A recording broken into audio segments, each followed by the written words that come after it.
And now, from Glasgow.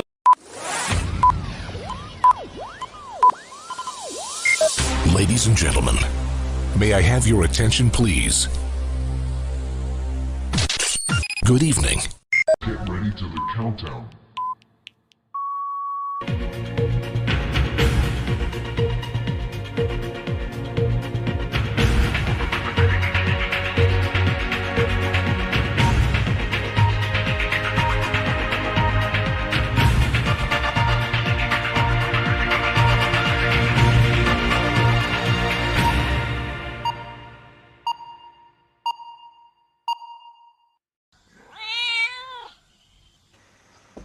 Hello everybody, I'm back. So I've been on holiday the last week and I've really wanted to do some live streaming. Unfortunately my computer broke about 2 weeks ago, so it's been a right hassle. Right, before I start the waffle, how many people are watching? 4 people watching. Hello everybody. I thought I'd let you decide on what I'm going to do tonight. So let's go camera down. I have got 3 things for you. I've got loads of stuff to show you. Not the banana, that's for my snack, and not the memory card. So I have got cutty sock. Never done it before. I think I got this from Lidl's or Aldi. It hasn't got a club point on it, so I think I might have got it from Aldi. Now if you make me do this on stream tonight, I can't do it as a video. But if you want me to do it, I will do it.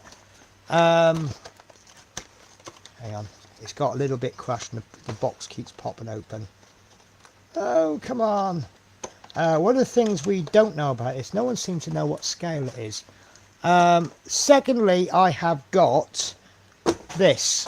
Now this came from MJR Hobbies. They're the resellers, not the manufacturers. It wasn't very expensive. And when I saw it, MJR Hobbies, they have a Facebook group called Model Kits for Less. And they advertise, they do like feeler posts. Part of the reason they can keep their prices low is that they will say, right, this is coming soon. Let's see how much interest is. And then they can order as many as they need. And then that just kind of keeps their costs, you know, less loss.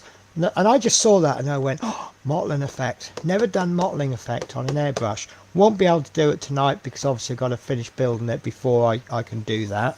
Thirdly, I have really got the bug back for figures. I went to the Scottish National Model Show April, and it's there was a guy there does resin figures, and he had a big box of misprints. And he's selling them for like 10p each, so I picked up a couple just to practice on. And I did this. This is ages ago. I did this. This is Tyrion from Game of Thrones. But the other one I got, and I'll do tonight if you want me to. This is the Hound. Now, if I paint him, I'm not going to do him as the Hound because obviously I need reference pictures and everything. So I'm just going to do him as generic male figure. But I mean, he's got some really nice detail on him. Does it show I'm trying to sell this to you? This is what I'm actually trying to do. You can hear me all right, can you guys? So yeah, we'll have a little go at painting him. I've been doing some work on some figures. Bit of a spoiler, this is coming to the channel very soon. This is the top half of a figure that I'm doing. I bought a random box of figures. I don't know what you get in each month. I did do a review on them last week. Wasn't happy with the models were okay. There were breakages and things, but I was a little bit unhappy with the attitude. So yes, so that's what I'm looking at doing. So give us a shout what you would love to do. Joe Wilkinson off Countdown. I'll catch up with the chat in a bit. So yes, my computer, well, ages ago it broke, or rather I blew it up. I had it somewhere. I bought a new SSD drive, two terabytes. It's huge, isn't it? And I thought the PC was switched off. Lesson learned, pull the plug out. I switched the computer off. I thought I'd done shutdown. I reckon I must have accidentally done restart, and I plugged it in and it went spark and the whole computer went. I took it to the a repair shop. Had trouble with repair shops. So anyway, I took it to another guy. He had a look at it and he says, look, it needs a good clean, but I can't find anything wrong with it. It's starting up absolutely fine. And I said, well, what did you do? He says, I don't know, I just checked the plugs, and so maybe it blew a plug off or something. I was just about to go back and get it, and he says, oh, hang on, there's a problem. You've got no display. So he called me the next day. He says, right, you've got display, but you've got display through the main motherboard. Your graphics card is shot. So I'm actually not running. I have no graphics card. This is running with no graphics card. It's running with the on-board graphics card. So I've running it with what I could. I had a front-facing camera that wasn't working, and bits and bobs. Anyway, this morning I'm on the PC. I've got plans on making loads of videos. Now I don't know if you can see my overhead camera there. It's actually a camcorder plugged into the HDMI, into the USB, and it's acting as a camera, and this is how I can get my zooms in. I pulled something, and there's a cable that just, you can't see it, but there's a little mini HDMI that goes in, and I pulled it and I've snapped the end off. Well, I've bent the end and it doesn't work, so I've had to buy a new one from Amazon. So there's nothing there. But last week I came home and I just had no internet, and I'm like, I don't know what's going on. So I bought, don't know if I can see it, I've had a big tidy up today. You'll be really shocked. My desk is like, look, I can move my arms about. I shocked myself. So I was having problems, and I bought a Wi-Fi dongle and I plugged that in and I got nothing. And then I thought, right, so what I was doing was I was making my videos on the PC as normal, copying them over to a memory card, putting the memory card into the laptop, and I'm uploading via the laptop. Well, because of the camcorder, I've had to get the computer, and I'm like, I need to check, because no one knows what the problem is. Why do some things work and some things don't? So you can plug things into the same port, it'll work in one port and something else won't work, and all sorts.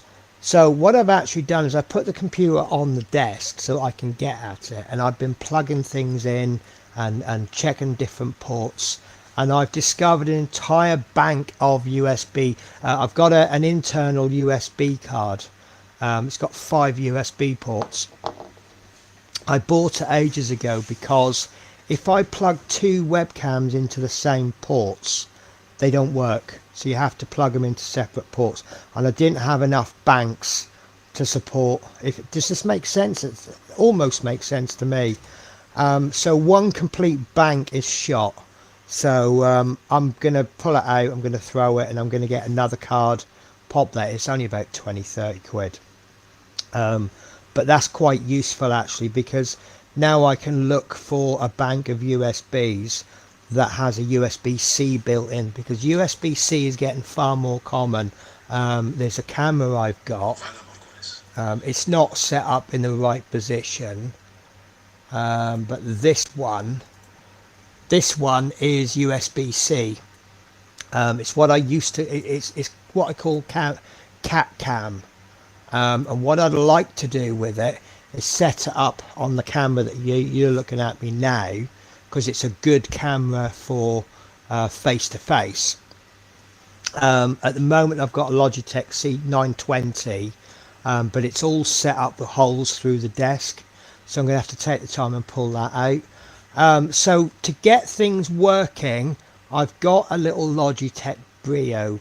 And I've just made this little boom arm. I've got this little boom arm. This is what I used to use in the hotel, and it'll do for tonight. The only drawback is it seems to be fixed focus. So if I show you this, that's about the angle that I'm working at. when I'm painting, I'll be working like that. If I bring it up right close, you can see it's definitely not autofocus. Or is it? No, it's not. So I can't show you anything close up. I can only show you from what would be the equivalent of tabletop level, which is good for me because I can't paint this up to like an award-winning standard. I'm not that good. Oh, TBG, I need to speak to you. Right, let me catch up on chat. So David Markey, I've got the, there we go. David says, evening folks. Daz Faulkner says, how do everyone? David Markey says, hello Daz. And then Daz says, how do David? David says, Cutty Suck 1 to 72. Fair enough. David Markey says, loud and clear. Daz Faulkner, Joe Wilkinson off countdown. So I think we might be doing him tonight. Then we'll try and do him as Joe Wilkinson with a burnt face. TBG, hi everyone. TBG, I would like to ask you a favour. This won't happen soon, but I've just bought a 3D resin printer, and I've been conversing with somebody who makes some really nice World War II accessory diorama stuff. Are you by any chance a tank modeler? If you are, I'll wait till you are, till I know that you are or you aren't. David Markey says, hello James. TBG says, hi David Markey. And that is the chat caught up with. So, yes. So, what are we doing then, guys? Because I've just about caught up with the chat. I've got a few items to show you tonight. This is not a sponsored video, but I have been sent a few items. I have had to pay for them, and I will be refunded when I do a review. So as it stands right now, I bought them out of my own pocket, so they're not sponsored. Obviously, anyone who knows me, I don't do that many reviews where people send me stuff. I've only ever been sent one thing, and I just happen to absolutely love it. And this has probably seen all the, oh god, I'm sorry, my headphones are plugged in and they've kind of gone around the table, so I haven't got much reach, so I have to take the headphones off.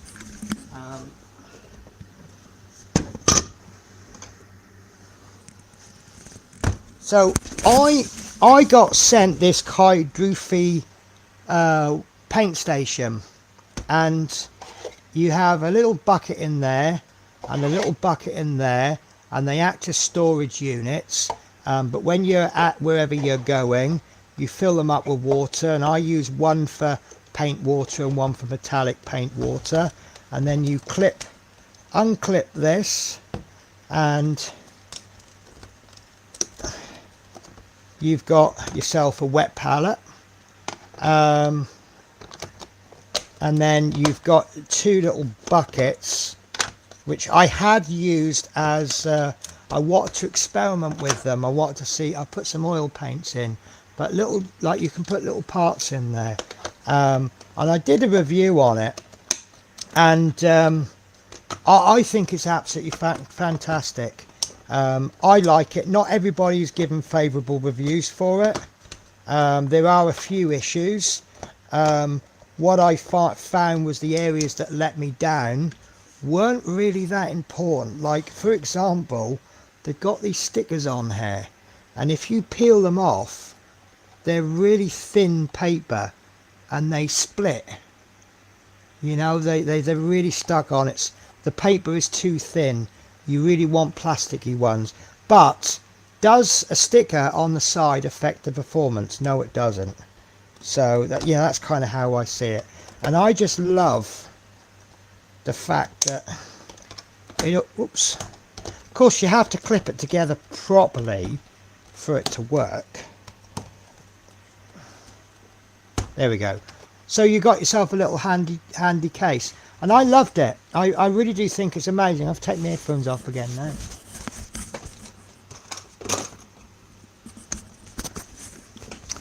So yeah, so obviously if somebody sends me something for free and I absolutely love it, it's going to come across that I have said, given it a favorable review so that they send me more stuff. That genuinely isn't how I work, but until I give a horrible review, how do you know that? But I am honest, and I tend to be positive. I mean, I've done reviews for Smith's Beads before, and I've said it's not an item that I would use, but I can see why it's good. You know, that's about the most negative I've ever been. But the items that I've been sent is this. You'll think you'll know, you think you recognize it. This is a brush rinsing station. Now I bought one ages ago. This is the one that I bought ages ago, and I'll show you how it works for the benefit of those people that may not know. If I can figure out how to change my screens. Right, so what happens here, and I'll show you the negatives. As you can see, it's very well worn. So what you have is you have a little tub of water. Oh, if you can get it open. I keep trying to screw this, but it's not screw on, it's push on. Now there was a bit of a controversy with this because Green Stuff World claims to make their own and everyone else is copying them or something like that. This is not from Green Stuff World. I do have one from Green Stuff World, very kindly bought for me by Peter Webster, but I have one. I was going to give it away. So what you do is you fill this tub up with water, you pop the lid on, and straight away you'll see the first problem with it. So you put that on there. Can you see the problem I've got? I've just shot water everywhere. You have to be a little bit quick. But once it's all set up, it's absolutely brilliant. I've kind of spoilt the surprise now. So what happens is you're painting with water soluble paints. Paint. I'll tell you what, let's actually paint. So I want to paint this this beautiful 289 from an Airfix starter set. So the first thing I need to do is I need to thin the paint a little bit. So there I've got my water. Okay. So paint. So I've finished painting. I now need to clean my brush. So I can clean my brush in there. Press the button and it ejects the dirty water. And you might see through all the muck. It's got these little ribs on it, and it is really good. And you can use as much or as little as you want. You can, because it's clean water, you can use that for thinning your paint, and then you can use it for cleaning your brush. And it is great. So now, bear with me. Right. So that is the basic paint brush cleaner. It is pretty good. It's okay. Now this isn't the item that I was sent. When you empty it, you just take that off. Now I'm going to do this on purpose. So it gets a bit stiff and you pull it and water goes everywhere. Okay, I've just kind of made that point for a reason. So what I'm basically saying there is it's not the perfect design. It is slightly flawed in places, and in all fairness, if you know what those flaws are, you can work around it.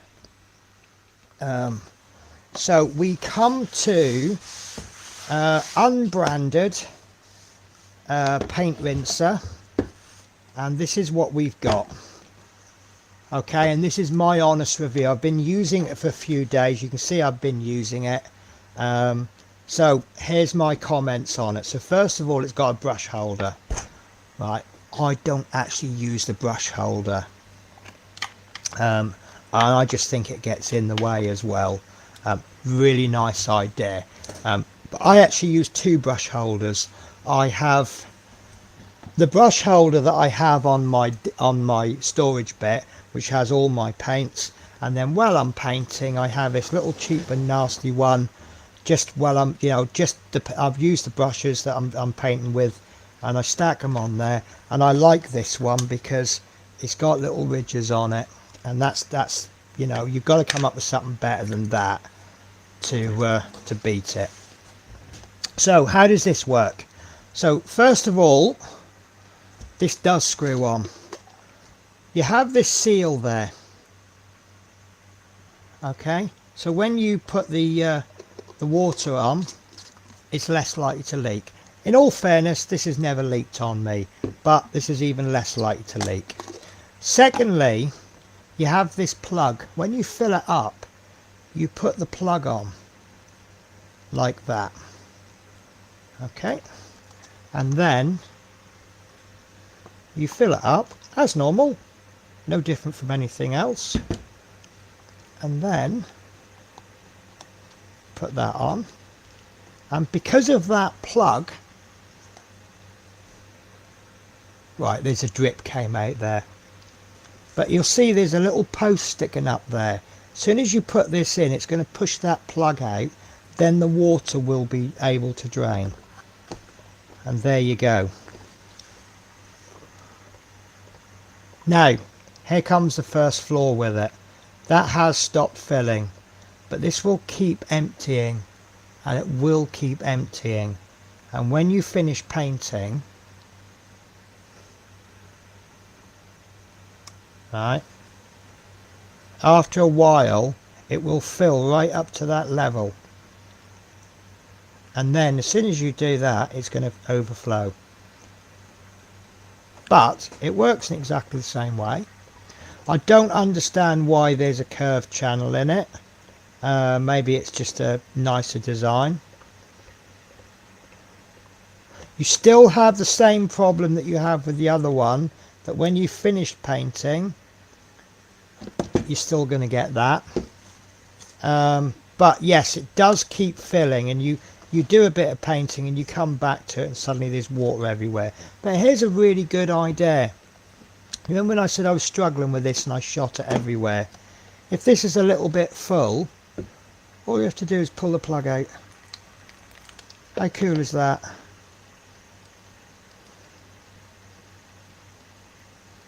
I'm going to put the plug in because it does take a while to drain. Now I've been using it for a couple of days. It is better than, say, my Kaidrufi because of the fact that you've got a flow of clean water. But I don't know, whatever you rate this, this is the original one, I would rate this one maybe 2 higher, because I do like that plug. That plug saves a bit of a mess, and that drain plug, if this gets a little bit stiff, but to be honest with you, you know, if you're a bit careful, you can always lift up. But this is the third thing that I like about it. So this is our original, and this is our new one. So when you empty this, you have to empty it like this, or like that, and risk a mess. But this one, because of this little push button design, they've had to cut this little channel out. If you put it in the opposite way round, this doesn't work. It has to go in with that little cutout there. However, and I don't know if they've done this on purpose, but what it does mean, when you come to empty it,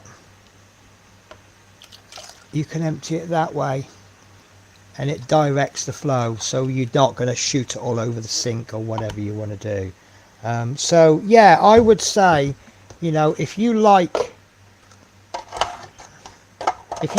this a 7, I'd rate this a 9.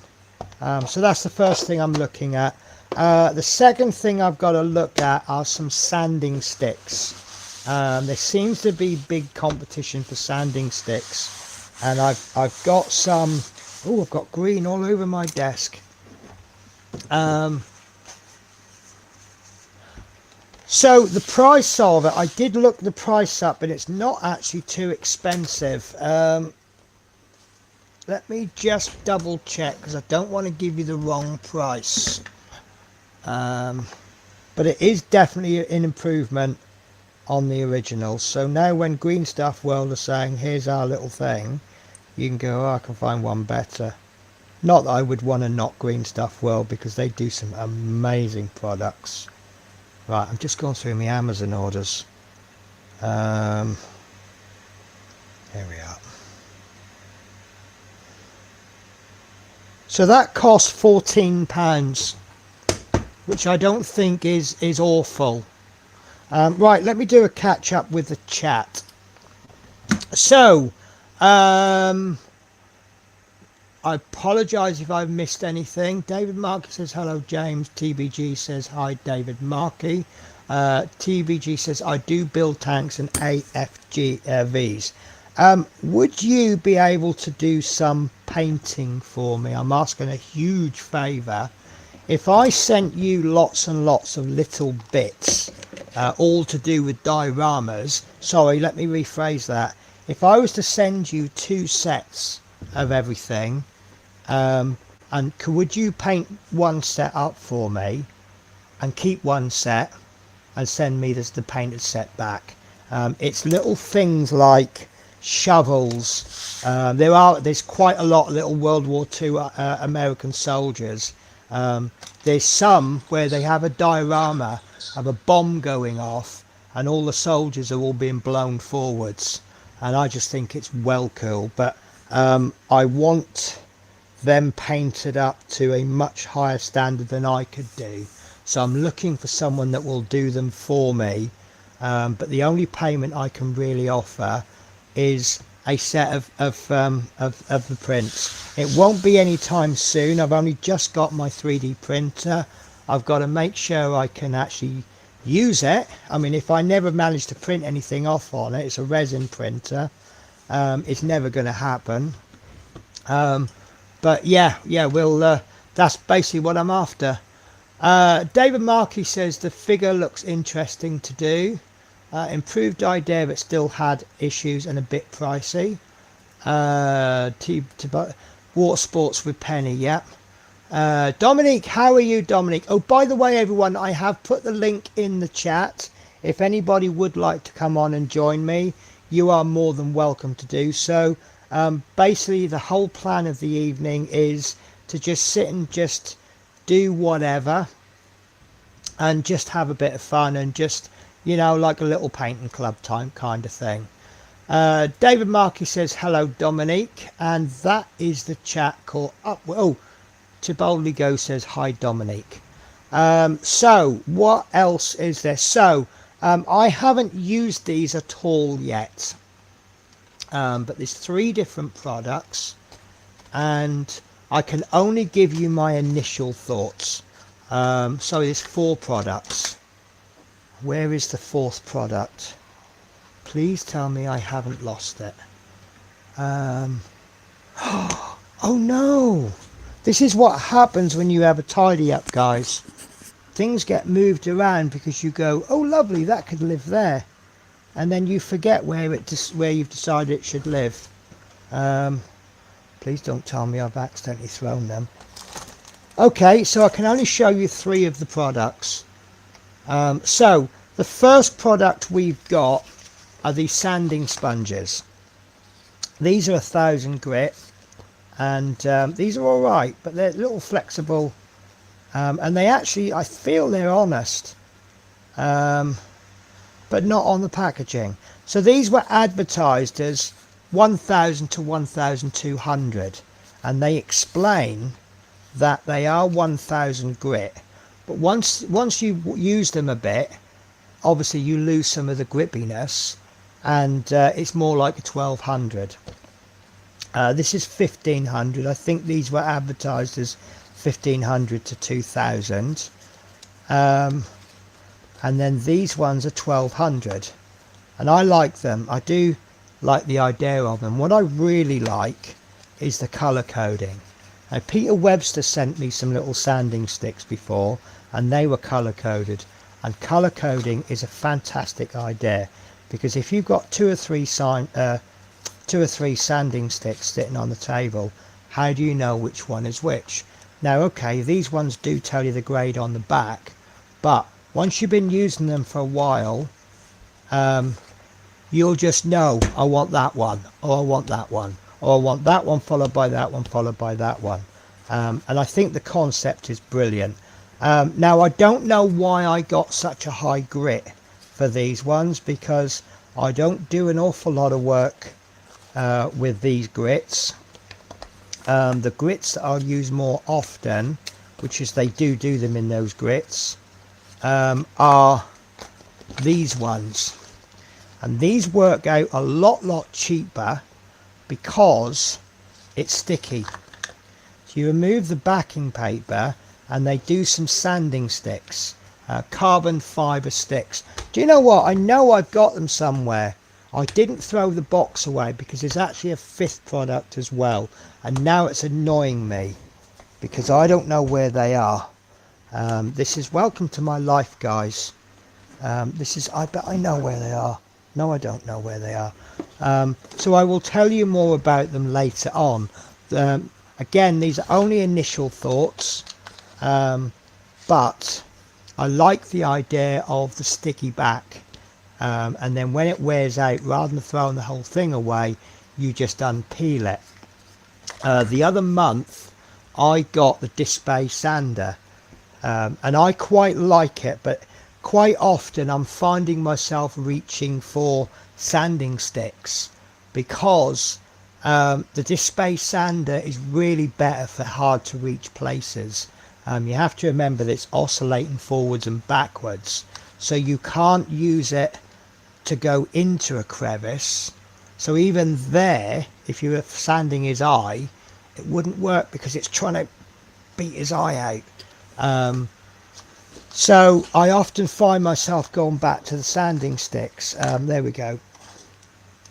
So sometimes I quite enjoy just getting in there and it works really well. Criticism, they're a little bit smaller than I'm used to using. This is more like the size that I'm used to. These are this long. So it's something I'll have to get used to doing. But then saying that, more often than not, I'll use a stick this long, but I might only use a small area of it. So I might be like that, or like that. Obviously, if it's this long, I can't really hold it like that, can I? Because I'm hiding up most of the surface place. But I do like them. They aren't very expensive. Now these one pack, well, you get them in packs of 3. You get 20 of these in a box, so it's 60 in total. These you get 10 in a box, so you get half as many of these as you do for these, and these are twice the price, but these are flexible, so I think it's useful to have both. The last thing I got, also these are all from the same brand, are the glass files, and I've really not used the glass files, but I've gone and I can't find them. I don't know what I've done with them. Right, so TBG says I can do the figures, etc. Thank you. TBG, can you get hold of me on Facebook and we'll communicate on Facebook? Basically, I'll be honest with you, I'm screwing you over, because obviously I want someone who's good at painting, and if you're good at painting, you can command a figure for that. But all I've got to offer you is some free figures. Obviously, if I send them to you and you look at them and you go, nah, I ain't painting them, send them back.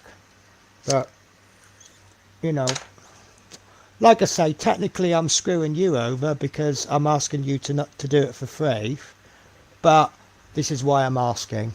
But I just thought, TBG, he's a really nice guy, he'll help me out. Right, so what are we doing, guys? Are we doing the figure, or are we doing a 0, or are we doing a cutty sock? First to comment wins. Which figures? So, sorry, did you miss the beginning, Dominique? So last year I was at one of the model shows, the Perth Model Show, and there's a guy there who sells some absolutely amazing figures. One day I will do, I will show you, I will find the website, but he had a load of miscast heads and he just chucked them all in a box. He's selling them for like 5 or 10p or 50p. So I picked up a couple. These are Game of Thrones ones. Now this is one I did ages ago. It's not finished. I haven't done the hair. But it was just sort of, you know, I wanted to get back into figure painting. If I buggered this up, it's cost me like 10 pence or something, and I really don't care. And then this one is the Hound. So I thought I'll have a go at doing the Hound. And as a bonus, if you pick the figure, guys, I'll show you how I make my little painting handle. You know me, I'm all about low budget. Actually, Dominique, I'll message you later on, because I think I know what you're talking about now. I don't think you're talking about these. So, the Hound, the Cutty Sark that I can't reach without taking my headphones off, or the Zero that I can't reach without taking... Oh, I can, because it's hair. So, there's your choices, guys. This will not get finished, as you can appreciate. This might get finished, and this is my personal choice. But whatever you want me to do, guys, because we're just going to sit and chill and hobby, because that's what we're all about.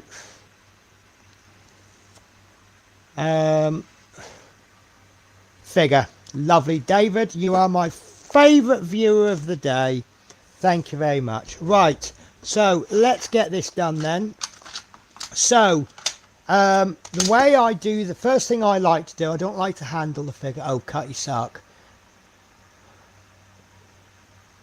Faced. Message. Yeah, sorry, I should pull these up. So David's gone for the figure. Cutty Sark. Dominic, message me later or tomorrow at Facebook or Discord. Either will do. So, right, sod it, we're going for this. So, because I don't like to handle the figures while I'm painting them, I like to pin them, and all this is just a paper clip. But because they're resin figures, I like to use the big fat ones. And what I find, you can pin them. And what I'm actually in the process of designing, my favourite method for holding figures is to drill a hole in them, glue a metal rod in it, and shove that metal rod, I got it here, look, and shove the metal rod in a cork. I bought these from Amazon. These are just everyday standard. If you do winemaking, this is what you'll buy from Amazon. And what I want to do, I've got the handle, a proper handle. Citadel make them, but Citadel make this one with a handle, and it has a little spring clip, and it fits small bases really, really well. However, let me show you what I'm painting right now. Do you know what? I'm so disorganized. Here we go. So this is the base for what I'm painting at the moment. There's no way a Citadel paint handle will... MP, how are you? Come and join me if you want. I'm going to be painting ahead, because if you want to get ahead in the game, the first thing you need to do is get ahead. So yeah, so obviously there's no way this will fit the Citadel handle. Otherwise I'd buy one for 20-30 quid. So what I've done is I've got the handle. I'm just trying to design the top so it has a little hole in it, and you can put the cork in it. I might put a couple of little holes in the side so you can just pop a pin through to secure it. And then what you do is you cut a rod off, and you'll drill a hole in, put the rod in, and then you can push that rod. I don't know why I'm looking for another cocktail stick, but if you imagine that's the rod, you just push that into the cork, and then you got yourself the holder. But obviously there'll be the holder attached and then the handle, so you'll be holding it there. and then there'll be the optional. I don't use them. A lot of painting handles have this bit that comes over the top. This is so you can get your 3-point contact, but I personally believe that what you need to do is bang your elbows on the table, hold the figure, get your little finger out just a little bit, and when you come to paint you have some contact there. And that's how I paint. For some reason I can't show you, I just do it. But basically when I paint, you'll see my 2 hands are touching and my elbows are planted on the ground, which obviously you can't see at the moment, and that gives me my steady hand. But I think that bit over the top is for something to hold on to, so you can, but it doesn't work for me. So what I'm going to do is, first of all, I've never used these particular paper clips, so I need to figure out what size they are. And all I do is I go for one that I think is too small. That might even be the right size. Now, I make no secret that I am absolutely lazy. So I'm using this, what's it called? Wow stick. It's a wow stick drill. I feel absolutely awful because I first saw this advertised on Man's Model Moments and I went out and bought one. And it was, I can swear on my own stream, can't I? It was a pile of shit. It wouldn't hold the drill in. And then I actually went on to Man Model's video, and I ripped into him and I felt absolutely awful because it's not his fault. And then I sussed it out. There's, as you know, Chinese manufacturers. Some are genuine. Do you know what? There are some genuine Chinese manufacturers out there that are really trying to work hard. Slight change of subject. Gallieri. You know, one thing they cannot change is the fact that they're Chinese. But what they can do is provide a quality product. Now, Wow Stick is a good product, but the Chinese copies are terrible. So if you ever want to buy a Wow Stick drill, this is my top tip for you. As soon as, first of all, get it from a company that has a returns policy.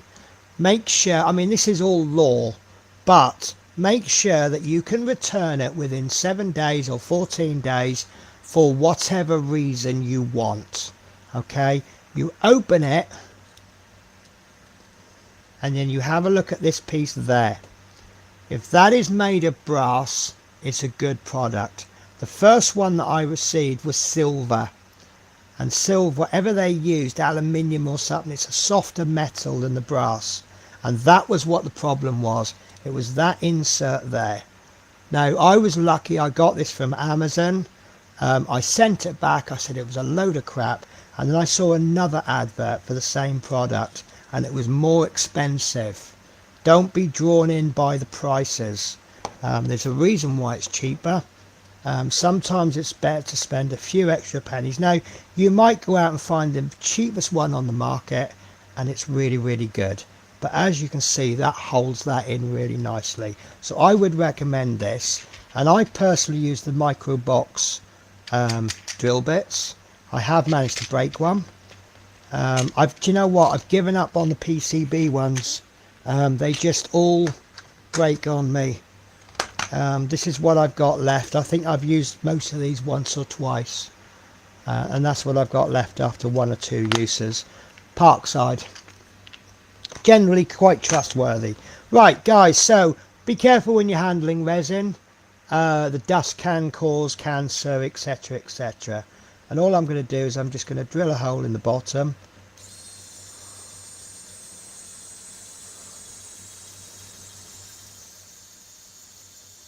Like so. I don't know why I can't talk and drill at the same time. And keep drilling as you pull it out. Okay, just clear that resin off. And then we can go in a bit more.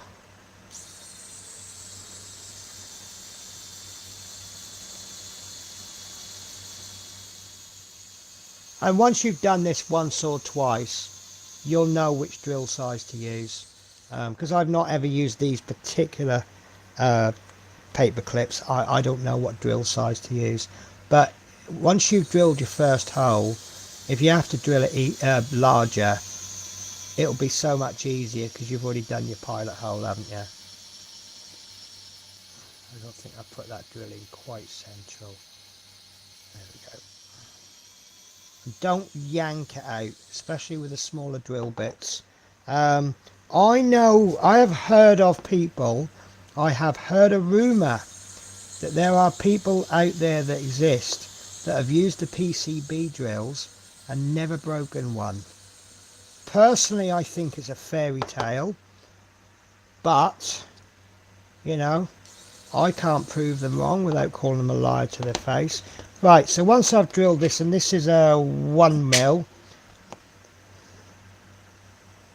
Oh, look at that. Oh, that's nearly perfect. Yes, do you know what? I'm going to call that perfect. Let's see how big the drill bit's gone in that far. So all the way. Oh, what about that? It's this paper clip is actually bigger than 1 mil, but by drilling out a 1 mil hole, yeah, that's perfect. Right, so all I'm going to do is I'm just going to do this paper clip into a triangle.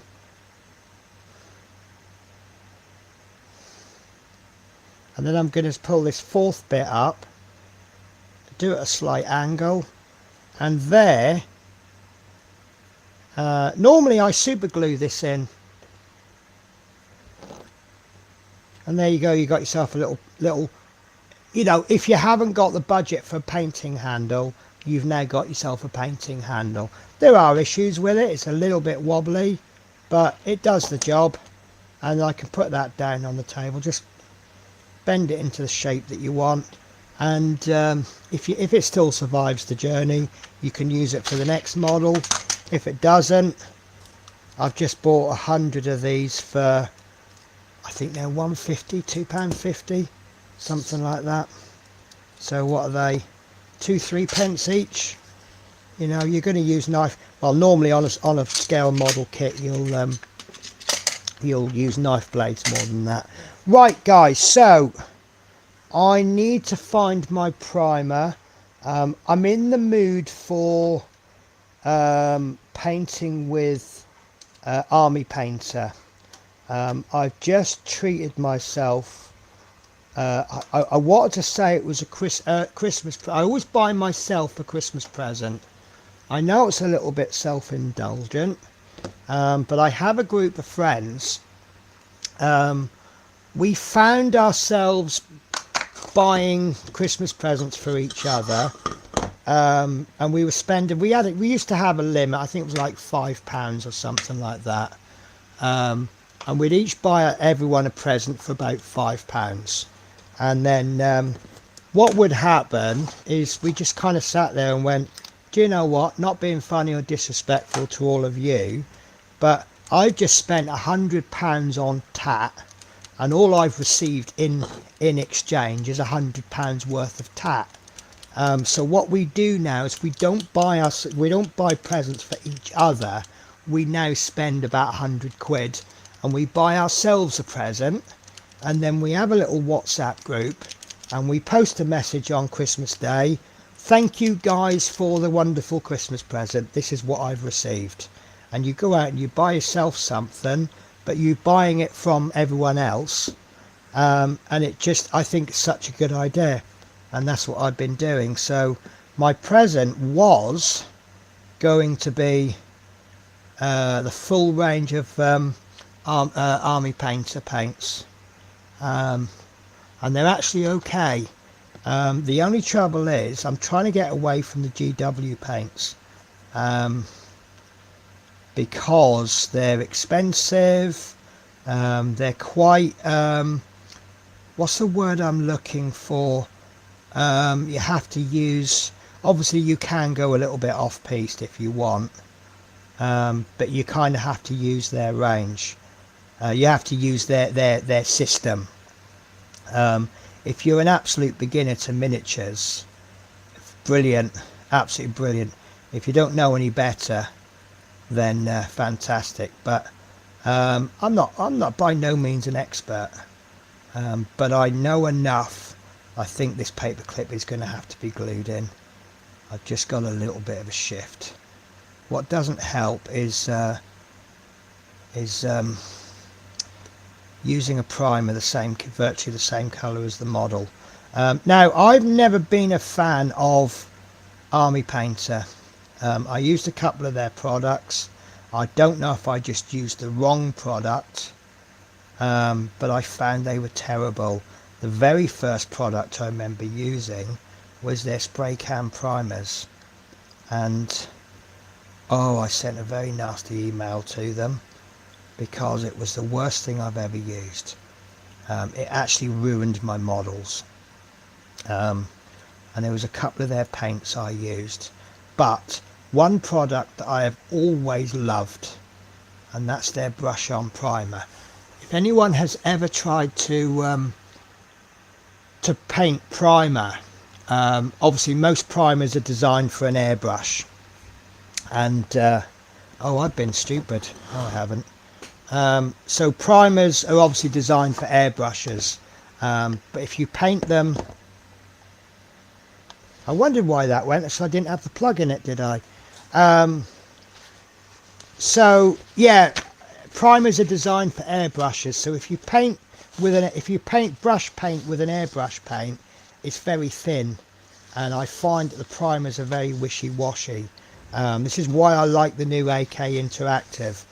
It comes in a bottle far too thick to put straight into an airbrush, but as you can see, this is perfect coverage in one coat, because you don't want to be messing about with 2 or 3 coats of primer, and you don't want to be messing about waiting for that third wet coat to dry. It's not so bad with an airbrush because you got something to dry it with, but when you're brush painting, you haven't even put any proper paint on. You don't want to be sitting there waiting for it. So this is ready to go now. But yeah, I've tried them. I mean, that's the one product I've always loved, and I'm happy to say that the brush on primer is still good. And if ever I'm brush painting, unless I'm doing a big batch of something, if I'm doing big batches, there's no way I'm going to be brush priming 400 models, in which case the airbrush will come out. Guys, I just need to take the headphones off. There we go. Right, so let me catch up. Hi MP, everyone's saying hi P. Good evening everyone in chat.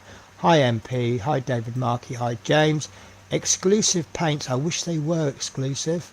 Exclusive to me only, and I could sell them to you for inflated prices, and they would be the best paints in the world, and you'd have no option but to buy them, because the comparison between my paints and everyone else's would be like the comparison between Tamiya Extra Thin and Humbrol Poly Cement. MP, I paint with a brush. I'm a paintbrusher. Any primer, the secret is a good dilution. Yeah, but what if it's thin straight out of the bottle? Bear with me a sec, guys. So, I wish I could find those sounders.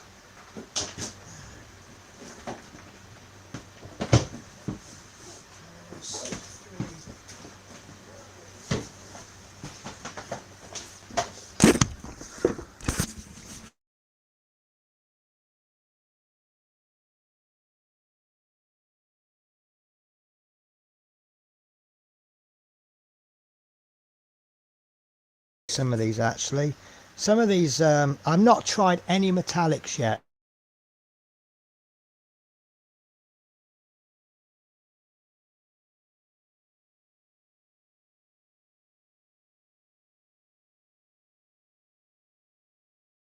Oh, what's just happened there? I don't know what's happened there, guys. Let me, did I lose the sound as well? Have we lost the sound?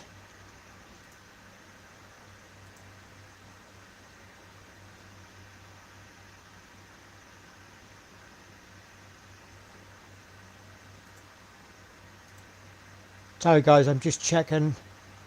I see the live is still running. Yeah, now I've got sound back, loud and clear. I don't know what happened. That was quite strange. Maybe I caught a wire or something. Right, okay, so, yeah, this Evil Chrome, it looks lovely. I haven't even opened the bottle yet. But it looks this kind of interesting, all sorts of different, I'm not even going to squeeze it out. I'll get to use it one day. We've got Tainted Gold, we've got Greedy Gold. I love the name of that, Greedy Gold. Mithril, which is obviously a silver. Bright Gold. Shining Silver, Plate Mail Metal. Gunmetal. That I love. Look at that. That's that lovely blue. Cobalt blue. Cobalt Metal. Death Metal. I love the sound of that.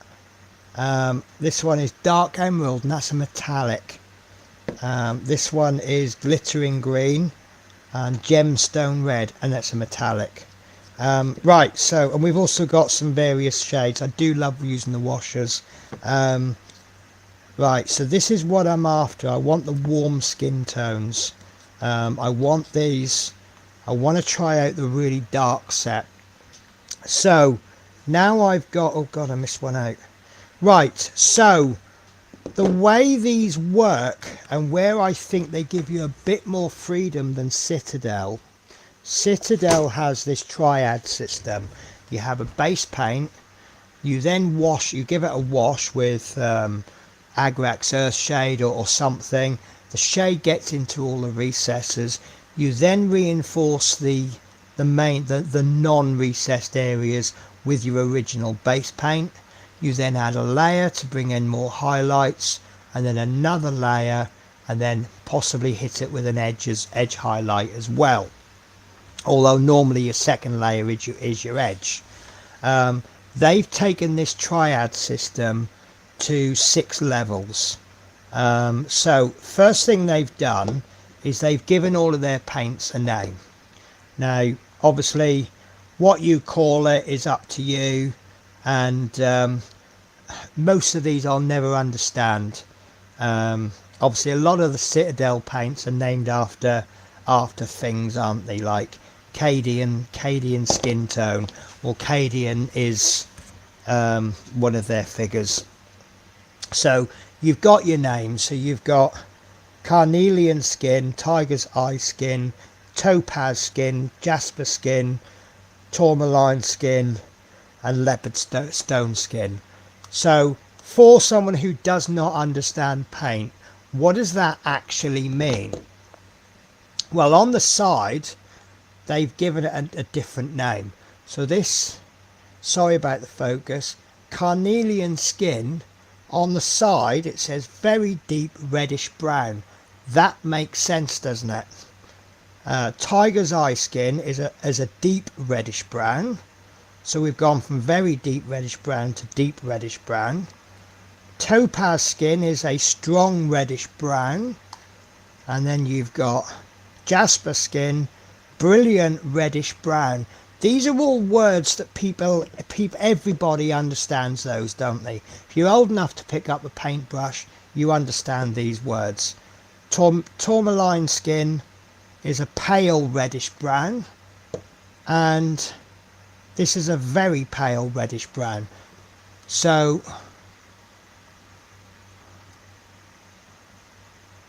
sorry, I'll bring that up. Dominic says start around the eyes with the darkest colour and the dark lines on the face, then go over that with a lighter colour and build that up so that you have the highlight. Yes, yeah. So you've now got these are rewritten. Leopard stone skin is a bit more of a fun name, isn't it? But this is where I think it comes in fantastic. So they've called this belongs to a set called Warm Skin Tone. You won't see it because of me focus, but you have a little bar on there. You might just see the dot, which is actually a triangle. So you've got 6 bars, and this tells you it's the lightest, the darkest one. This one has a little mark on the second one. Okay, this one has a mark on the third one, and you know where it's going with the rest. What that means is if you want to pick up a triad, you can pick up any 3 of these. So we might do this. So there's your darkest color, there's your lightest color. Okay, or you might decide this one. So you might have a squad of troops and you decide you want to go with that triad, but 1 or 2 maybe pick them out and just go for that one. Yeah, or maybe you go for this triad, or maybe you go for that. You know, apparently you can get a bit clever and you could go like that, but that seems a bit risky for me. Now what I have found, I've got 1 experience with the brown and the grey. So I've done this reddish clay colour. I've actually used 4 colours for that. And then the stone, I've used 4 colours. But what I've done is I've built the 3 colours up, and then the 4th one has been used to hit the light source. So if you look at the stone, it's very light on the edges there. But if you look at the back, it's missing that extra light. And what I've gone for is a light source coming from there. And that I've used a 4th colour for that. Some might argue I've not done it right, but so what I'm going to do, I've never used this particular set before, so I thought we'll go for this set here, the first 3. So we'll start off with the darkest warm skin tone. So this will have reds and things in it, all the goodness that you want when you're doing dark skin. So he may come out looking a bit African. Actually, should we go that one? I think we'll go that one. So hello Mr. Belmasan, I do not recognise that name. I have about 80 paint colours of different brands. How come every time I start a new model I need another colour? You tell me. So I have desperately tried to stick to 1 paint range. I think I'm one of a million people who says I'm going to stick with 1 brand, and then you get a nice colour range. Oh, there was one that I looked at. They sent me some samples and I thought they were absolutely amazing, because I could not do African skin tone, dark black skin tones, something that I found impossible to do. And these paints come out and they did all the work for you, and I just literally just slapped the paint on. There we go, and it just looked really good. And so suddenly I decided I wanted those range. And then before I discovered, now I don't like Vallejo. I'll just give a little pause there just to give time to start writing the hate comments, but I don't get on with Vallejo model colour. I don't know why. So, but the problem I found is I couldn't find a really good metallic in acrylic until I discovered this range. This is the only thing I will use now for metallics, if I can get away with it. So I bought the entire range of metal colours, but I still won't touch. I have got some, but these are mostly from ones that I've tried in the past and not got on with them. They just don't work well for me. Heretic, says Tiboldi Go. So everyone's saying hello, hello, heretic. Yeah, listen, there will be paints out there that you don't like, and I will go, how dare you? This is why I will never say, I don't believe in the words good and bad. I'll give you an example.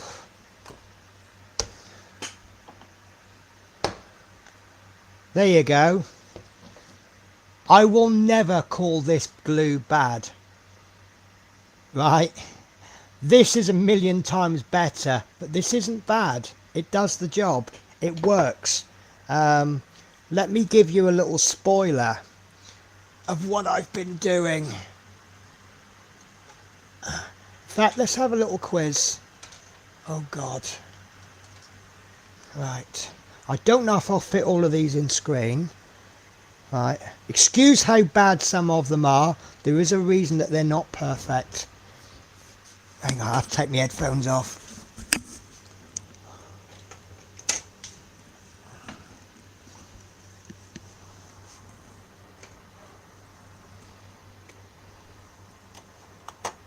Oh.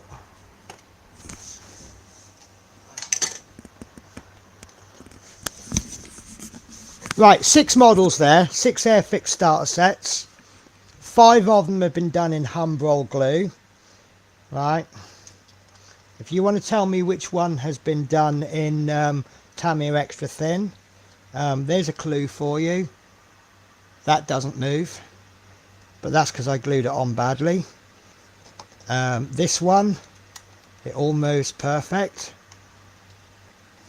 This one, look at the movement on that. This one, wheels go round lovely. This one, front wheels are a little bit stiff there, but they go round lovely. No, this one's the stiff one. And then this one, movement on that propeller. Anyone want to guess which one is done with Tamiya Extra Thin and which one is done with Humbrol? It doesn't prove a point, but you know, I've glued together some good models there.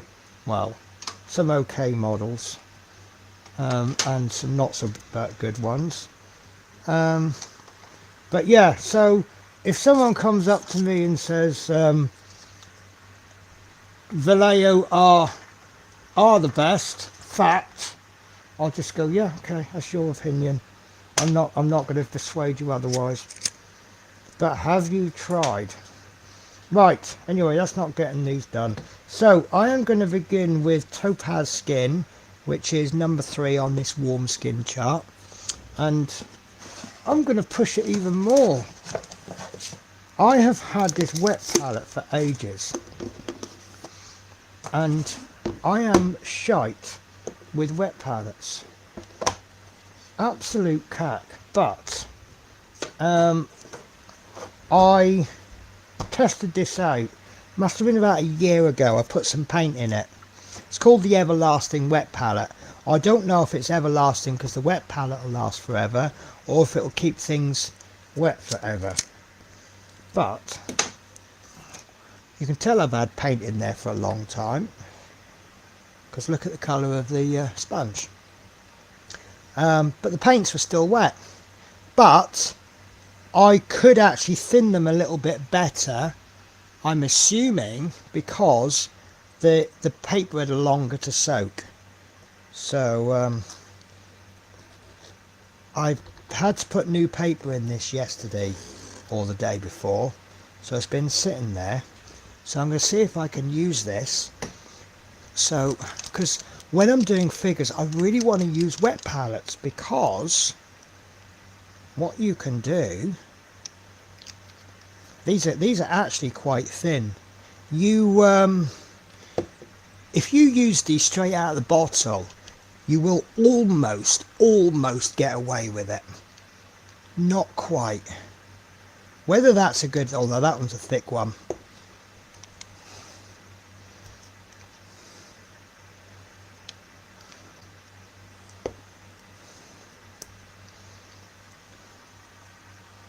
Sorry, I can't seem to shake or drill or whatever and talk at the same time. This is why I'm asking for guests to come and join me.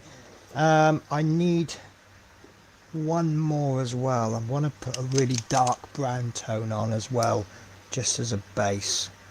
I don't want that to be right. So let's get a nice brush out, shall we? This is my this is not my Winsor & Newton. This is my Rosemary & Co. Series 99. It's only a sable brush. So what you should do, in theory, jab it into the paper, and the more you jab it, the thinner it gets. And this is where it doesn't work for me.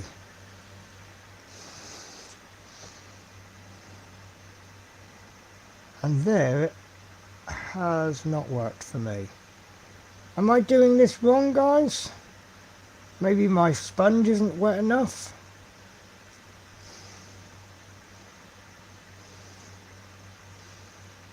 I don't actually need to paint it all over.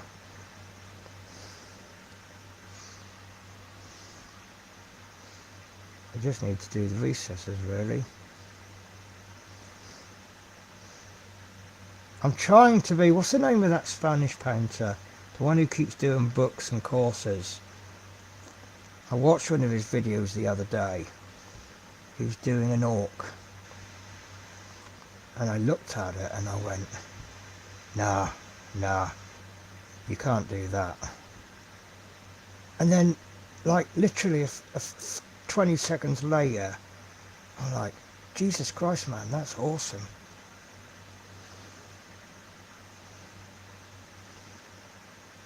This is where I fall down. I can do highlighting. It's the recesses that I'm not so good at. Now, one argument I make, I don't do speed paints because I'm not all about speed. I don't want to do my figures fast. I want to take my time. I want to enjoy my hobby. Absolutely nothing wrong with people who speed paint, by the way. Please don't think I'm having a go at you, because I am not. But if I played Warhammer and I had a big tournament next weekend and I decide I want this unit of whatever's on the table, then yeah, I need to get that army painted quickly, and I can see where speed paints will come in. But I want to enjoy my life.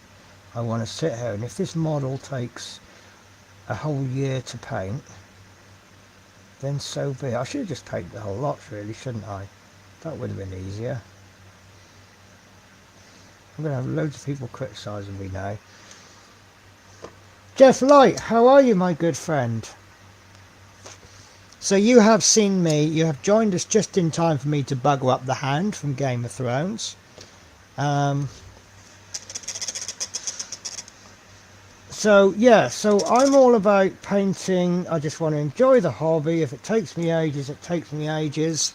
And washers speeds up the process. It does a very good job very quickly, and I will always put a wash on my models. Well, normally we'll put a wash on my models, because it does a job that I can't do. Right, I'm going to cheat, and I'm going to thin that on the palette.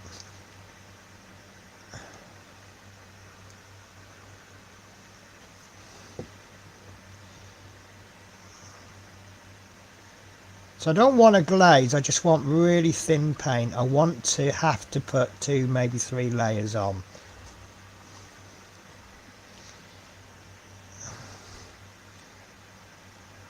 That's a little bit too thin, but it's better to be too thin than too thick. Because if you have it too thick, you're just going to get brush marks. And straight away I can see he's going to be very much darker skin tone than the Hound is. So we're no longer going to call him the Hound. We're going to call him, what should we call him, guys? Bob? I like Bob. Rex. How about Rex? It's still a sort of a dog name, isn't it? Not suggesting everyone called Rex is a dog. I didn't do round the back. I didn't do round the back of his neck. I'm going to have to, because otherwise there's going to be a colour difference, isn't there?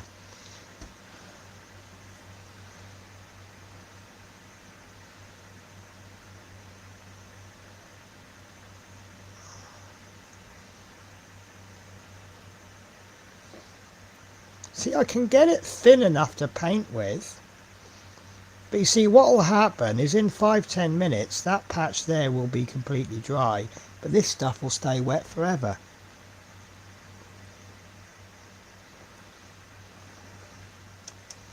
See where it's so thin, it's not actually done an awful lot of effect on the top, which is much better to have it too thin than too thick. I can always bring some more paint into the thin mix, but I don't know, is there anyone who does courses on using a wet palette?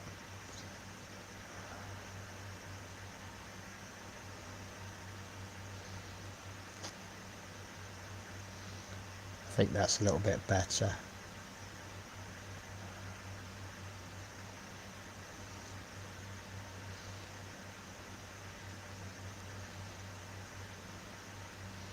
And why did I not do the top of his nose? Thankfully it's going to be really light, so it's not going to make much difference.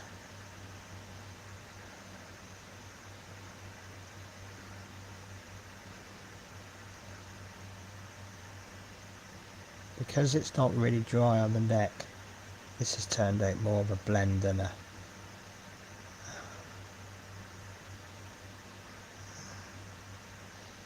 Yeah, wait for your paint to dry first. So it's me talking about making a paint handle. I really need to glue this on actually. It's still rotating.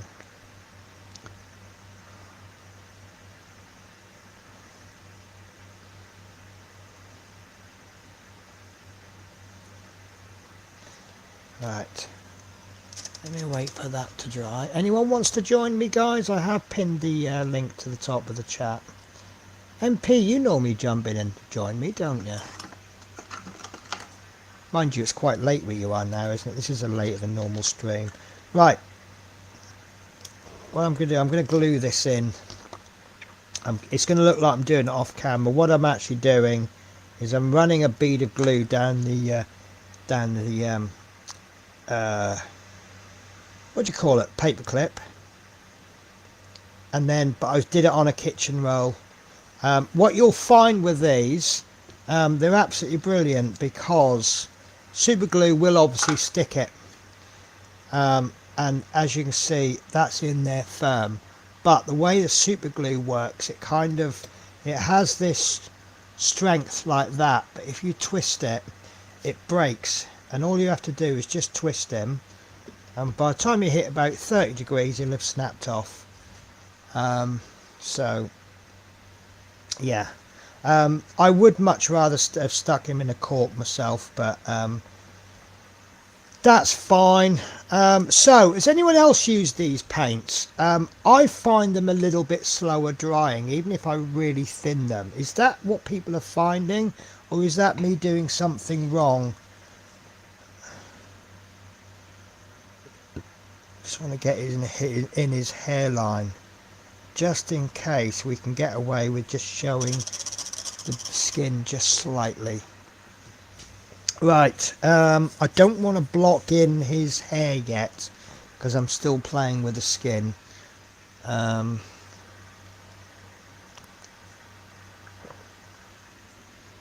we still seriously got 12 people watching?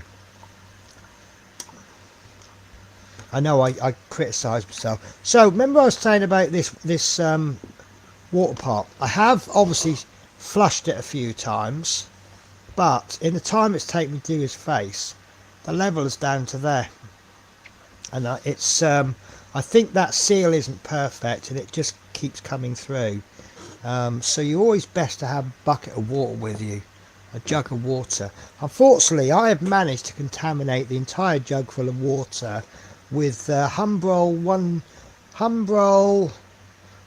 gloss green anyway. I can't remember what colour I was using, but it's a glossy green. I was going to sand the bottom of his neck down so it's nice and flat, but I don't like wearing a respirator while I'm streaming because it makes me sound like some space alien. And if I'm not wearing a respirator, there's absolutely no way I'm doing resin dust. So yes, so I have bought a 3D printer, 3D resin printer. I have subscribed to, I think they're called Loot Studios. They give you, I'll tell you what, as I've got the internet now and I'm waiting for paint to dry, let me just look them up. Here we are. Let me show you the website. Share screen, Loot Studios.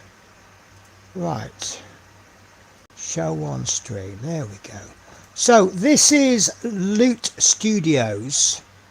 It won't show me password, will it? Right, so you go to this bit here. You've got community group. I pay $18 a month. It's $15 plus $3 VAT. You have to select what country you're in. So I'm guessing they charge the relevant tax. So for you, it might be $20, you know, or whatever. But you've got, this is your section for your miniatures. This is member groups. Get to know the official miniatures, and then you get spoilers for what's coming next. Now, I looked at this morning, and yes, so the spoilers haven't been updated. You get the new set of miniatures comes out on the 1st of the month. I joined about a week or so ago, and I'm actually eligible for the next lot. So let me show. So right, so that one there, Mr. Pumpkin, that is free just for being a member of Loot Studios. So you can download this file. This is what you get.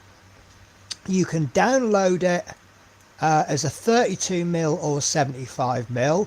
I'm finding some of these figures won't fit on my print bed if I do 75mm. But what you'll generally find, just on the few that I've looked at, if you download it in 32mm, you get one figure, one base. If you download it on 75, you get it in 4 or 5 pieces. You can also get it ready to slice, which is what I always download. It comes with all the supports and everything attached. You can have it unsupported, and I'll be honest with you, I'm so new to 3D printing, I have no idea what Lychee is, but they support all 3. So that figure there is free just for paying up and becoming a member. The next one, you get this Legacy free pack mini. This is only the free stuff, by the way. I haven't even got into the juicy stuff yet.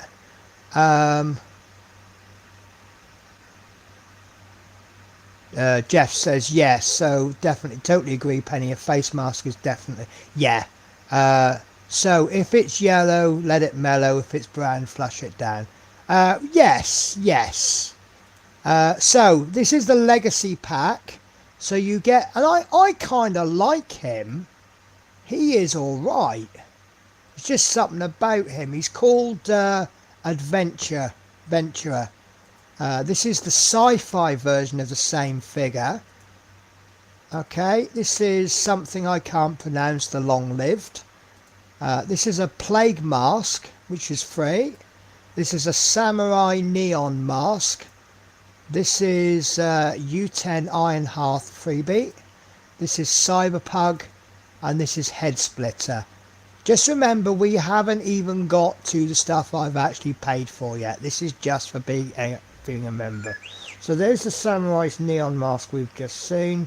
Teaming, I've just seen him. I've just seen Cyberpug, Head Splitter. Now I think Head Splitter, I think he's a figure from another bundle. It's like a really epic bundle that's really expensive. That he's just one figure from it, so you can download it, have a look and think, yeah, I like this, I want the whole pack. So this is the welcome pack. This is what you get for free in your first month. Apparently there's another pack that you get on your second month. Okay, and that, I don't know if you can see that picture there, render. See, unfortunately, there we go. Oh, I just got something there. So that's what you get. This is obviously for D&D. So there we go. You actually get 3 levels. You get the ground floor, you get the second floor. I think that's the second floor. And then you get the roof. Now, here's where this gets absolutely awesome. You actually get the law. The issue that I had, sorry, I'm just flicking back.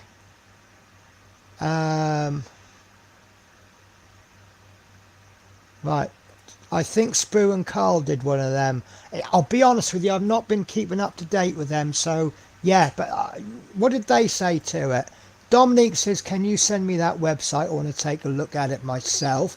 The website is lootstudios.com. Let me write that into the chat. Oh shoot, sorry guys, I've got a minor emergency.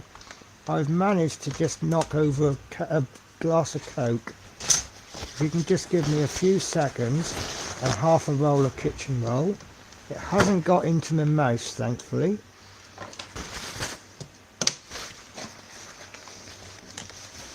So it looks like the design of my desk is accidentally genius. So what this desk has actually got a cutout, so I can slide the top out. What's happened then is it's made a gap, obviously, between the main desk and the top. Now I've just spilt a glass of Coke on the desk. Because there's a tiny gap, it's some of it, not all of it, because has run out into my slippers. Don't know if you can see that, guys. That's now my slippers. But it hasn't run out onto my table. So yeah, guys, you know me. If there isn't a technical issue at some point, there's something wrong. So I'm going to have cold feet in the morning, but that's fine. Right, let me just get a couple more bits of kitchen roll. I always have. Do you know what? Normally I skimp on things. I buy cheap. I buy the cheapest of tolerable that I can. So, you know, like food. Some foods I'll buy like shops economy version, but obviously it's got to be edible. So like my breakfast cereal tends to be Morrison's own, and I don't buy Weetabix, you know, that kind of thing. I'm sorry cats, but you've got a wet toy. But if you kept your toys where you should, right, so let me get, I was going to write this, wasn't I? www.lootstudios.com. That should be the website. So yeah, right, that's what I was thinking. Flood and Loot Studios, so that's redone. Right, so yes, so I got those figures from Myth Forged, and they were really nice. I'm not saying they're not nice, but I knew nothing about the figure. As you will see on Thursday, I'm painting a figure. I don't even know what to call him, because I don't know. They told me nothing about him. He's just lumped the figure in, and away you go. So I've called him Beast Lord Mega Boss, because he's big and he's. But yeah, look, here you have the lore. So every adventure starts in a tavern, and then it goes into, look at this. This is the assembly. Can you still see this, guys? No, you can't. Right, share screen. Here we go. Right, so this is the assembly guide for the tap room. Just checking you can see it. So this is the pieces just for the first floor. Okay. And that's how you assemble. Yeah, that's part of the first floor. That's the walls for the first walls and the doors, and that's what the first floor will look like. And remember, figures have got to go in here. So you've got room for the figures to go in. Then this is the second floor, and there's the walls and bits for the second floor, and that's what the second floor looks like. And then you've got all the roof pieces, and that's what the roof looks like. And we haven't even got to the content yet that I've paid for. So and next month they're going to give me something else for free. Now obviously you're going to need figures to go in it, and all of these figures, they're mine to download and print. These are the heroes. You've got 6 of them, and you've got a tavern keeper, a bard, a toasting man, like him. You've got mysterious now, him I really like. You've got toasting woman, tavern cleaner. You've got the waitress. She's quite characterful. We've got drunk man, that one I quite like. A dwarf chef, a falling halfling, and a sleeping dog. Then you've got the NPCs. This is Regid Graves, and this is U10 Iron Hearth. And then you've got various objects, because, you know, what's the point in having an adventure if you haven't got some props like candle, bottle, candlestick, chest mimic, chair, fireplace, mug, round table. This is, like I say, I haven't even got to the stuff I've paid for yet. Then we've got live sculpted, so these are an axe, a hand, and then they this is the base for a bust. Then they give you a miniature holder, so that I will try out. And then you've got, like I say, you've got all the extra pack. So having seen all of that, would you like to see the content that I have paid for? So this is it. This is the bundle that I've actually paid for. Let me just put the lid on that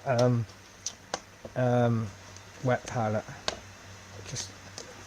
Right, so this is the whole bundle, right? And you can download everything in 3275 or just busts, or you can just, well, you'll get them all as a list of files. So this is Prince of the Void. This I love. This is my favourite. This is Bellhead, but I can't help calling him something else. It just flows out, and it just comes out. I'm not gonna say it. I know some of you will be thinking the same as me, but let's just say it's not Bellstart. This is the Void Hydra. This is Lord Gaspard the Parasite. I like him. This is Gremlinka. This is the Cursed Maiden, Sightless Torturer, Flayed Skin, Void Mouth, Dreadful Nurse, and Screeching Bodark. That's the bad guys. Then we've got the heroes. So we've got, now that I like, so detailed. This is Cornelia Dawn. This is Nathan the Hound. I'm trying to get a good view on this, guys. I'm so sorry. This is Tainted Hunter. Then you've got all your objects. They're big on props, aren't they? This is Asmere Fountain. This is Void Statues. Void Portal, Burden Statue, Asmar Chest. That I really like. This is a metal lever. Broken Bells. Shattered Window. Spiral Staircase. An Alchemy Desk. Then they've got some of them as busts, and I thought that's a nice touch. So these are some of the figures. Look, Painted Hunter bust, Cornelia Dawn's bust, Cursed Maiden bust, Bellhead bust, and this is the base for the bust, which we've already got in one of the other packs. But isn't it decent of them to give us that base in every pack? Because what if somebody signs up for this, say, next month or the month after? They won't have that base. Then we've got some props. This is a Void Lamp. And then this is... now this I like. This is an FDM version of it. Now FDM, I assume that means the printer. So that's pretty good. And then we have all the lore. So everything will turn into void when the haze comes. So it comes with 11 enemies, 3 heroes, 11 objects, 4 buffs, 1 prop. So if you go to the magazine, I will just flick through this, guys. I hope I can show you this. So basically what you've got here is a little booklet. So you've got the lore. So let's have that smaller. So it has a write-up now on all of the pieces. So now I can get into the mind of the piece, of the actual figure. And you sit there and read it. And where is he? Monsters.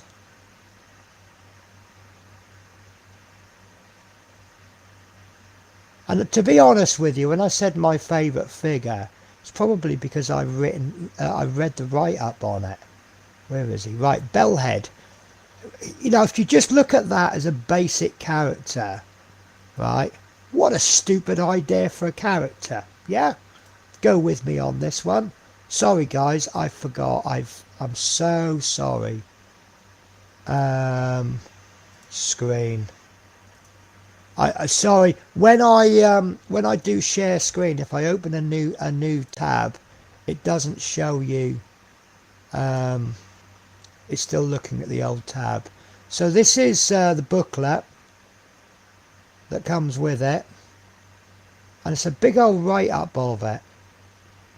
So as I was saying, if I can find it.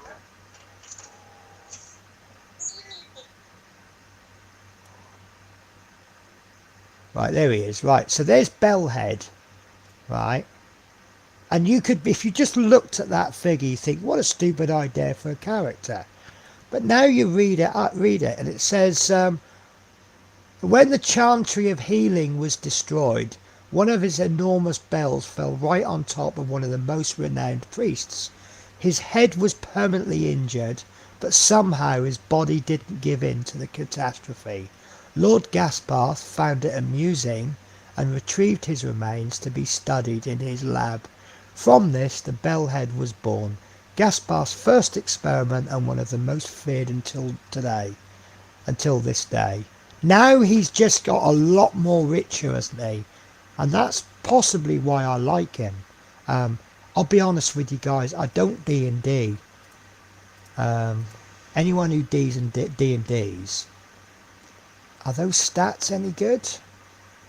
He's got strength of 22 plus 6, dexterity 18 plus 4, con 20 plus 5, int is 10, is that wisdom 14 plus 2, and CHA, is that charisma of 10. I don't know if those stats are any good. It's got an armor class of 19 with 178 hit points, 17 d10 plus 85, speed 30 foot. So I don't know if they're good stats or not, but anyone who D&Ds can tell me that. Jeff Light says the adventurer reminded me of Strider from Lord of the Rings. Right, so yeah, so they've given you, I don't know what these stat blocks are. Prepare for your next game session by printing the original stat blocks. Oh, it'll be all on in one sheet, will it? So yeah, this is the bundle. This is the first bundle. Now, they must know this is going to happen because they've just released the next bundle, which is Arthurian Tales, which I have access to because I'm a member. Now, obviously, I'm going to be paying my monthly fee before the next lot comes out. I don't know, I've never seen that come up before. Right, so again, you can download, oops, sorry guys, I didn't mean to do that. So you can download it in 32. I'm guessing 32 mil is for people who actually play D&D and 75mm is for people like me that just want to paint it. And then you have the choice of ready to slice for people who don't understand slicing like me, unsupported for people perhaps, I mean maybe unsupported is better for an FDM. I wouldn't ever print figures on an FDM, to be honest with you. And then again, Lychee project, I have no idea what Lychee is. If anyone could tell me what that is, then great. So you've got King Arthur Pendragon, Lancelot of the Lake, Queen Guinevere, Merlin Archmage of Camelot. These are really lovely figures, aren't they? Lady, oh, I like that. Do you think I could do that and then enclose it and then fill that with resin to make it look like, you know, a piece of water? Galahad Grail Seeker, he's lovely, isn't he? And who's that one? Dindrain? That I really like. That I can't even pronounce that, but that's, I'll just call him a dragon. Morgan Le Fay, Black Knight, Mordred the Usurper. This is the Green Knight. Has he just ripped his head off there? His own head. Questing Beast. Oh, I like that. Think of the transitions you can do on that between the bottom half and the top. This is Half-Blood Giant. And then you've got a Fank. And then you've got Environment, Dragon Sconce.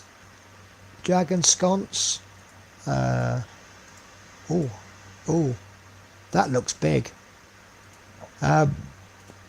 Holy Grail. There you go, I can know. Oh, because you've got to have the round table if you're doing King Arthur stuff, haven't we? Sword in the Stone. Tombs. Yeah, loving that. And then you got some busts. So there's King Arthur. There's Morgan Le Fay. Black Knight bust. Queen Guinevere. I wonder if I can get away with using some of my coloured metallics from Army Painter on that. If I paint the armour coloured metallics, and there's another bust. Then you got some. Look at that. That's. Do you think that's big? How big do you think that is? And then you've got the magazine again, which I won't download because I'm struggling with switching things around. So yeah, this is just what I've got just for being a member. Now there is one bundle I'm thinking about buying. So it looks to me like if you want to buy another bundle, they seem to be around about $30. So this one, for example, is $60 crossed out, $30 for subscribers. So just because I joined this month doesn't mean I have to miss out. Now the one I was looking at, there we are, Phoenix Forge.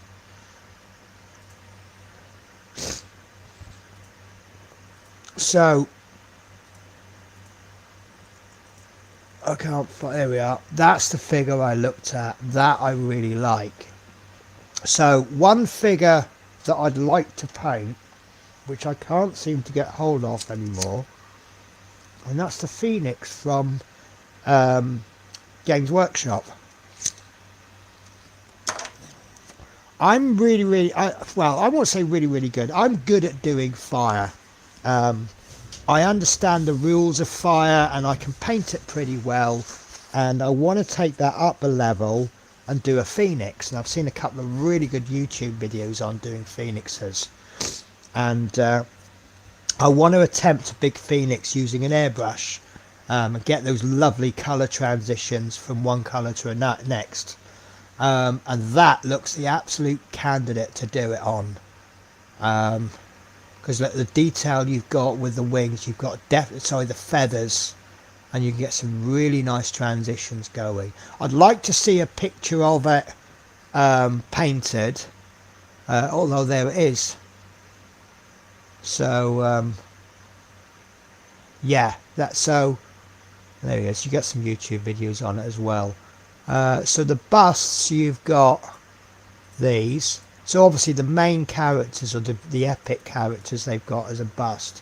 Now, this is the environment pieces. You've got the Phoenix Forge, the burst cannon.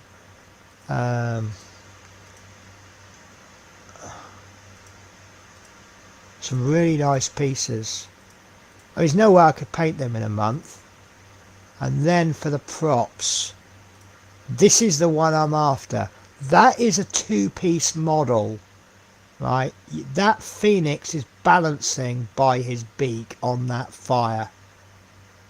That is absolute epic. So that's what I would like to get. And you've got 2 subscriptions. You've got fantasy and sci-fi, and then they have spoilers.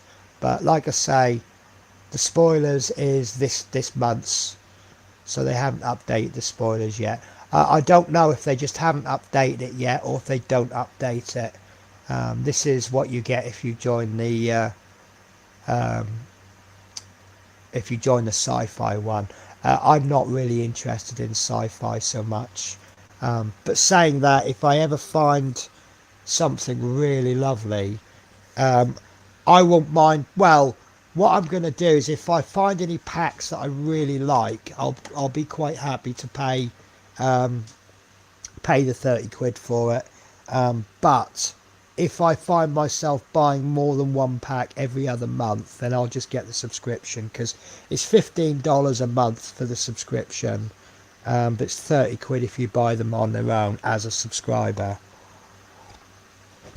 And so obviously, if I buy more than one every 2 months, I'm better off subscribing. So what did you think of that, guys? Let me... Bear with me a sec, guys. I'm just going to check my emails, because I'm expecting a free file being sent to me. Because now I've opened my emails, every time I get an email, I will... In fact, are you still there, TBG? I'd like to show you what I'm going to send you.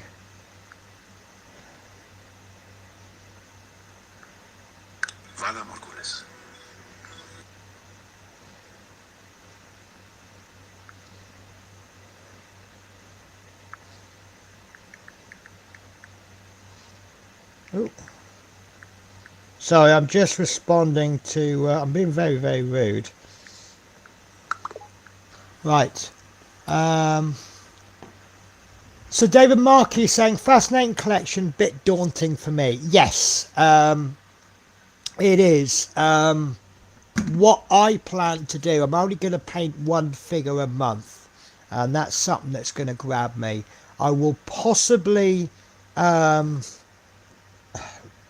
So I'm not sure how this is actually going to work, if it will work, but my plan is I'm going to print all of them off. Do you know what? I've gotten a muddle with the colours now. That's that one, isn't it? So I'm gonna print all of them off, and I'm gonna zenithal highlight them. So that I can show everybody the whole collection at what they actually look like. But I'm only going to paint the one. I just don't think I'll have time to paint any more with everything else going on with my channel.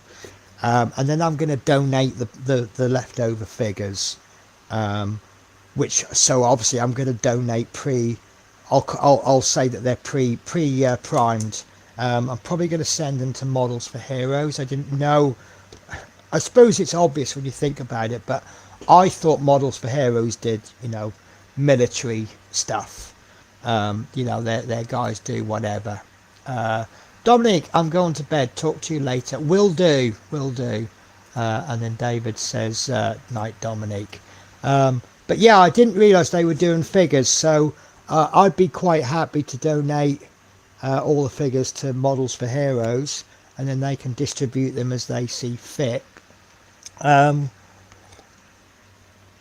then that's just one little bit I can do for them, without physically, I'd love if I had all the money in the world, I'd give them millions of pounds, but obviously it's unrealistic to stretch to that, isn't it, if you haven't got it.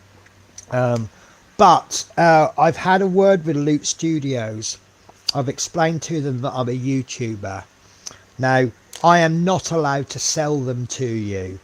obviously licensing and all the rest of it. But I am allowed to cover costs.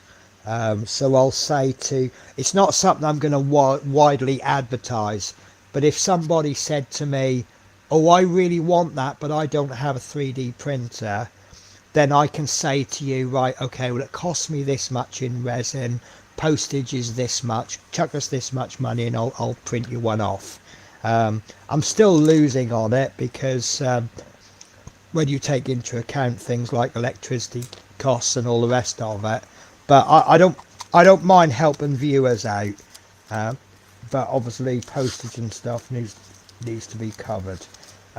So I'm going to assume that TVG isn't watching anymore, so I'm not going to show you what I was going to show you, but it's something that I think is absolutely brilliant. And if I can, basically I've been having a word with this guy, and it looks like I might be able to have a commercial license with it. Right, so let's have a look at what we got. So we have this. I don't think he looks that good, to be honest with you. He looks a bit dodgy, but then they always do when you have the light shades. They don't start to come to life really, do they, until you get some more colour in. Right, that's what I'm after. I should really use tap water. So that's gone a little bit thick on the palette there.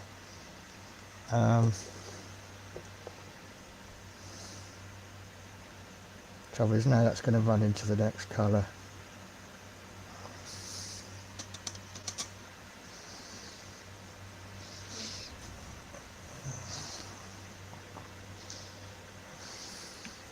So what I'm going to hopefully do here is I'm going to overpaint that, but leaving just the deepest, darkest sound muffles. It's probably because I'm having a sneaky cigarette. So not going to go right deep into the hairline. I hate doing this on camera. I'm doing this in the safety of my hotel room. If it goes wrong, it's okay, I can just cover over it.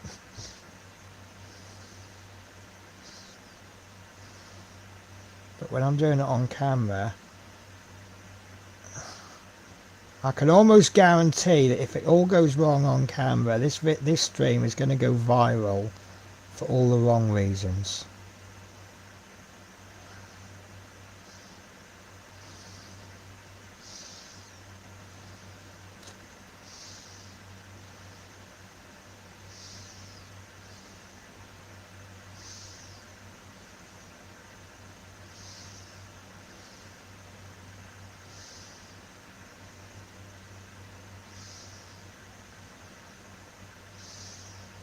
One thing about I don't know if it's mini paint in general or if it's all paint, but it looks quite stark, doesn't it? It looks very bright.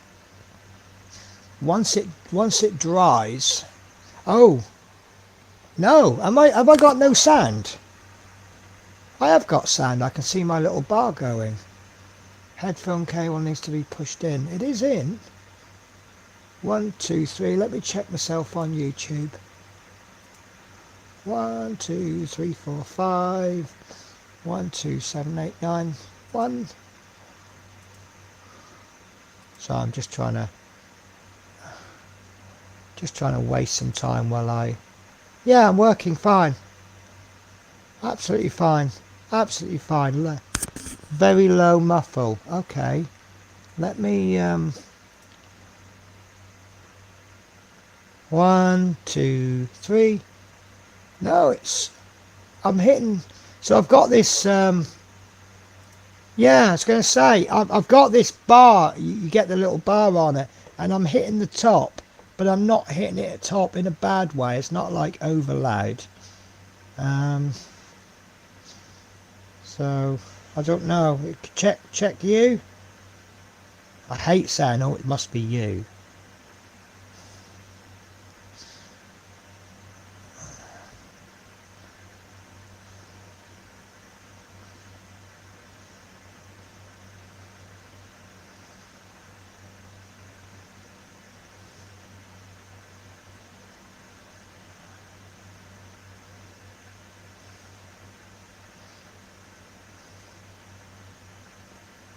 Sorry guys, when I really focus, when I first started streaming, I was doing it on Twitch, and I had an absolutely fantastic moderator who always pops in part way through a stream. She never seems to, lately she never seems to be at the beginning, but she'll pop in. Just that when you're at that point where you think, oh, she's not turning up, that's when she'll pop up. And she was my moderator on Twitch. Still, it's my moderator on YouTube as well. She's always, because she had me on Facebook as well, and she could message me on my phone. She'd always be sending me these messages. You're missing the chat. You know, you're not talking. There's dead air, and I was absolutely awful for it. Right, so most of that is dry. So what I want to do is really, I still can't use this wet palette, you know. It's just not happening for me. Why is it not thinning the paint? Is it because the foam's not wet enough, perhaps? It's not coming through the hydration paper.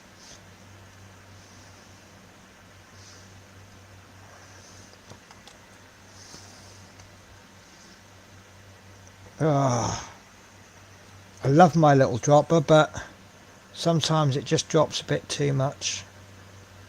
I'm actually saying that's pretty good.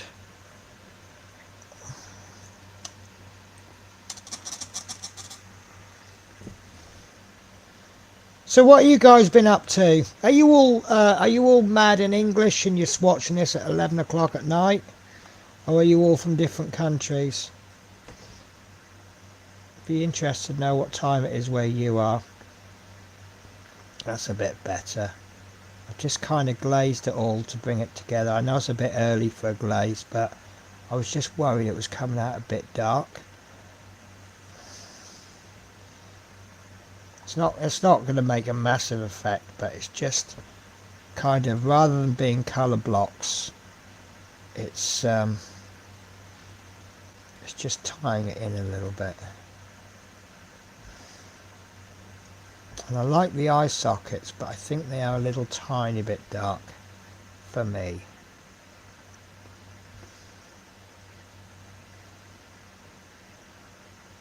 That's better, isn't it? It's quite handy having the camera here because, as I say, it's obviously I got the ability to look at it close up. If I bring it too close, it's going to go out of focus. So I'm holding it there, and that's probably about tabletop standard. So I can give it a check, and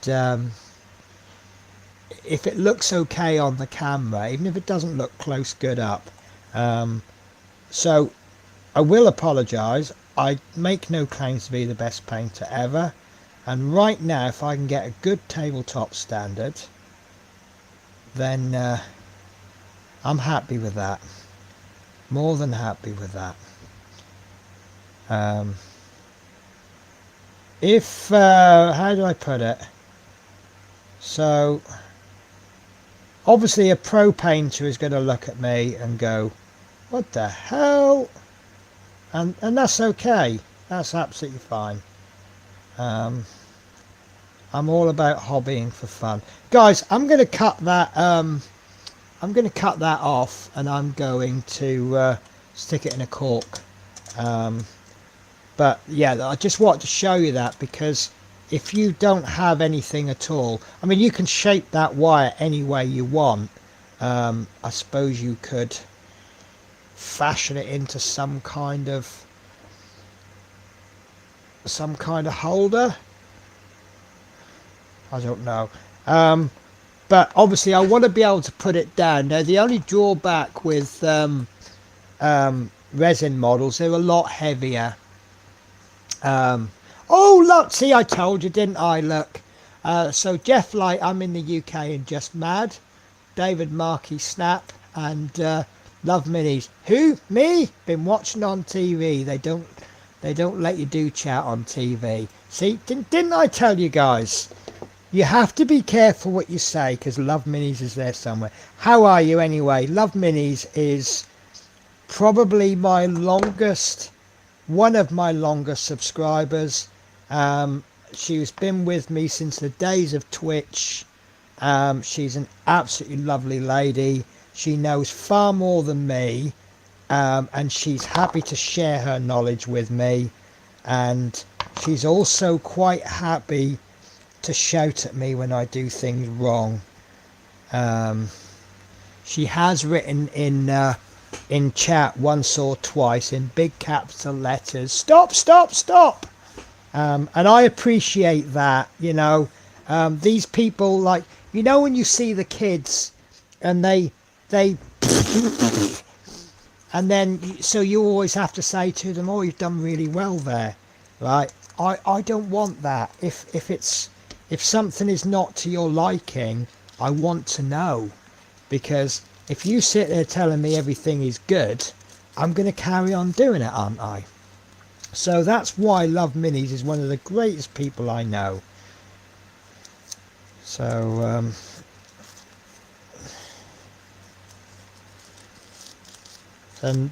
yeah, so and she's led me on to different streams as well, where I've learnt things. I know there's one stream she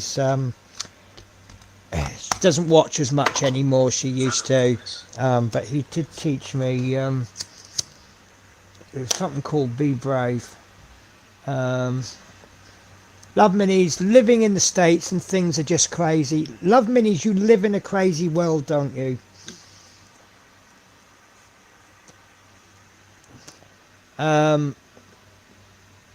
But yeah, so the expression "be brave," what this guy meant by that was to give things a go. And I've done things that previously I've been scared to do before, and I've come out with surprising results. So Love Minis, now that you found your typing fingers, do you know how to use a wet palette to great success? Because I ain't got a clue. It just doesn't seem to be working for me. I keep trying and keep trying, and it must be me, because I've tried different brands I've made my own wet palettes. This is a Red Grass wet palette, which I can agree is the best wet palette. It seems to be a lot better than everyone else's. So I believe the trick is to not build those highlights up too quickly. If you put 3 different colours of thick gloopy paint on there, you're going to end up with obvious colour changes. Now, I haven't gone into that hairline too much. Now that paint is absurdly thin, and I don't know if you noticed, I've actually blended 2 colours together. So I'm not doing a transition of 4, I'm actually doing a transition of 4, 5, 6, 7. And that just enables me to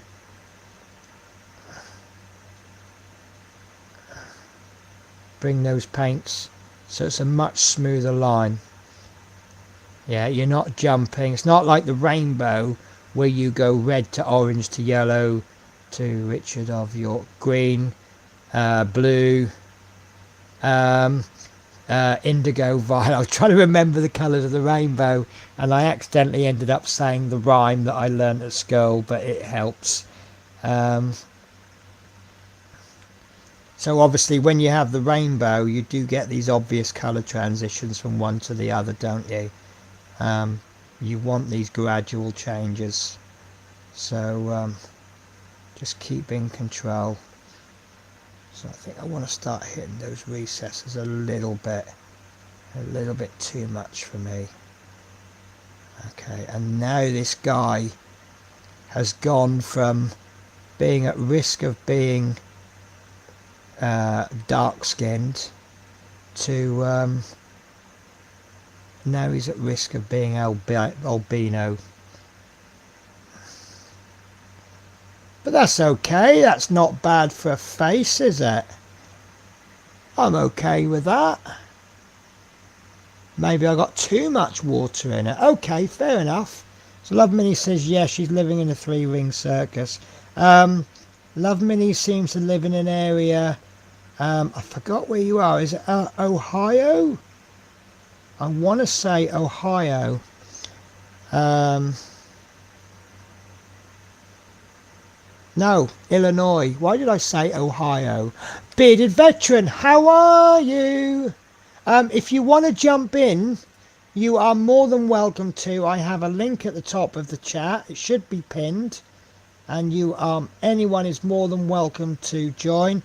This is just simply a hobby zone. We're just talking crap and getting on. And because I'm on my own at the moment, I'm talking my crap. So if anybody else wants to come on and talk their crap as well, they are more than welcome to. So I'm starting to quite like these color changes, so I'm going to start to switch to a lighter color, and then I'm avoiding the recesses a little bit more. It's a little bit awkward because that top lip looks quite dark, but it's not a top lip, it's actually a moustache, so it does look awkward. And I'm a bit of a fan of dotting, so as you can see, the way I'm painting, there's no way I'm going to get 250 figure army on the table by the weekend. But do you know what, I really am enjoying myself.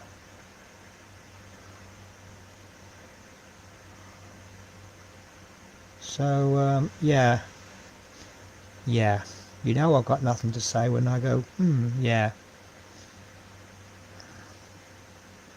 And I'll tell you what's interesting as well.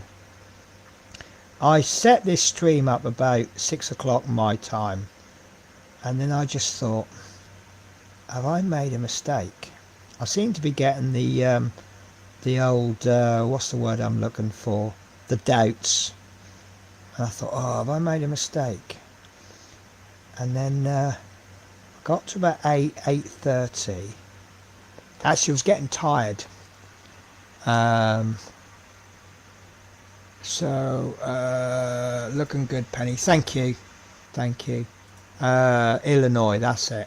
I should know Illinois because my great grandmother, no, my grandmother comes from Illinois. So David says, hello, bearded veteran. I'll keep you company for a bit if you want. Of course I want. I always want. David Markey, hello. Hi, bearded vet. Bearded vet says, hi, Jeff. Now, I've not known bearded veteran very long.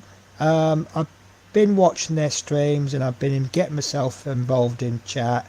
And then I got myself involved on the Discord. And do you know what? There aren't many communities that I think are nicer. And I've just really enjoyed it. It's like I feel like I'm at home. And everyone is dealt with respectfully, which is all I ever ask. But a lot of places don't offer that, do they? I'm not talking bad about anything. I'm going to post a link again because I want to make sure. There we go, share stream.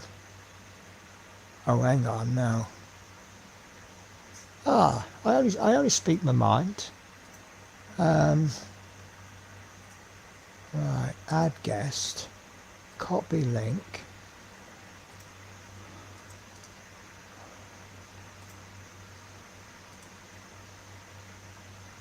Does that come up? Why has that come up and then disappeared? Alright, let me copy it into actual YouTube. It has come up, hasn't it? Yes, it has. Just going to take a comfort break. Do you know, I love that expression. It's a very gentle way, a very British way of saying I'm off to the little boy's room. I'm not happy with the forehead on this. It looks better on stream, but I just think I've got these dark patches. It doesn't help that round about here is the discolouring bit. So obviously it's textured differently. What I'm doing is I'm going to paint it as normal skin, and then as we finish, I can just put maybe a little wash or a little thin down ink, maybe a bit of purple, very thinly thinned down. Okay, I think I'm gonna go. The plan is to go one more colour, but if these go the same way that the other colours I've used, we'll probably end up putting another colour on. But I'm just trying to hit the higher. It's a little bit too thin. So this is just the third colour. The last one was a mix of the two, just to sort of hit that halfway point. So always get the nose in. That looks a little bit too bright. So we'll see what happens. So I'm now hitting the higher areas, but I'm not going quite as deep as I did on the last colour. That bit's making life hard for me. So I'm kind of halfway between the GW way and the professional painter's way. I'm dotting things on, which is like the pros do it, but I'm going for. See, I brought some more highlights in. It's a little bit too much of a jump there, but the next layer I can just bring a little wash in, get it thinner, and it'll just start to blend it all. I call it a wash or a glaze. A lot of scale modelers might call it a filter. Although I might have got that wording wrong. Filter might be something else altogether. But basically it's something that if you imagine you've got a pair of glasses, but your lenses are coloured yellow or red, everything's going to have that hue, is it? Is that the word I'm looking for? Yeah, see, this beard is making life so awkward because he looks so badly painted because it stops at a line there. And obviously I've not gone any further than that because I can't see the point in painting his skin a flesh colour. I think once we get the fur, once we get the beard in place. So I'm going to quite heavily thin this.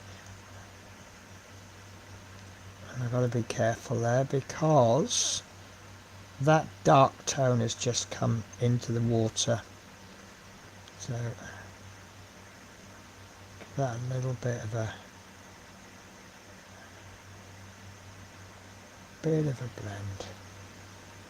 Don't know if this is working. I'm not unhappy with it. Now, I don't know if anyone watched it. I released a video last week.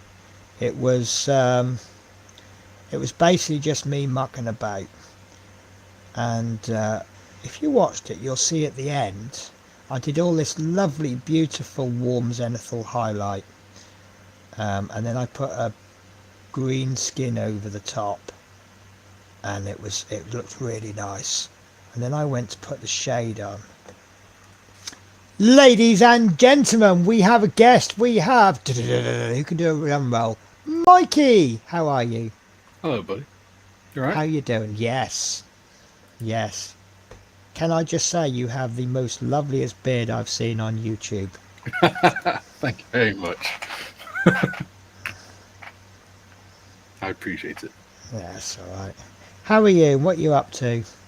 Alright, I've just been on... I was supposed to be playing D&D tonight.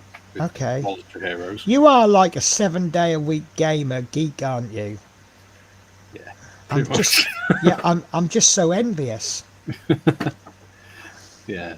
But part of it is because I do 4 live streams a week, so I'm doing modelling at least 4 days a week.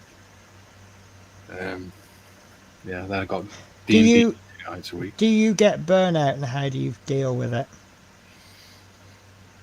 I do when I'm making videos, when I'm doing Right. normal videos rather than live streams. Right. Um, Usually I can cope with it until I finish the video, and then I just sort of crash once Yeah. it's uploaded. What usually happens is I push myself through the week, and then when it comes to the Friday, I sort of go to bed and that's it. I just sleep for like 12 hours. And Yeah. Because I've found myself, because I've got a week's holiday. I'm actually no longer on holiday now. Sadness. I'm actually days off now. But I've kind of sat there and I've gone, right, if I can do this video and that video, and then the next day I'll do this one, I can get all these videos done without pressuring myself too much. yeah, And then it just doesn't happen. Now I'm quite lucky in that if I get a bit burnt out doing this particular one, I can do a different one, yeah, because this part work's not the same as that part work, which isn't the same. But, you know, if I'd have gone as planned, I'd have probably done about another 6 stages on my Lancaster, yeah, and it's just not happened. But if you're only doing the one thing, yeah. you can't do that, can you?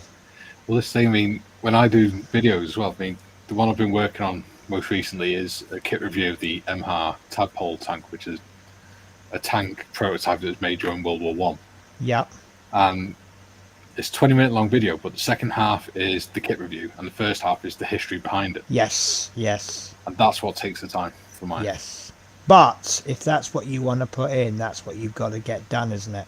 Exactly. I mean, I pretty much got it completed. I just had to do a few time-ins on it, transitions and things. Yeah. And there's over 100 images, original images from World War One in there. Yeah. Oh, I can't wait to see it now.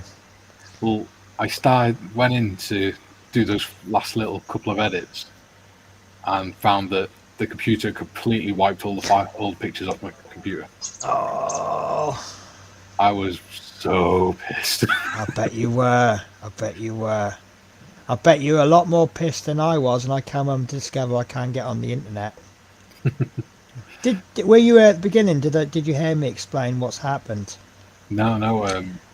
So this is a complete summary of my life. So I got up this morning. I thought, oh lovely, I'll do this, that, and the other, and something. Now, if I switch my view to that one, there is my overhead camera. Yeah. It's a camcorder with a miniature HDMI converted to USB. It goes into something, and I don't know the science of it, but it works.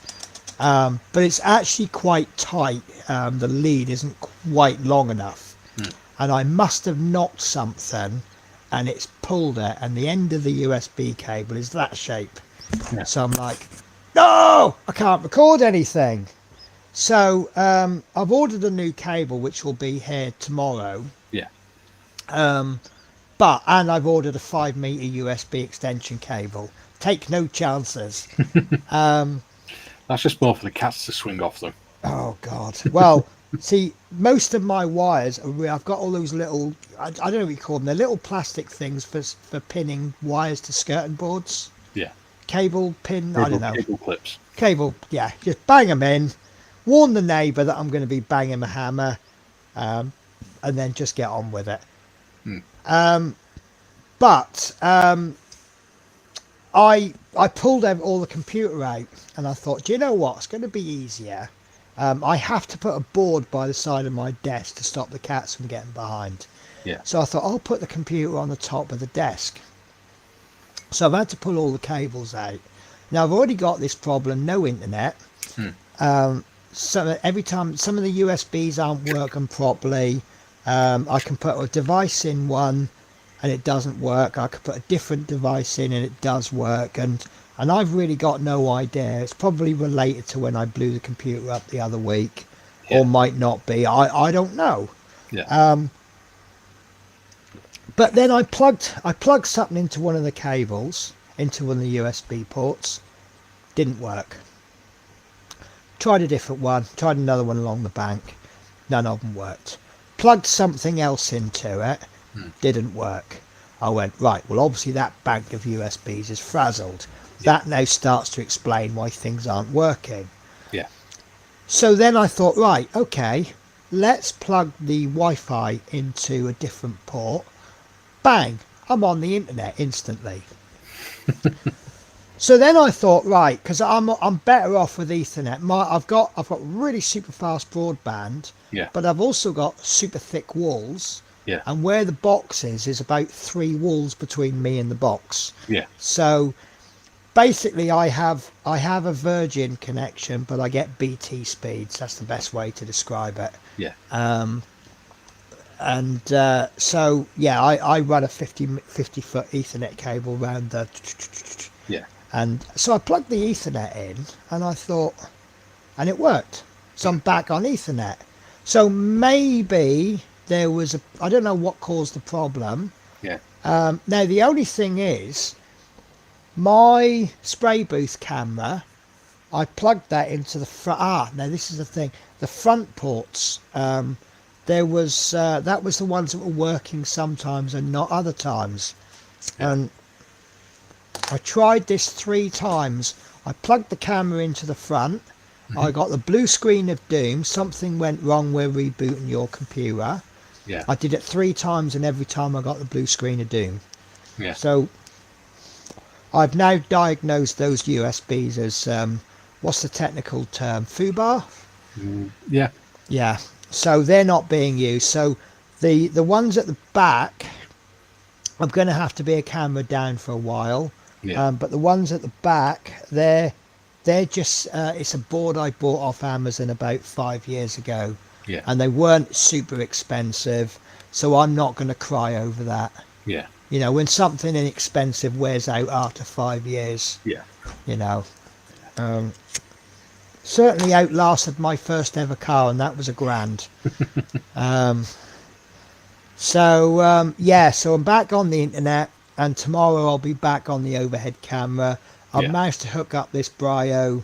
I hate this boom arm, I really do. But it's kind of semi-working. Yeah. But it just means when I'm doing front view, I've got more equipment than I've got me. Yeah. So there may be a chance that some of my viewers may not be your viewers. So would you like to tell me all about your stream and everything that you're associated with? Okay. So, bearded veteran case, for obvious reasons. I have a beard and I'm a veteran. I served with the Royal Electrical Mechanical Engineers. I am trying to switch us round. There we go. I use StreamYard, and it's sometimes not as user friendly as anyone else. There you go. I served with the Royal Electrical Mechanical Engineers for 7 years. Bring that camera back down. I started my channel because I'm really into history and scale model making. And then a couple of lads that are with me in Friends of Models for Heroes, which is the supporters group for Models for Heroes, which is an organisation that supports veterans and members of the Blue Light Services to engage with scale modelling as a therapeutic activity. They said, "Oh, why don't I fancy doing a live stream to try and promote Friends of Models for Heroes and Models for Heroes?" I said, "Well, why don't we do it on my channel? Because mine's already set up and I've got enough subscribers to at least do a live stream." And they went, "Yeah, all right." So we did our first one and it went quite well. And then now I end up doing 4 different live streams a week.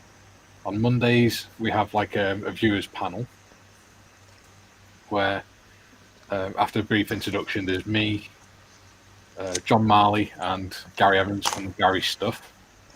And then we let the panel come on. They can chat with us and do scale modelling with us and whatever.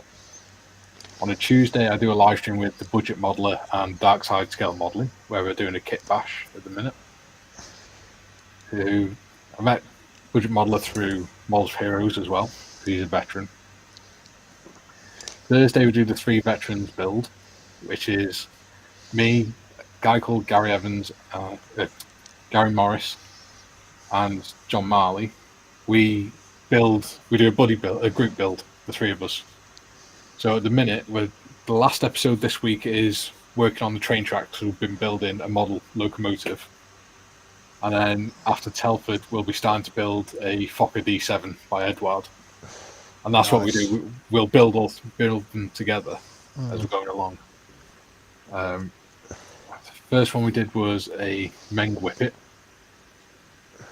And then what did we do after that one? Meng Whippet. Oh, the Beer Barrel Spitfire from ICM. And we're just finishing off the Dapol Battle of Britain class locomotive. So we're going on to the Fokker next. That's Thursdays. Then Fridays we do a. I've done it again, haven't I? There we go. On Fridays we do a thing called Creative Friday, where the first half we have me and John Marley up and we talk about different stuff that affects the veterans and models for heroes and scale modelling and stuff that interests us and things like that. And then for the second half, we open up for people to come in and have a chat and do some scale modelling and stuff. So, if you don't mind, I am going to summarise your channel. Yeah. You are just a load of blokes who are just getting on and just being normal blokes. People. No, I'll say people, not blokes. Because you've got more than blokes. And it's just a fun channel. I do not think there's enough people that just do what I'm trying to achieve here. Yeah. This is like the virtual hobby club kind of atmosphere. And that's exactly what you've got. Yeah. And well, one of the things we wanted to achieve, because originally when we started doing lives, it was just me, Gary Morris, and John Marley. Scale Modelling Twins and Friends Models for Heroes channels. Yeah. And one thing all three of us agreed was we've all got sons, and we want to create live streams that show our sons that it's okay to be a bloke. Yes. That's something that's coming out recently. I know Building with the Boys is doing. He does this men's health thing. He does a little bit of an emphasis on it. Yeah. And I think we are past the times when men don't cry and men don't show their emotions. Yeah. And, and it's okay, because this is a problem I've had in the past. It's okay to talk about people. It's okay to talk to people about your problems. Yeah. Because how often do you actually pluck up the courage to talk about something, and their response is, do you know what? I've been feeling the same. Yeah. Oh, I'm so glad I've got someone I can talk about it to. Yeah. And the other thing as well is teaching them, young lads, that it's okay to sort of rib each other. Yes. Okay? You can have a thick skin. You don't have to take everything to heart. You can have these sort of jokes. Yes. And it depends entirely on context and intent. A lot of times, and I think you get this spot on, it's knowing the person. Yes. I've noticed that you've had a little bit more banter with me more recently than when you first met me. Yes. Because you're getting to know me. Yeah. And I think that's the key, isn't it? You don't just go in, all right, you twat, exactly. First time I've met you. Yeah. But now I'm at the point where I can feel I can kind of, for want of a better expression, I can insult you while you're streaming. Yeah. Because you know me. Listen, if you look at the way I treat, the way me, Gary Morris, and John Marley are. Yeah. We'll just rip each other to pieces. Yeah. And then we'll say, love you, at the end of it. Yes. Well, a good example of that was I was watching Budget Modeler do a Zero. Yeah. And I think the first comment you did on his stream was, what are you going to destroy today? Yeah. But I mean, the running joke with my channel is technical difficulties. Yeah. There's always, it's more often than not, I don't start the stream on time, or the stream ends after 2 minutes and then I end up starting another one. Yeah. Or whatever. But we all have a bit of fun. I love your intros, by the way. Thank you. I'm really Can I play it again then? Yeah, go for it. Right. I did work hard on that, I will admit.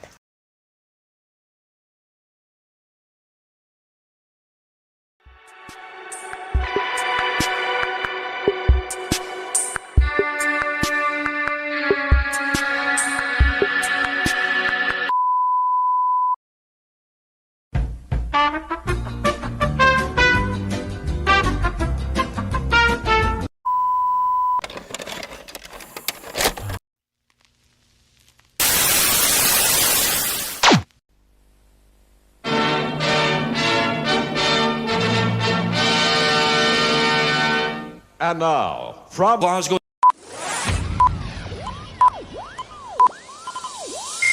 Ladies and gentlemen, may I have your attention, please? Good evening. Get ready to the countdown.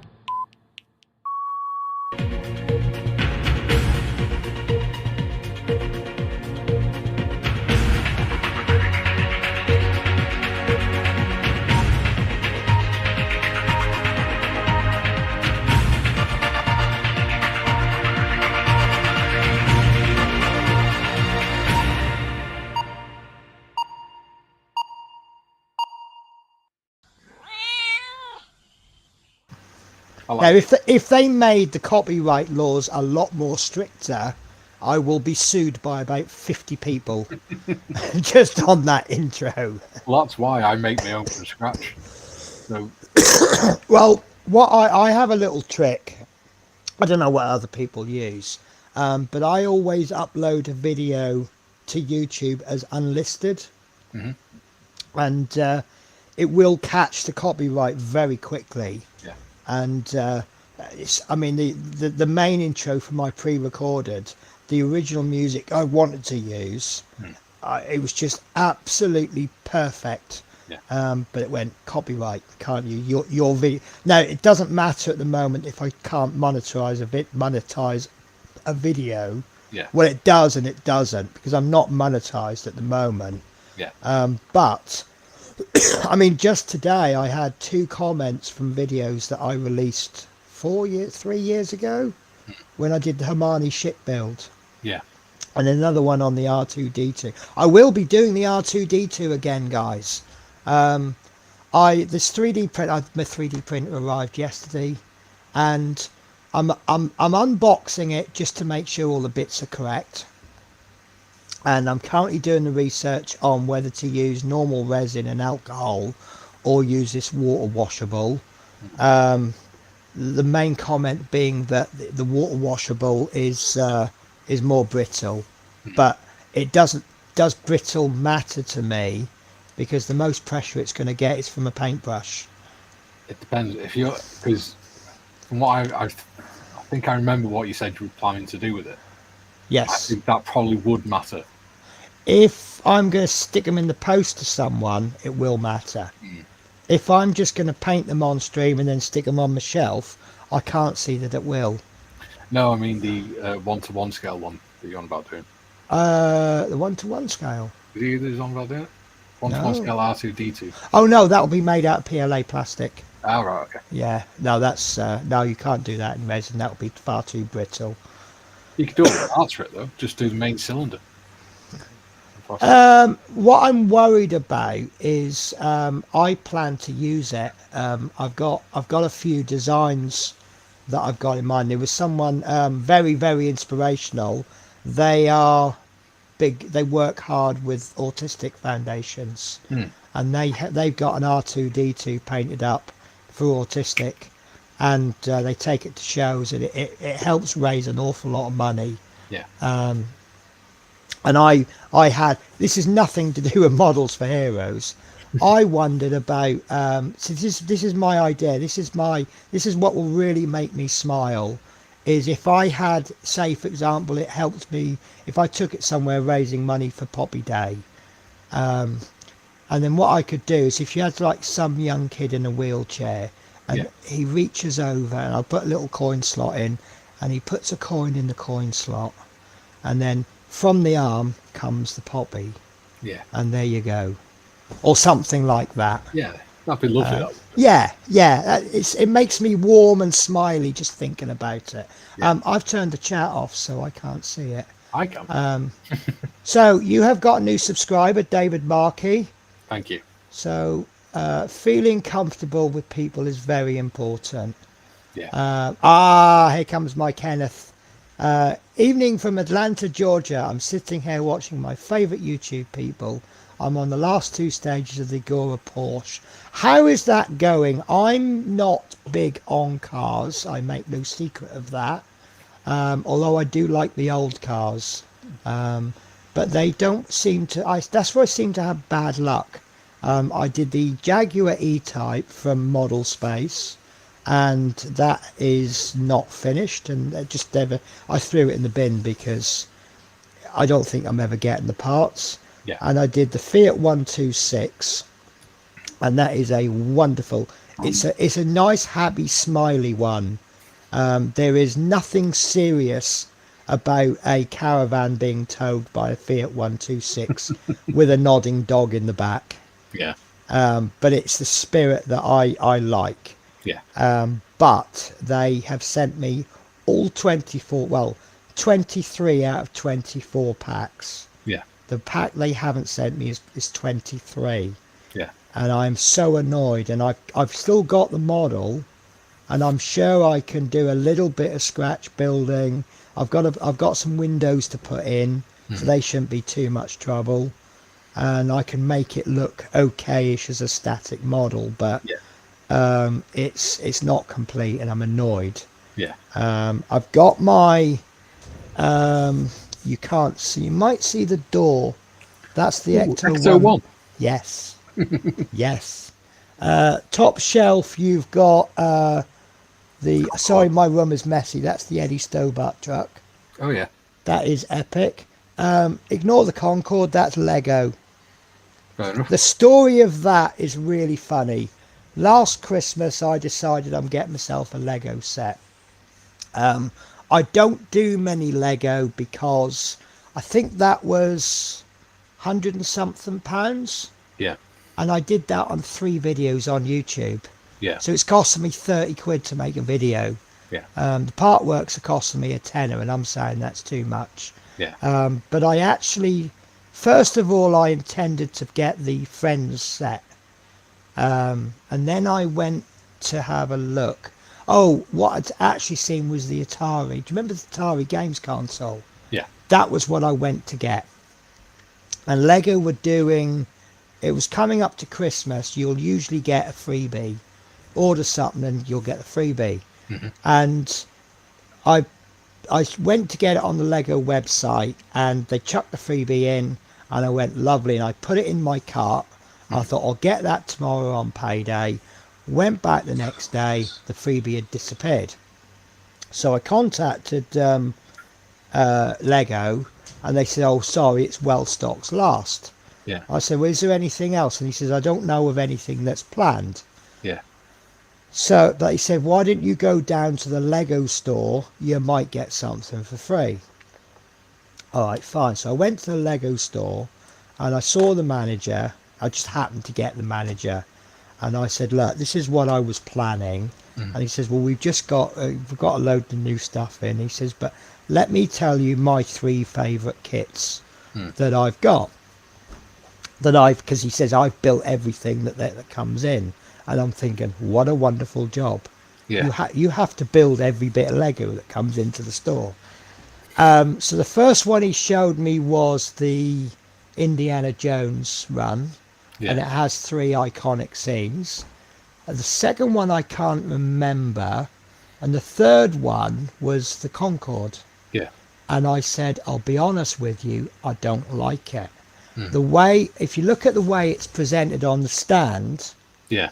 I think it looks like it's coming into land. Yeah. But the nose was straight out. It was Oh, yeah. sticking up. And he went, oh, hang on a minute. And he touched the nose and he pushed it down. I went, I'm buying it. Yeah. And the wheels are operated from the bit at the back. You've got where the bit comes at the back. You Yeah. twist it and the wheels come in. And clever. it is really, really good. And it's just, they give you these support blocks and you're like, orange bricks, what the hell? Yeah. And it just turns out their support is so well engineered. Yeah. Um, How do you decide what models you want to build for your shows, your videos? So with the part works, it's a case of, does it speak to me? Yeah. So the Terminator, which is there, is one of those films that I got into as a kid. Yeah. Lovely, fantastic. The first part work I did was the bus, which you can't see, but it's down there. Yeah. I mean, that's the intro to my intro thingy video. Yeah. I'm a bus driver. This is a bus driving part work. What could possibly go wrong? Yeah. So, and it's a route master. How can you say no to the route master? Well, yeah. I mean, you got on the buses programs and everything. Isn't Oh, yeah. But the funny thing is, I'm not a bus geek. People come up to me and they're asking me about the bus and coaches and whatever, and I'm like, don't know, and I don't care. Yeah. No offense, but It's work.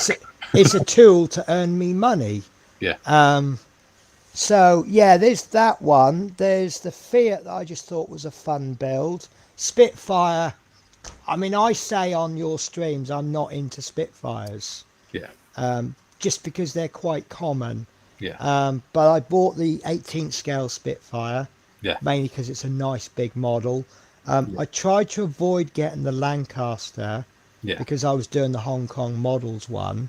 To be honest with you, it was more a case of it's big and it does a lot Yeah. than the. I mean, it's a nice model. The Gauntlet is the one that I'm least connected with Yeah. because I'm a Marvel fan, but I'm not a big Marvel geek. Yeah. If you watch someone like Building with the Boys, Yeah. what he doesn't know isn't really worth knowing. Yeah. But it was just a really nice, and it's big. Yeah. The one that I am really seriously attached to, and there isn't much to see, is the ET. Yeah. And that to me is probably the thing that I'm closest with. I can remember I was very young. We had no money as a kid. I'd got for Christmas, get this is gonna really seriously date me. I got for Christmas the ET soundtrack on cassette. Right, you know those funny little things that you wind up with. Here you go, look. There we go. Oh, for flip's sake! So, sorry guys, I've got that emergency again. Oh God, what's going on? Nothing. It's all working. No, it's doing a funny thing. So earlier on, I spilt a glass of Coke, and I was lucky it didn't go onto the main table. I've just spilt. This was full when I started the stream, so I'm sorry guys. Emergency number 2, repeat. And you know what Coke's like, so this table is going to get You know what you should get for your drinks, don't you? a beaker. One of them. Yeah, I know. I know. Do you know what? It looks daft, but I've got something similar. Yeah. Oddly enough, a while back, I started using a travel mug for when I'm streaming. The main reason I started using a travel mug was because it's a double-sized mug, so I don't have to run off and get a don't have to run off, and because if I now go and make it, oh fuck, crying out loud. So yeah, if I run out of coffee and I want to go and make another cup of coffee, I've got to leave you holding up my stream while I go and make a drink. Don't get me wrong, I will leave you at some point, and I know it's going to be shortly because I could do with going to the toilet, but that's another story. Do you know what you want to get? What's that? It's called an ammo pouch flask. You can get them on Amazon, and it's what we used to get when we were in the army. And it's a flask that holds holds enough coffee to fill that. Okay. But you screw the lid on. It's like a mini thermal flask. Okay. But you can get them for like 10, 15 quid, and it keeps it warm all day. I've literally put mine in my car. So it's basically a travel mug that's convenient to carry. Yeah, you can stick it in your pocket or in your bag or anything because it's nice. sealed. But you see, that's the other thing. I mean, I don't drink hot coffee. Yeah. But I do enjoy warm coffee more than I enjoy cold coffee. Yeah. Well, you know when I'm doing my live streams, I have my channel mug, don't I? Yes. Well, what I do, the reason why I can keep drinking out of that for 2 hours is because I have that ammo pouch flask. Right. What you don't Oh, see so on you camera, can 'cause top I it keep up. topping it up. Yeah. I got to be honest with you. What I'm considering is a pod machine, another coffee pod machine. I do like me pod coffee, but I could put one on my desk, and if I want to make another coffee, because the lattes that I drink, they're all in one, so you don't need to put milk in. You just put the pod in, Yeah. and voila, there's your coffee. All you need is sugar. Yeah. Well, sugar's a dry good, so I could just have a little pot of sugar. Yeah. 2 teaspoons, one for the dry cut sugar and one for the stirring. You And could I can even use set. one of your drawers to put some tea bags in or something. Yeah. Oh no, I don't do tea. Ooh. Anyway, so what I was saying about ET was, what I was trying to do was do that and Yeah. say, if you know, you know. Yeah. I remember when Mum and Dad first got divorced. One of the things he left behind was a tape of Phil Collins' Face Value album. Okay. So to get me to sleep, because I was only 6 at the time, my mum used to put it on a Walkman for me so I could listen to it. Oh, bless. Is that the Walkman with the bright orange foam? No, it's just a cheap one. I thought they were the cheap ones. But, yeah, even now, that tape still relaxes me. Yeah. Oh, nice. That Well, whole with this cassette that I got, it came with a competition, a draw. I don't know. I really don't know what first prize was, but I won second or third prize. Yeah. And I won cinema vouchers, and ET was still on at the cinema when I won. Yeah. And I don't know what the value was because it was so long ago, but I know that me and my mum got in. We had drinks and chocolate and popcorn, and apparently there was some money left over.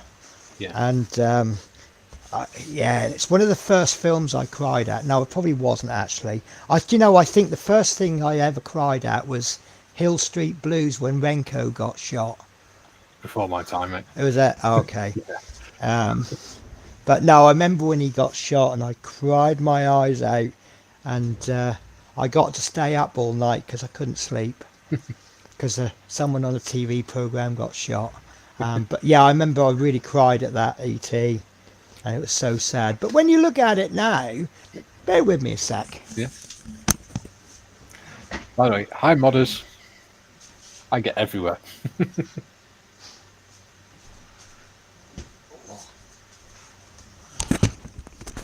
Have you noticed Modders is in, Penny? No. She's coming. Oh, is she actually coming in? No, she's in the chat. Okay. Oh, Tiffany, how are you? Right, I better catch up on the chat then, hadn't I?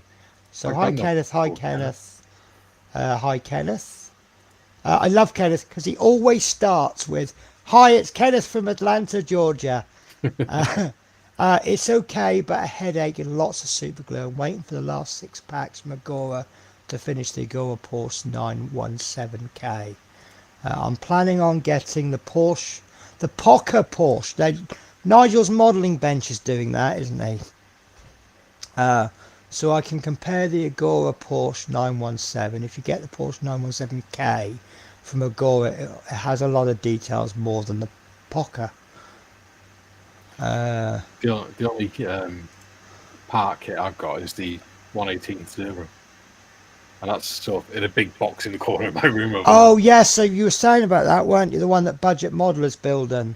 Yeah. See, I looked at that and I thought that looks really good. Yeah. And the it's not the best excuse ever, but the excuse I made for not doing it is I come from an American family. Yeah. Why would I want to do something that bombed Pearl Harbor or Yeah. attacked Pearl Harbor? It's a bit of a flimsy one, but it's just enough to not commit 1,600 quid to a part work. Yeah. Quite a few of us from M4H got it. I think Agora donated something like 40 or 50 of them. Wow. M4H. Wow. And so I was lucky enough to get one. But the more I watch the other lads working on it, the more Yes. like, holy shit. Yes. Yeah. Is it? I mean, most part works. They're fairly simple if you follow the instructions. Does that follow that? Apparently, there's a lot of jumping backwards and forwards. So Right.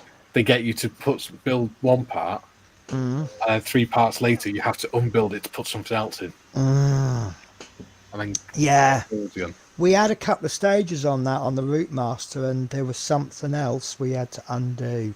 Now, when you have the benefit of having various parts, you can look ahead and go, well, I'm not going to do it up. Yeah. I've got a cat invasion, but you know I get cat invasions. It's all part and parcel. One of your viewers is leaving. Right, Lovely. you've done so many Spitfires, you should be able to design one. Yeah, right. So Tiffany says hiya. Hi Tiffany, hi Tiffany. Sorry Penny, but I have to go. No worries, love minis, you take care. Thanks for popping in as always. So yeah, the ET. Explain to me in real terms how that is cute. It's the big eyes, isn't it? I don't know. Do you want to see something really scary? Go on. I think if you take this off, now it looks, well, actually that looks creepy. Yeah. Well, the head on its own looks like it's stoned. Yes. Yeah, but it's got moving eyelids. There you go. That'll look better now. Oh, there you go. Now it looks creepy, doesn't it? Yeah. What you need to do is put some red LEDs in the eyeballs. Yes. Yeah. It's got a moving mouth. It's got, but you see, one of the things that annoy me about Partworks is you get so you get what I call a show-off piece. Issue 1 of the ET is that. Yeah. One piece, that's it. Can't do anything with it. But issue 2 had the finger. Yeah. And you have to install the LED. Yeah.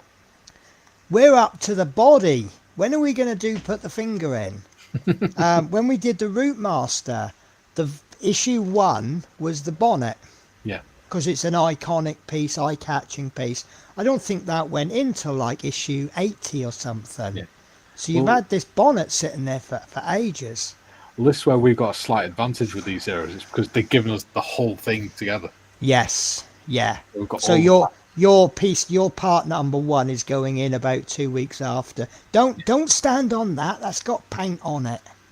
I'm hoping they're going to Telford and seeing 8 or 9 of them all lined up.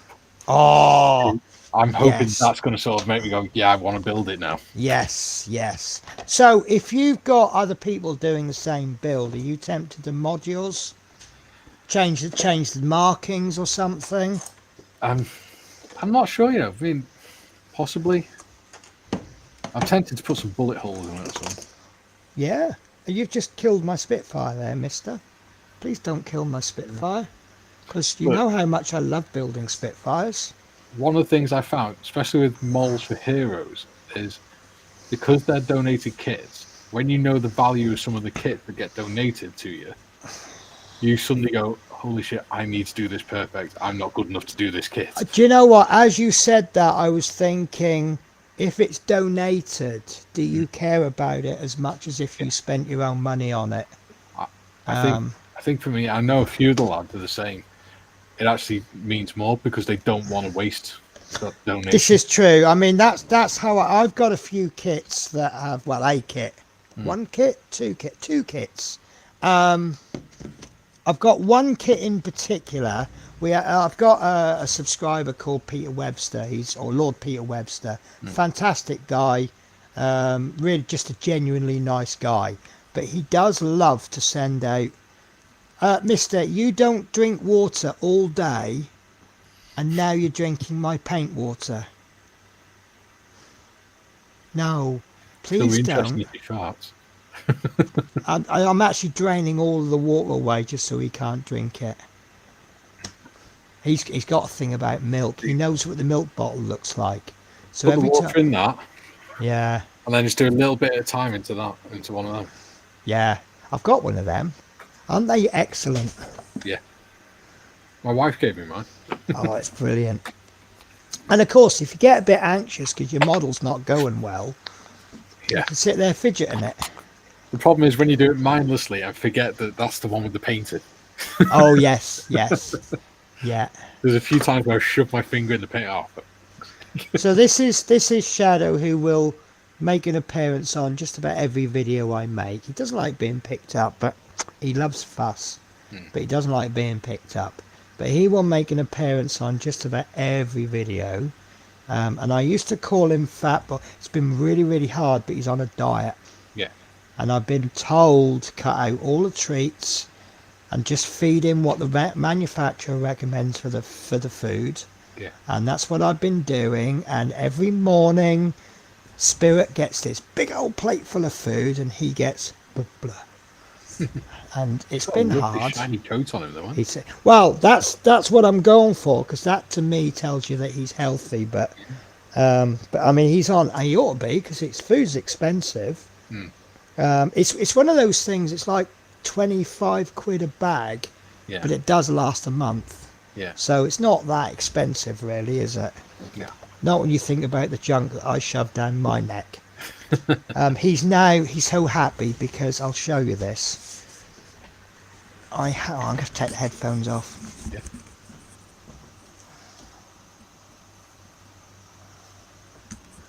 So that's a mat that's a modelling mat. That's from Partwork Upgrades. Yeah. And he's just made it his little bed. And oh god, I can't. Oh, there we go. So the routine he has every night is usually round about this time. He'll jump up on the desk. He demands a little bit of fuss, and as you see, I've given him 5 minutes fuss. Yeah. And now he'll sit down on that mat, and he'll sleep there all until I go to bed. And that's it. He's just more than happy there. And he's currently guarding my Scampi and Lemon knickknacks. I always buy a packet of them because you can't get them so much anymore, can you? No. So when I find them, I buy them. Yeah. So he's having a sniff now. The poor guys. I've really changed all his room around today, and both of them have been a bit sort of out of sorts because it's not. So yeah, that ET, that's a bit special for me because obviously how I felt when I was a kid. Yeah. Scale models, it depends on the reason really. I'm a big US Navy nut, so with a US Navy aircraft, I don't have it, I want it. Yeah. Lot of kits though I'm buying for a specific reason. This one I offered everyone the chance for me to start building it today. The reason I got this is because I've never done modelling before with an airbrush. Yeah. And it was ever so cheap. It was about 15 to 20 quid. Yeah. So I got two. Well, make sure you don't shake it too hard, otherwise you won't have to build it. That's a good point. Good point. But yeah, so I've got a Messerschmitt 109 in 1:32 scale. That was donated by Lord Peter Webster. Yeah. See, you have to be careful what you say, because if you said, "Oh, I could do with such and such," 3 days later you'll get a knock on the door from Amazon, and there it'll be. See, I don't have that problem. The only time I have that problem is with someone who comes on the panel. I'm not going to say who, but I have done a video where we've sort of done an unboxing of something he sent me. And he sent me like US World War I US ammo carrier. Yeah. From ICM. He sent me the Dardanelles set from ICM.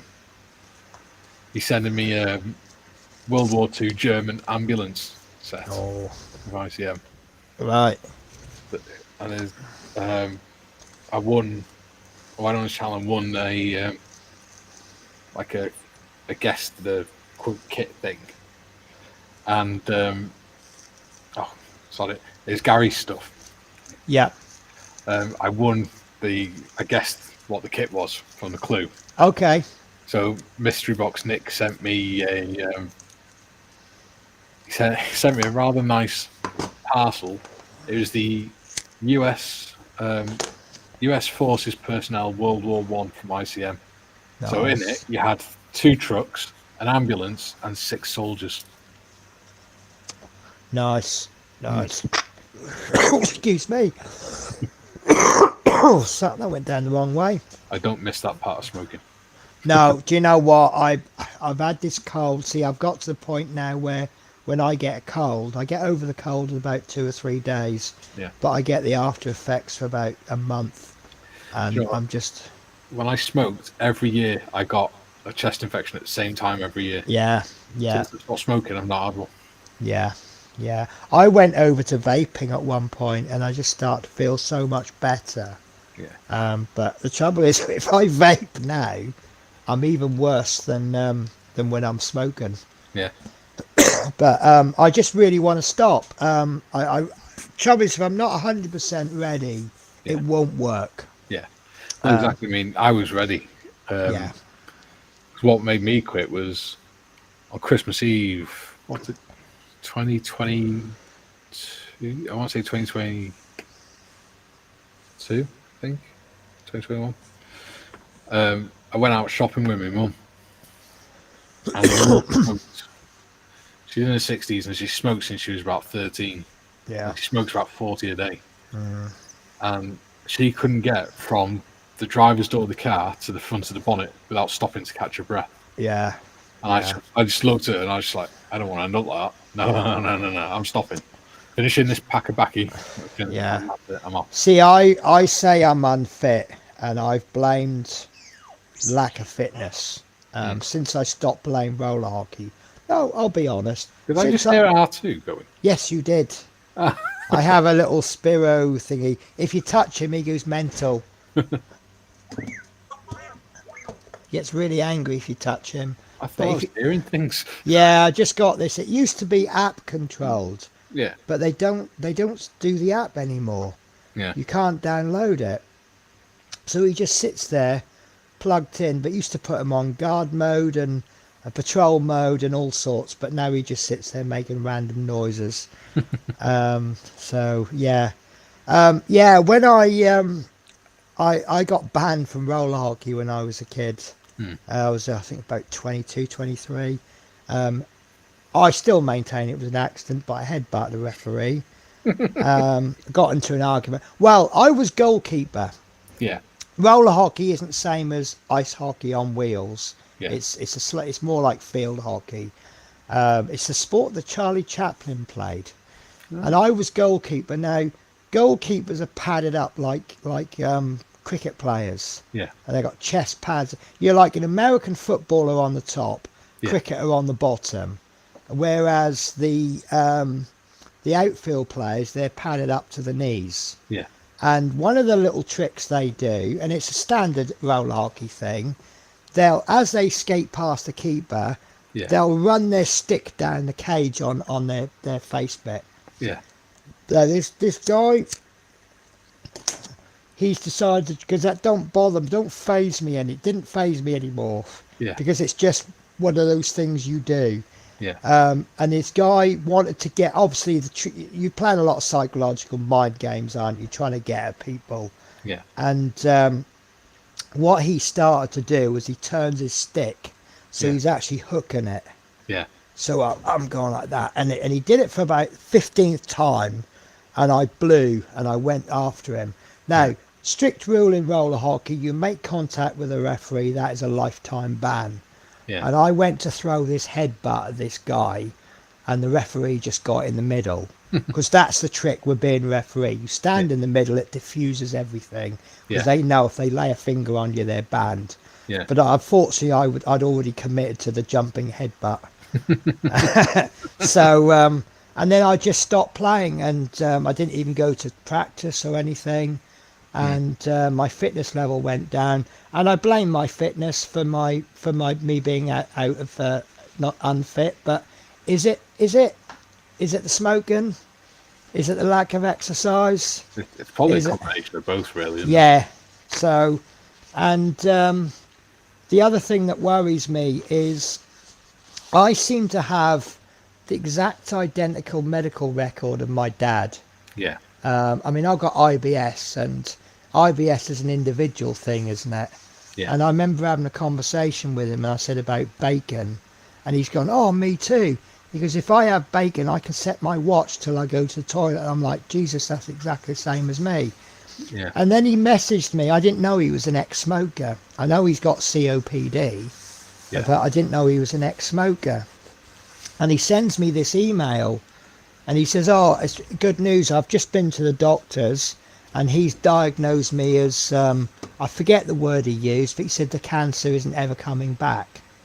And I went, pardon? And he says, oh, the cancer's not coming back. I said, I didn't know you had cancer. So, and my medical record's the same as his. Yeah. So, anyway, just catch up with the chat. Yeah. I've been wondering how Lord Peter is. We haven't seen him in a while. No, I've not seen him in a while, mainly because I've not been doing live streams. I've had the odd little bit of contact. He's fine. The most news I get is that Marie is really enjoying the ET. It makes her smile. His wife is doing the ET build as well, and she's loving it. And she was almost depressed when one of the stages it said it's going to be delayed for a couple of weeks. And she almost got depressed about that because she didn't want to wait. But when the pack came, she loves to just get straight in and she does it, and it makes her smile.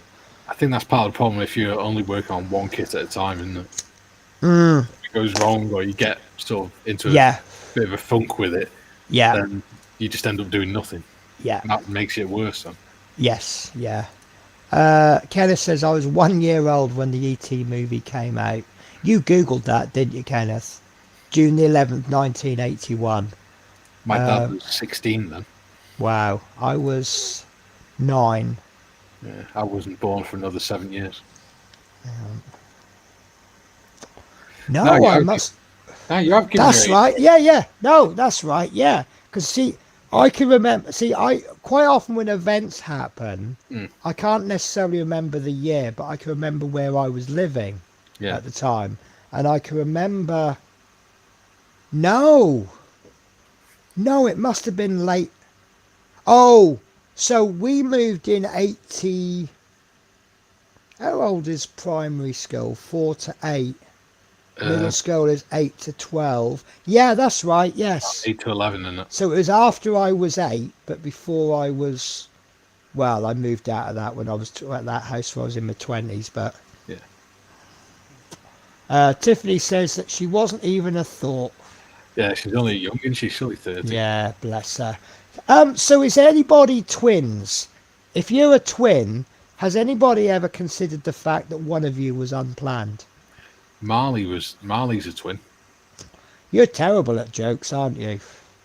That just went...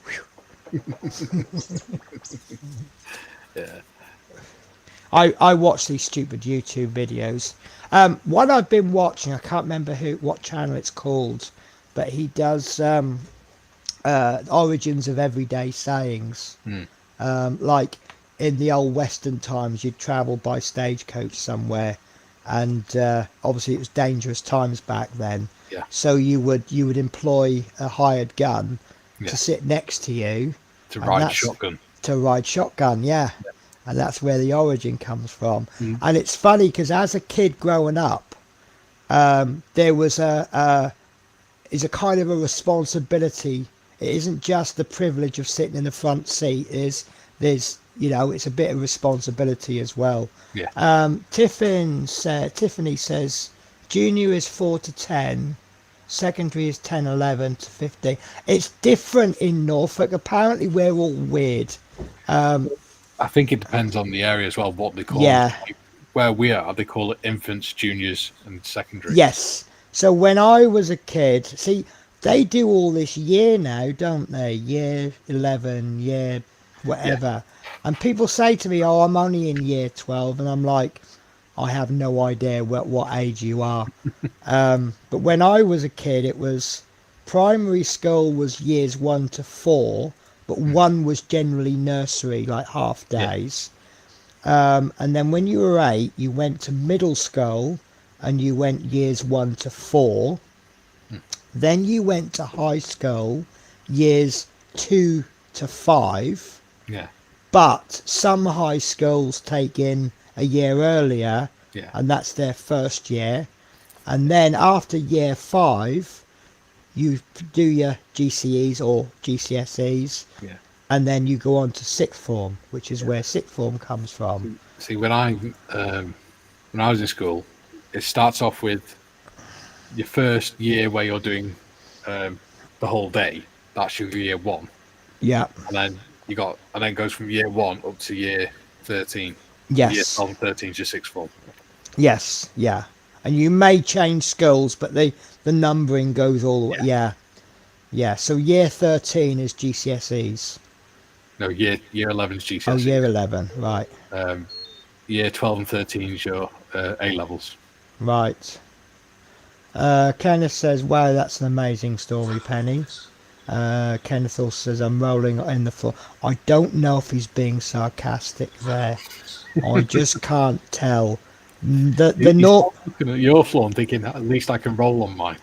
Yes, yeah. Oh, there's a little bit over there you can roll on, and this will surprise you. The living room is half done. I've got a channel in the living room, Yeah. and but yeah, no. The normal response I get from my jokes is, "Don't give up your day job." Tiffany says she was one of the oldest in her class. I was one of the youngest. I'm a May baby. I was born in the April. Yeah. And Right. yeah, I was still one of the oldest in my year. Well, I went to boarding school Hmm. for a bit. My mum married an RAF serviceman, and they had this. It's a state boarding school.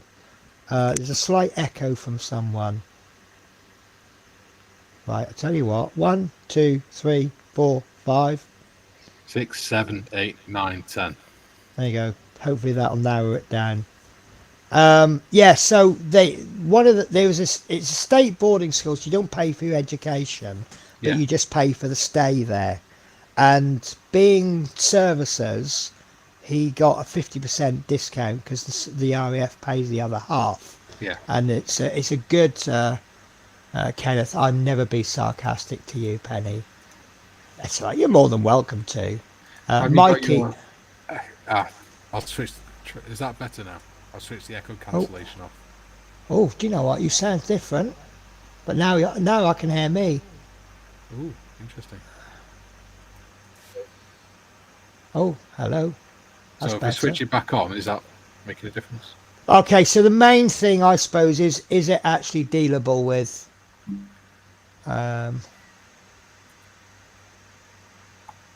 Why did I want my emails? I know I opened up my emails earlier on. Because mine doesn't normally echo. But it could be because it's in Streamlabs rather than StreamYard. Could be Streamlabs. It could be whatever. As long as it's manageable. I know what I was looking at my emails for. Okay, so I think what's happening, because I'm looking at the sound bar going up and down. Right. I think what's happening is my microphone's picking you up. So if I turn my microphone down, turn the gain down, it should help. Yeah, you've gone a bit quieter. Can I be really, really rude and just run off for 2 minutes? I won't leave you, I promise. So I'll let you talk about absolutely anything you want. I don't need to take my phone with me and watch to make sure you're not being naughty, do I? No, I wouldn't do that. I'll see you in a moment. All right, man. So, who have we got in the chat? We've got Tiffany, Kenneth. My granddad was called Kenneth. Anyone working on any models tonight? It does feel very weird being on this very big screen. Well, it used to be on a big screen.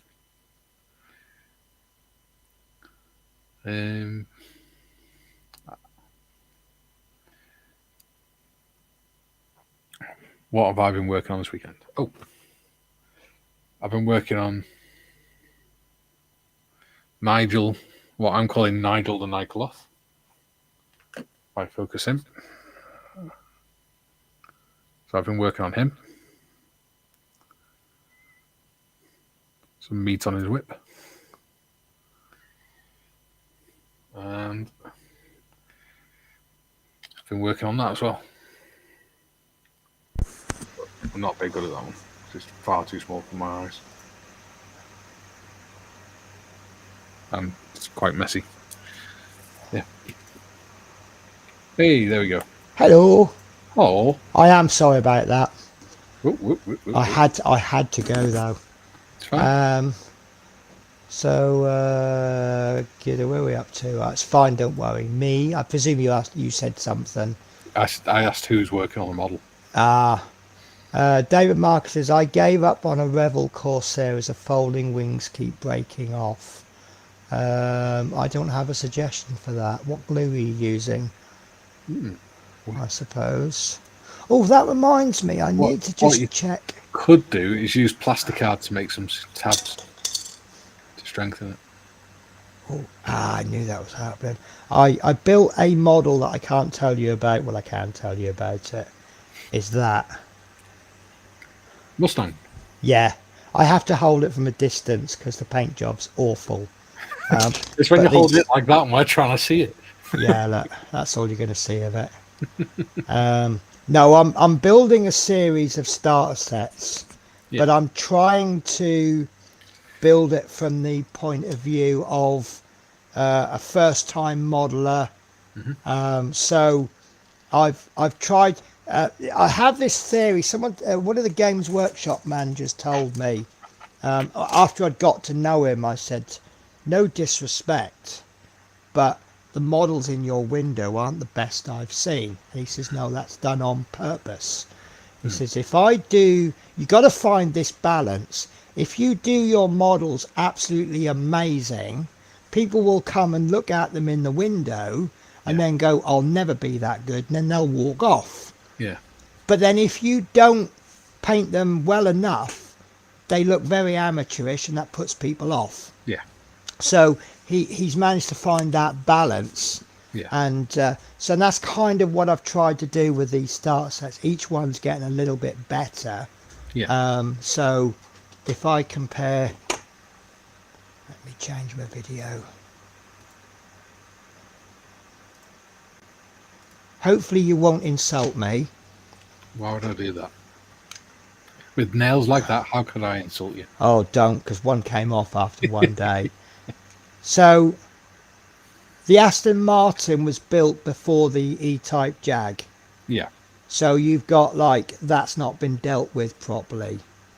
The decals are a little bit better. I love that E-Type. I don't like registration stickers on the bonnet, but that really suits. I think that looks amazing. But and the wheels work. The wheels work. No, I do love. I love a propeller that spins on an aeroplane. Yeah. And this one is amazing. Do you know what you'd love? What? Doing a Dapol locomotive. Oh, if it's anything like the one I did before, that was not fun. Well, which one was it? The one you did before? Sorry? Which one was the one you did before? I can't remember. It was a big black one. Ooh, missus. It was a black one with red wheels. Oh, yeah, no, they're not Dapol. That was a Rebel. No, it wasn't a Dapol. It was a Tagliari. That's it. But it was fun. See, yes, something like that. The Dapol kits are so easy. Are they? Yeah. So right, let me catch up with chat, and I'm going to run a theory by you. Someone did a video, and they absolutely blew my mind with this theory, and I'm going to run the theory past you. Tiffany says, I am working on the Ducati step sensing as I'm not using it on our build. That sounds nice. Do you know what? Can you do me a favour? Can you post just put some kind of chat in the chat? Just put some kind of chat in the chat. Yeah, that didn't make sense, did it? I know what you mean, don't worry. Could you write something in the chat? Why have I got 2 upcoming streams today at 9 o'clock? Okay, that's strange. Right. Okay. 2 seconds.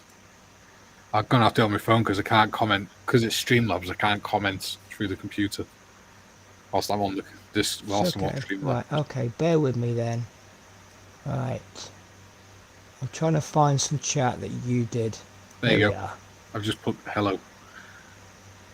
Right, okay. So I have made you and Tiffany standard moderators. Oh, thank you. So if you would like to post any links, you are now able to. Because obviously, if you're not a moderator, you can't post links. I don't like that. Yeah. But then again, it prevents people spamming, doesn't it? Yes. So I did post that. I might still have that link because I copied and pasted your link, so it might still be on the clipboard. It is. Sure. I think you've just posted it as well. So yes, give these guys a look and watch one of the streams, and then you'll get loads of links to other people's channels as well. So he's Bearded Veteran Creates because he's got a beard and he's a veteran. Yeah. Plan to fix the wings down. So I will admit I like US or naval aircraft. I like the wings folded. Yeah. Because I think it's a cool thing that they do. Not everything does it. But at the same time, if it's too much, put the wings down. You know, some are simpler to do. F-14s are simpler because they just swing in a little bit further, don't they? Yeah. They are far bigger. Yes. The Gannet looks extremely complicated because it has a double fold in it, doesn't it? Yeah. So yeah, I mean, I've done the Sky Raider, which I'm actually sadly planning on getting rid of. Because I'm doing another one. I feel really sad about that. So the Sky Raider, I did a lot of it. I was doing things for the first time. It's the first time I'd done black basing, first time I'd done this, first time I'd done that, and someone had said it's the that's most of my stuff there. Yeah, it's the, Get it across. Oh, you got one of those fancy robot-y cam things that you can move about? No, it doesn't actually move. It's just because it's zoomed in, I can move around the screen. Nice. So I've got like a V2 rocket there. There you go. V2 yes, rocket. I see it. Yep.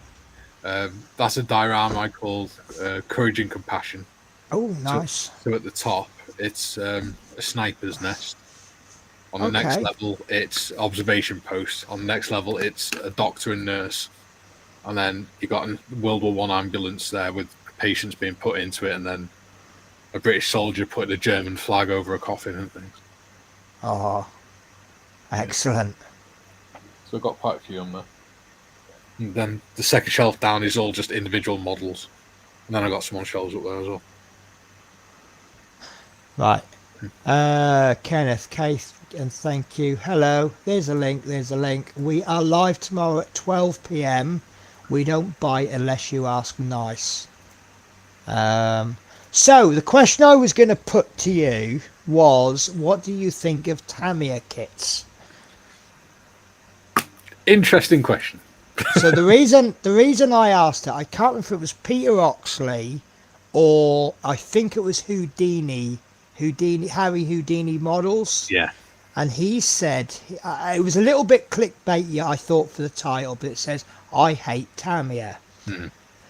Now, Tamiya pretty much build themselves, don't they? That's the joke, isn't it? Yes, yeah. Which, does that take away skill? But then again, my flip side of the argument is if you're doing a particularly difficult kit and you're just getting a little bit fed up, get yourself a Tamiya. Yeah. But to be honest, why don't starter sets get slagged off the same way as Tamiya?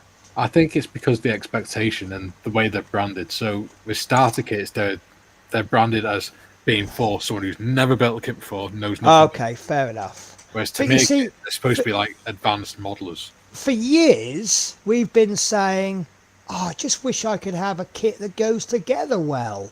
Yeah. Suddenly Tamiya comes out with kits that go together well, and we're like, oh, bloody Tamiyas, they're too easy to build. Yeah. They don't test your skill. Maybe you just want to sit down and just produce something with little or no effort. I think that's part of the problem. Is a lot of people are comparing rather than how can I put it. They're comparing a Tamir kit to something like Wingnut Wings, stuff like that. Really high-end kits, and going, oh, they're too easy. They're not enough challenge. What they're not, instead of the way they should be looking at, which is for the price of what you get, you are getting a fantastic kit. Yeah. Because it goes together. There's no real issues with it. Yeah. Yeah. You know, it's a good build, and they're a decent sized model with plenty of detail. So we had a similar thing with the Route Master. People were complaining about the proportions of the used ticket bin was wrong or something like that. Yeah. And if you scale anything down by any scale, whether it's half scale or 1 to 144th, you're going to lose some of the detail. Yes. It's you have no choice. Yeah. But with the situation with Partworks, if you make it too easy, if you aim yourself purely at the kids market, Yeah. the people who want an accurate model aren't going to buy it. Yeah. If you aim it too high, the kids aren't going to get it. Yeah. Now I see a lot of these Partworks, I see them as aimed, they seem to be aimed to, they come across as being aimed at granddad will do it with his grandson on a Sunday afternoon. Yeah. You know, the kid can do most of it, the harder bits granddad will get involved with his magnifying glass and his tweezers. Yeah. But that seems to be the market, and you've got something that looks really nice. You know, if you're certainly the case with Airfix. But in this case, I'm talking about the Partworks. Yeah. See, that Terminator I've got, there was no skill at all involved in that. Yeah. But do you know what? Everyone who comes into my craft room, virtually the first word they say, the first thing they say is, wow, that looks awesome. Yeah. Yeah. And it's not until I start saying, well, it's got this wrong with it and that, and I'm not happy with that, and the teeth are too brown, I've just ruined the experience for them by saying that. Yeah. So it's not always about, you know, if they made that 100% accurate, it would just be too much for your average builder. Yeah. If you make it too easy, you're then going to have to lose a lot. Well, the other thing as well is the more detail you put in, the more it's going to cost. Yeah, well, they could do more because Yeah. they do drag those builds out quite a bit. Yeah. Yeah, I agree with what you're saying. But You know, one of the reasons why I like ICM kits, because they admit themselves they're not for starters, not for beginner modelers. yep. But yep. that for someone like, I mean, I'm not an advanced modeler by any stretch of the imagination, but I really enjoy putting ICM kits together, and I don't find them particularly complicated. No, I find a lot of models you've just got to. For me, the more difficult kits, you just got to look. You got to dry fit a bit more. Yeah. Maybe look a couple of stages ahead on the instructions to understand why the hell is this going together. Oh, stage 12. Oh, I understand why now. Yeah. So you have to be a little bit more patient and a little bit more reading ahead. Yeah. Whereas things like the Airfix start sets, I can do that. Sometimes I can do it without the instructions. Exactly. But then that's what it's aimed at, isn't it? Yeah. Yeah. In one particular brand of kits I really like is MHAR kits, and they get heard of really that. crap. Have you never seen an MHAR kit? No. 2 seconds, I'll get one. So I've got to keep chat going now, mind you. That's a turnaround, isn't it? So yes, don't forget to have a look tomorrow at their stream. I guarantee you'll have fun. And get involved in the chat. They are very, very good. People like me, I get involved with the build and the chat just runs away. These guys, they somehow keep up with the chat, don't you? You are good at keeping up with the chat, much better than I am. Well, I've got a modmin, you see. Yeah. So yeah, the MHAR kits, you got 172 ones, Right. you got 135s. And the 172s Which is that kind of That's scale. it. You pretty much got it on one sprue. Yeah, pretty much like that. Yeah. And details not bad in them, but not the best. But surprisingly, the 135 kit isn't that much difference. Right, so it's just a scaled up 72's kit, is it? Pretty much. I mean, you got rubber tracks, but that's the two halves of the hull. Right. So, but the detail on them is really good. Right. Because on the video that I'm doing, I put the 1/2 mil pencil head next to the rivets, and they're perfectly clean rivets, and they're about 1/4 of a millimeter. Right. But there's not that much in them to build. I mean, oh dear, the instructions aren't in there. Oh no. Have you looked on Scout? Oh, did you have the instructions? Yeah, I've got them. Okay. Oh, you've got them. Okay. I've got them somewhere. So sometimes they post them on Scale Mates, don't they? Yeah. And Yeah, and I recently discovered the Revel site has every set of instructions for Revel on it. Yeah. But they get a lot of stick because there's so few parts and they're so simple to put together. Right. But, whereas Mini Art is complete opposite. Yeah. But these got, for someone who, say you just want to make a diorama and you got like a week to make a diorama, if you get one of those kits, you can put it together, it's got loads of detail in, so you can weather it and do whatever you want with it and make it look like a normal kit.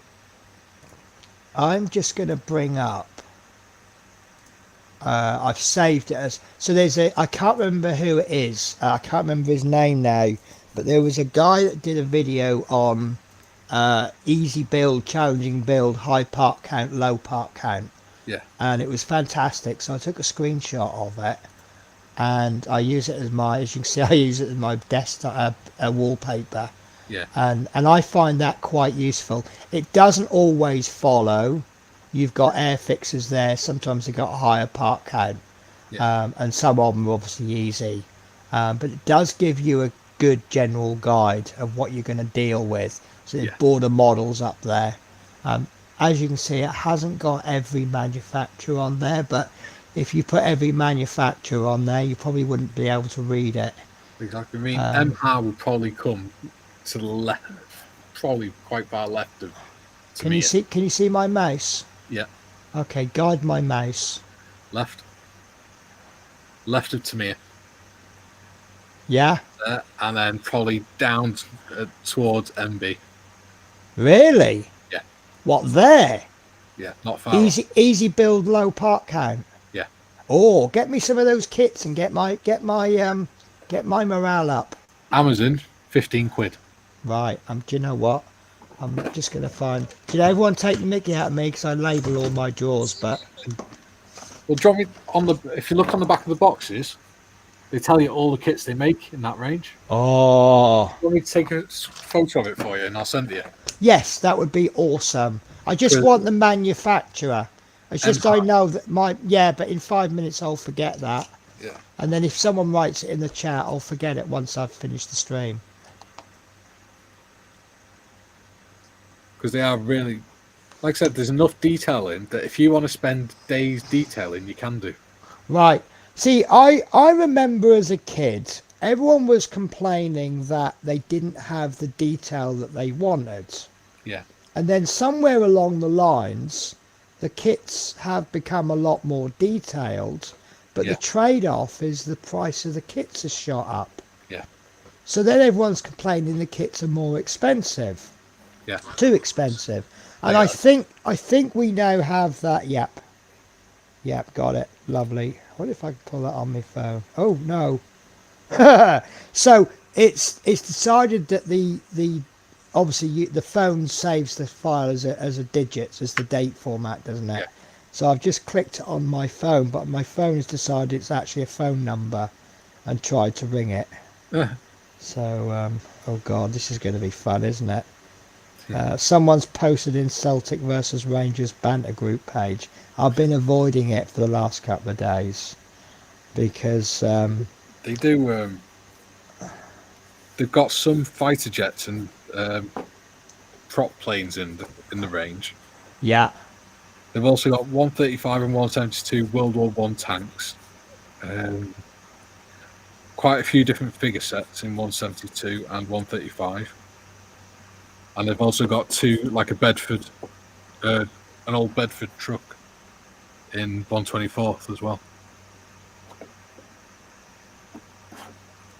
Well, I quite enjoy them.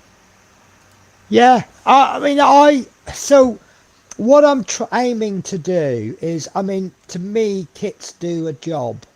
Yeah. So I may not necessarily like the subject matter, but I might buy like that Zero I just showed you. Yeah. The only reason I bought that was to do the pattern on the side. Yeah. But then again, I might build it and go, I've got a love of Japanese Navy aircraft now. Yeah. You know, that's kind of how I build now.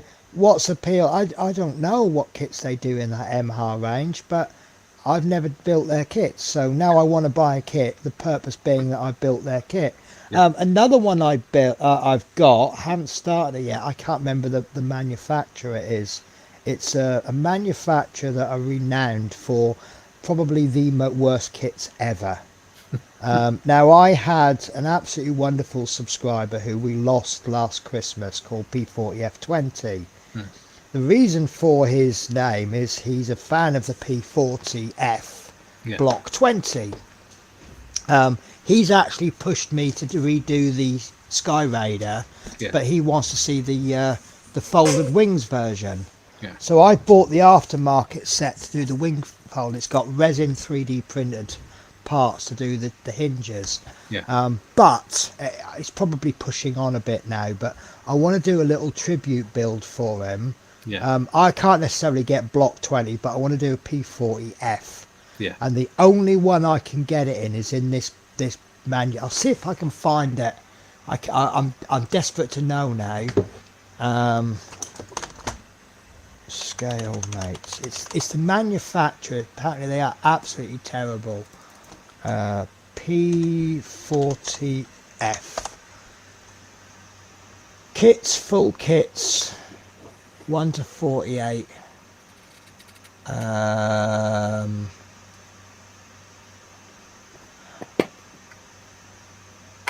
Amtech. Yeah. Amtech, that's the one.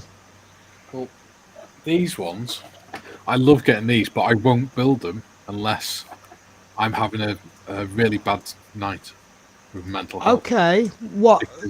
Because I can because they're Mojo builders. Yeah, the 172s. Yep. Because I can sit down at 9 o'clock at night, start making it, and I can have it finished and painted by the morning. Hang on.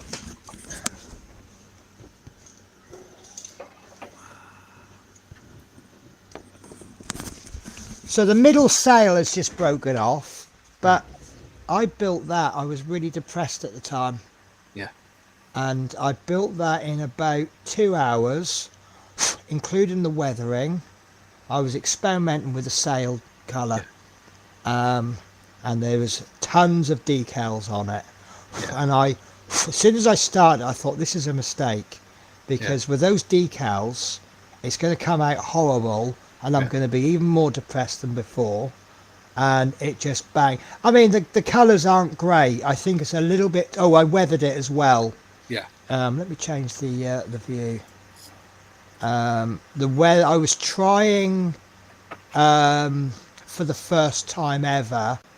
I was trying that mud weathering wash from Ultimate Products. Yeah. And I did this with dark mud. Yeah. And it probably should have gone for the light. And I think it came out a bit too heavy. But do you know what? I felt really good after building this. Yeah. It's just an Airfix starter set. It goes together really. I didn't sand anything on that. And for what it is, I thought that was really, really good. Yeah. And I was really happy with that. I think the flag is a bit naff. It's just a sticker. And as you can see, I couldn't quite hit it. Well, it doesn't even go accurate. Yeah. But that was a bit of a mess. But yeah, it was. I was really depressed when I did that. and I wasn't when I finished it. I'll show you this one. This was an MH kit, actually.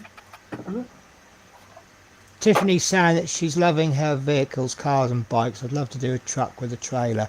I think me and you need to get very friendly so you can help me with bikes. I would love to do motorbikes, but and cars is another one.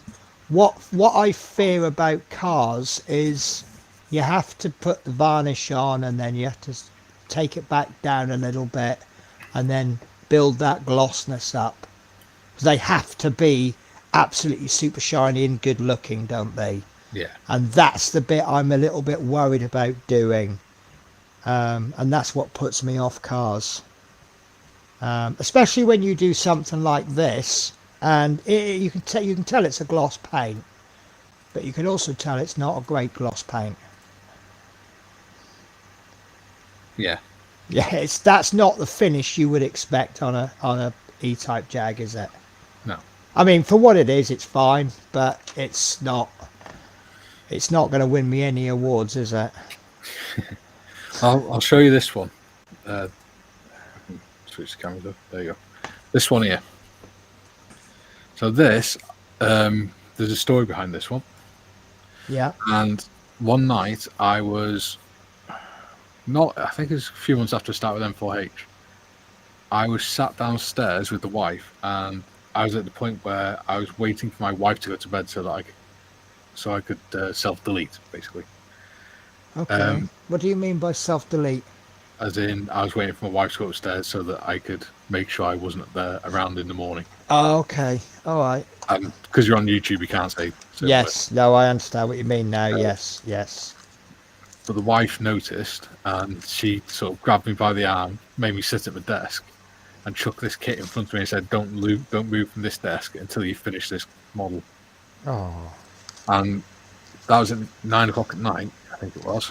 And by 6 o'clock in the morning, I'd finished it, and I went to bed and I felt fine again. Yeah. It's funny that, isn't it? So that's what I did. A stupid plastic toy has taken you from one position to another. Yeah.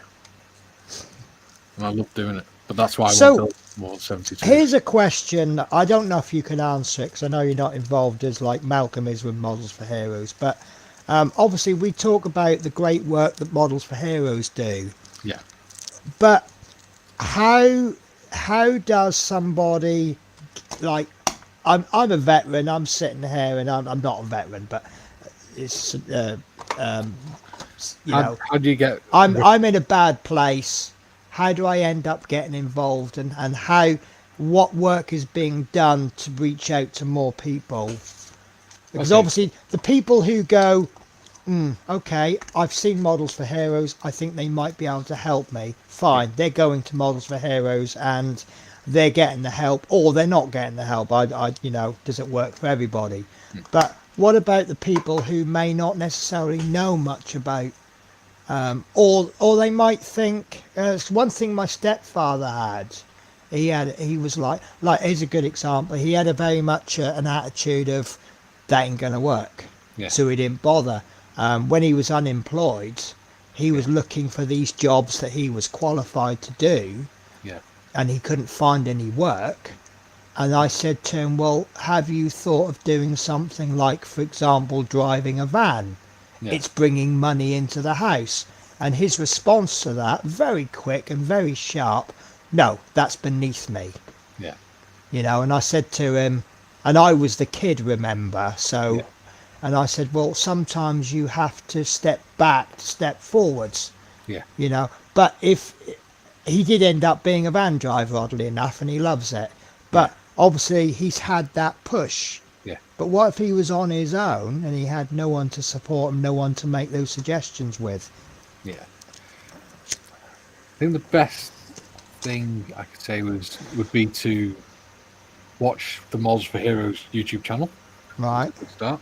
They do lots of live streams on there. You get to see the work that the lads do, and obviously lasses, that are beneficiaries. Watch the interview I did with Malcolm, because he talks a lot. He explains. Is this the one I missed the beginning of? Yeah. That's What I've done is I've taken that interview, downloaded it, and I've split it into 3 sections as well now. nice. So the first 2 episodes are up. I think the first one's like 20 something minutes long, and the one that I put up tonight is 30 something minutes long. Right. Let me just do a quick catch up. Mr. Bell, I'm sorry if I butcher any names. Mr. Bell Masan says, best 2 kits I ever built, Tamiya and Meng. I've heard good things about Meng. Are they on my list? Yes. The whippet I built is Meng. It's right here. If you want to see it. It's one of the first ones. The first one I did with the 3 veterans. Nice. I'll focus it. There you go.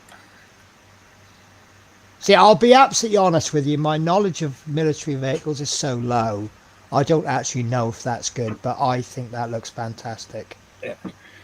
Thank you, Tiffany. I really appreciate you jumping in with links and things like that. That really is appreciated. Tiffany says, cars. Do an ICM car kit. Do so simple to build. Right. Do you know ICM what? 124th, you got the 1910 cars and things like that. Next time Tiffany comes on to my streams, I'm going to glue a pen into my hand so that I've got it ready at all times to write things down. I've got an Penny. I've got a technique for this. You ready? Yeah. Modders, put in the Discord, matey. Put a link to one in the Discord. Now, if you look at Discord in 5 minutes. Okay. Hello, mister. You not had enough fuss in the last 5 minutes? You see me get something out. He wants to see what it is. If you look at Discord in a few minutes, you'll have a picture of a ICM car kit in there. Okay, I will look that up. So, guys, if you haven't already, check out the Models for Heroes YouTube channel. They had a stream today, and I love their streams because they do this thing. I'm absolutely terrible at it, and I don't care. They do sprue or false. Yeah. And they hold a piece of sprue up, and if I'm having basically you have to guess what the kit is, who makes it, and what scale it is. And if I'm really, really good, sometimes I get 1. And I kind of cheated today because there was one kit that came. I was kind of playing Remember the game Mastermind? Yeah. I was right. Okay, so he said Airfix 48 whatever, and he's got 1. Right, so one of those. Right, now he said something and he's got 1. But right, so, and I was working it out, and I got in there and I'm like, and I got it right. After about 58 guesses. Yeah. But there were some hard ones today, weren't there? Oh yeah, there always is, especially with Mr. Mayfield, because he does 148 armor and things like that. He has some really unusual... so there's a tip is to know what they like to build, and that's what's most likely to be there. Yeah. So yeah, so if I was on the show, I'd probably be showing off something from US Navy aircraft, 48 scale, possibly a Tamiya. A good one with Marley is he loves aircraft. So especially stuff like tornadoes and stuff, and F-18s, because there was a tornado come up today, wasn't there? Yeah. Yeah. Also with Marley, that threw me so much, that tornado. I thought that was a World War II German aircraft. With Marley, watch my live streams and see what he buys. He'll always show you what he's bought that week. Right. And you can almost guarantee that's what he'll use on a Sunday. So I am true to form today. I've done very little modelling and mostly chatting. But check Shoot the Breeze on Discord. Yeah. Oh, is that what my notification is? Yeah. Tiff. Model shot. Your sound's gone. Oh God, is it? Do you know when earlier? No. Do you know what? I reckon I got a problem with that USB bank. Yeah. Yeah. I think I'm going to be or, buying. Actually, the cat removed the cable. No, because I've got the cable is actually electrical tape to this boom. Yeah. Because I have a habit of doing that, Yeah. running out of cable and pulling it out. I do it when I'm recording because I've got the headphones is the jack. Yeah. So I've got a small cable that converts from jack to USB, and then a USB extension cable to make it reach to the computer. And I sit here and I it gets caught on the chair or something, and then I play back the clip that I've made, and the sound just cuts halfway through, and I'm like, damn, I can't re-record it because I've glued it all together. I've got this one's a Moano one. Microphone. Right. You can plug the headphones directly into the microphone. Yeah. I used to have a Snowball Yeah. mic, and it was absolutely fantastic. And since I've moved, I don't know what it is, but since I moved house, I can't get it working. Well, that one was 90 quid with the boom. That's with the boom arm and leads and the sound, the pop filter. It's a cat's ass. Yes. Yes.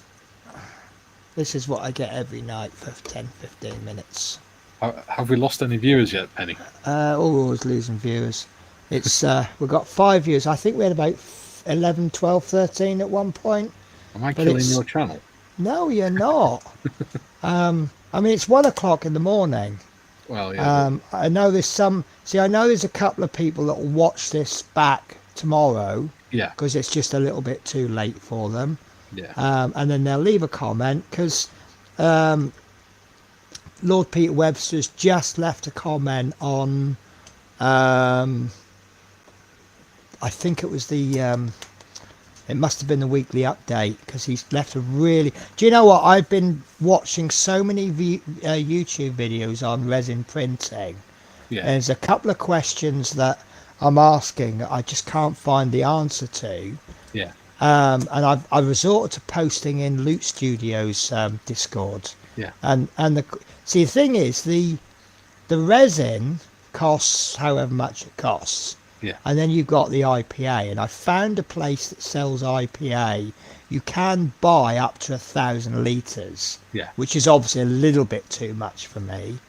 But I found on Amazon you can buy it in 1 litres and 5 litres. Now, obviously, 5 litres is cheaper than buying 5 individual litres. Yeah. But I found a business-to-business company that sells it. Comfortably, I could get 25 litres. Yeah. And that's quite cheap. Yeah.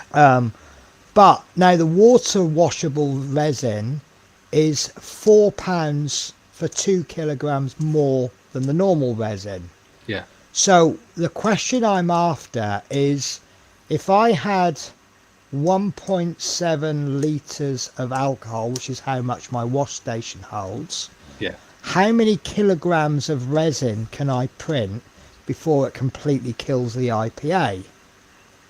So the economical thing is, if it's going to save me more than £4 worth of alcohol, I'm better off buying the water washable.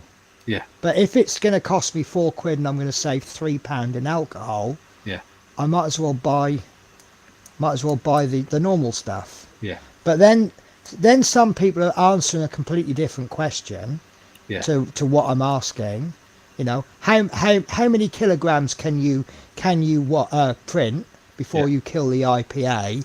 Oh well, that water soluble one, water washable one, it comes out more brittle. Well, that's not the question I asked. No disrespect. Yeah. So Peter's actually left a comment which actually answers my question. Not directly, but it does answer the question. Yeah. He's put, I watched till the end in regards to water-soluble resin. I haven't had great luck with it in my printer, but others may like it, and I found the smell worse when printing, oddly enough. I prefer resin to FDM totally, to be honest. Yes, it's messy, but the finish is superior. So what that's brought into me is, if you are... See, this is a factor I haven't thought of. If it's harder to print with water-soluble resin, Yeah. you'll waste a lot of resin before it even gets to the washing stage because you get failed prints. Yeah. So if half of your prints are failing, that's effectively doubled the cost of the resin, isn't it? Yeah. So maybe it's best to keep it simple. Because I also watched one on resin detergent, Yeah. which looks fabulous, but it's 40 quid a litre, a kilogram, compared to 10 quid, 5 or 10 quid for alcohol. Yeah. Yeah, that's not coming in my house. But Well, it also depends on how much you're going to be printing off as well. yeah. Yes, but I'm working it on, I mean, I'm not looking after it a time basis, I'm looking at a quantity basis. Yeah. But I suppose... what you got to bear in mind as well is, as modelers, we have a shit ton of chemicals to do. Yes. Yeah. And if anything goes wrong, we don't need a gallon of isopropyl alcohol to add to the Yes. problem. Or in my case, 25 litres. Exactly. You're Yes. basically creating a massive bomb. Well, this is the thing. I've actually bought a metal lockable cabinet. Yeah. It doesn't need a lock on it because I'm the only one who lives here, so I haven't got kids. But I like to think that if that ever catches fire, it's going to give me just a few extra minutes to get out of the house. Yeah. Obviously, you won't have that if you have a 25-litre bottle of. Yeah, I'll probably get about 2 extra seconds. Yeah. And then and duck to avoid the shrapnel. Yeah. Yeah. Either that or there'll be a penny-shaped hole through the wall. Oh, yeah. I'll be like, what's that program with Philip Schofield in? Where you have to do... No, it's not Philip Schofield, but you have to do the shapes. Oh, yeah, I know what you And mean. the shapes get smaller and smaller, don't they? And you mustn't touch the sides. Yeah. That's it. Looking fabulous. Don't. You make me cough. So you need to give up smoking. Oh, I need to give up something. Do you know what? The best feature about these headphones, if you flip it up, it mutes. Yeah. It's so handy. You know, when you get those coughs where you've got like half a second's Think notice. about it. That could have been what caused your sound to go off. Oh! Because you were doing that with the cat, weren't you? Playing with the cat. You might Yes. Yes. I don't know at what point the actual mute cuts in. 1, 2, 3, 4, 5, 6, 7, 8, 9, 10, 11, 12. 5? When you said 12. 12. Oh, so 12 is up here. So I'm still, you can still hear me now then, can you? Yeah. Okay. Tiffany says hole in the wall. That's one of those titles that kind of explains That's what like a dodgy film, that, doesn't it? Yeah. Yeah. I do love titles that give away the plot. Yeah. It's like the film The Invisible Man. What's that about? Yeah. Are you licking your non-existent balls now? He's having a clean session. Tell you what, I've not seen little gorgeous little girl lately. She's got a thing about hiding under the table at night. Yeah. And then she'll come up to me later on. And funnily enough, there you've got him in the morning and her at night with bed. Yeah. It's just really funny because she'll get into bed with me for about 5 minutes. Yeah. And then she'll scarper off, and then he sits by my head in the morning waiting for me. As soon as I wake up, he's all over me. But I started that when he was young. We'd have what I call good morning time. Yeah. And I'd wake up and I'd say, morning! And the cats would run up and we'd have a bit of a fuss. Yeah. And then he knows I'm up. He just waits for me to wake up. Ooh. Just for the fuss. When I was living with my ex, I was sleeping in bed one night and there's a shelf on the wall above the bed. Yeah. And the cat came in, managed to jump on the windowsill and jump from the windowsill onto the shelf, and then slipped and fell off the shelf and landed on my face. And all I felt was the claws going to my face. I literally just went, and all I heard was a cat go meow as it flew across the room. And thudded into the wall. When I was young, we had this cat, Ziggy, we called her. Well, I called her Ziggy. But I had a friend who used to, he lived on the estate up that way and we walked to school that way. So he'd come round mine in the morning and she just really hated him and she would attack him. And we had to get the cat out of the way for when he came round. And this one day he came and we couldn't find the cat anywhere. So we assumed she was outside. And he came in and he's sitting there talking to my mum. And I look up, he's standing by the curtains by the French doors.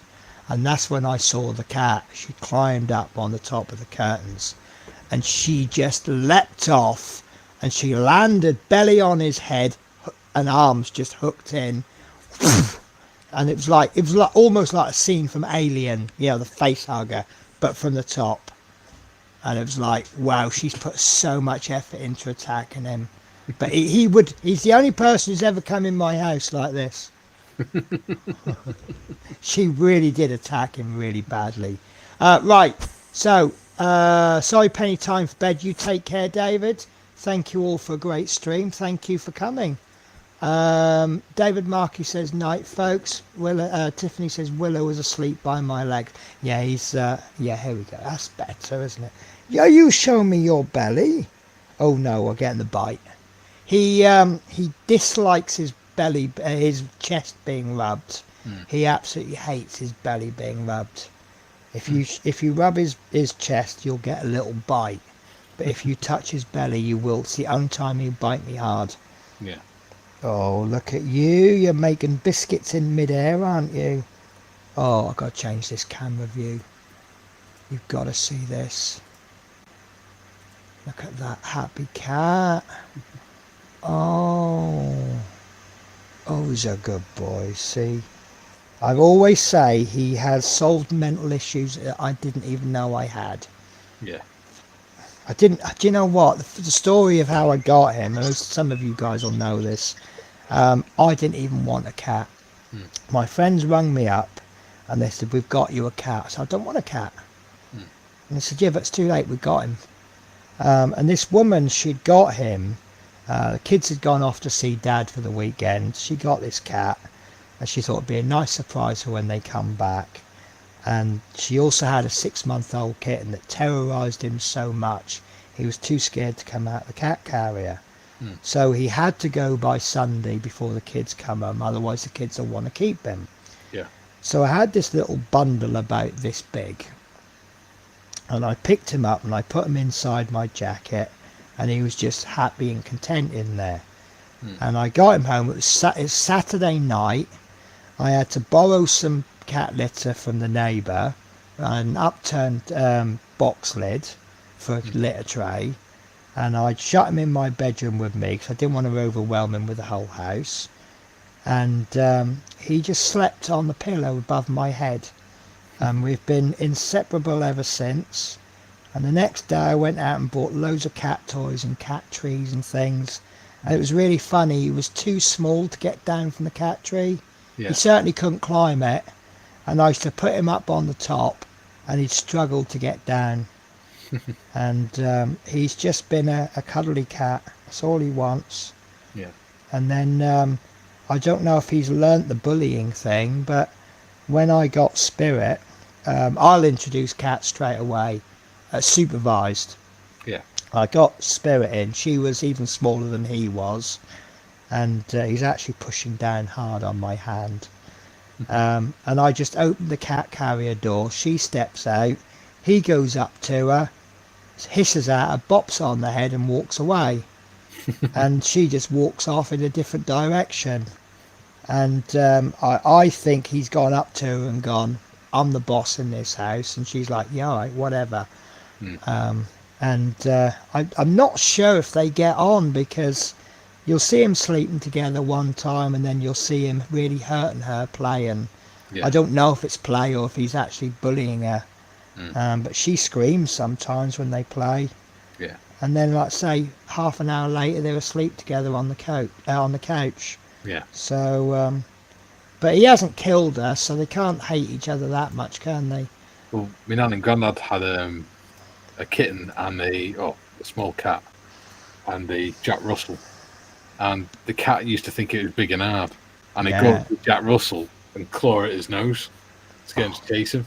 But what he'd do was he'd chase the cat, pin it into a corner, and then sit on the cat. Okay.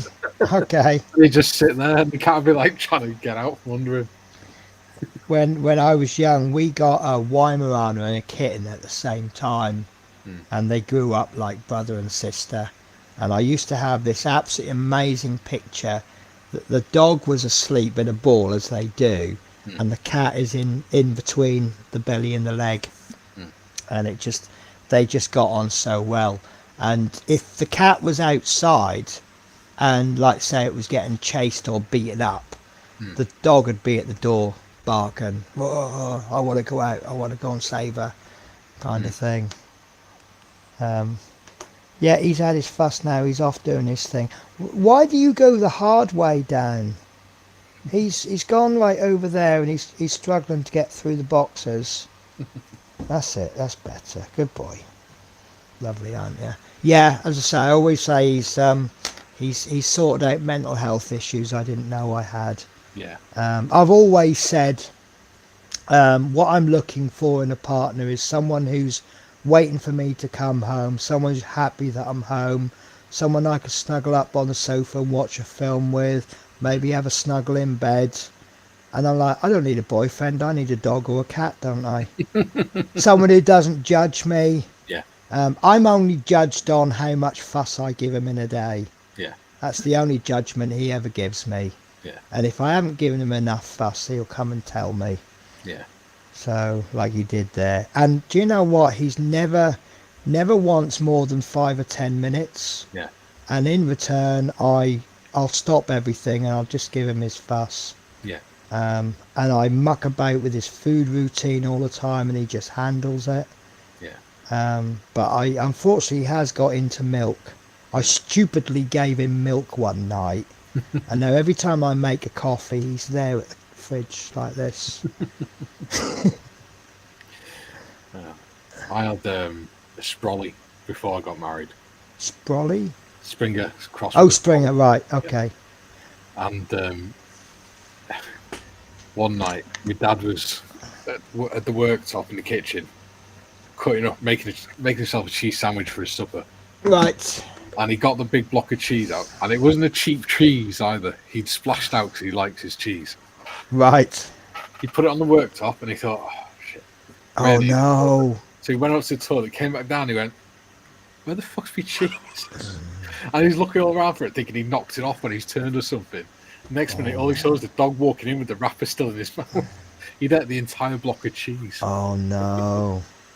Do you know, first time I ever went, I was living in Norfolk at the time, still living with my parents, and I'd gone to Scotland on holiday, first time ever. And the thing that blew me away, I don't know if they still do, they don't so much around here, but where I was staying, you'll go to a baker's at like 5 in the morning and pick up hot pies and things. And I've been taken to this baker, and one of the first things I had was a bridie. Yeah. And that absolutely blew me away. And on the day we came home, I got 2 bridies, one for my mum, one for my stepdad, and I did the 8-hour journey back. Yeah. And I'm like, "Mum, Dad, this is the freshest I can get it. This is," and because I'd put them on the sofa, hadn't I? And I was telling them all about it. I said, "You got to." They're like, imagine the freshest Cornish pasty made with great ingredients. Now multiply it by 10. Look who the chat. Yes. So we have got scale modelling twins. That's Hello. Mr. Marley. No. Mr. So Marley. Jim. we were talking about you. Mostly good. Yeah. Most. Tiffany. The cheese tax. And hello, Mr. Marley. So I'm telling my mum and dad about these bridies and how awesome they are. And the next thing I know, I look and there's 2 empty bags and a dog licking its lips. And I'm like, oh. My dad's dog, which was a Staffy cross with a collie. She used to have a thing about when you go out the house, she'd get the wrappers for like cupcakes and stuff out the bin. Even if Yeah. it's at the bottom of the bin, she would manage to get them out of the bin without getting everything else out. Oh, bless. Sorry, I didn't mean to yawn then. It's all right. You aren't boring, honestly. Oh no, it's fine. So scale modelling twin says, mostly. And then that tracks. When he says that tracks, that means it makes sense. Yeah, I guess it was something like that. The context was there. Yeah. Yeah. So what's your next project then? Ooh, I'm working on a Saint Chamond 135. I wish I hadn't asked now. 135, so I'm guessing that's a military vehicle. Yep. Saint Chamond suggests it's No. French. Saint Chamond. Saint Chamond, that suggests it's French. Yep. I'm good at this, aren't I? I almost sound knowledgeable.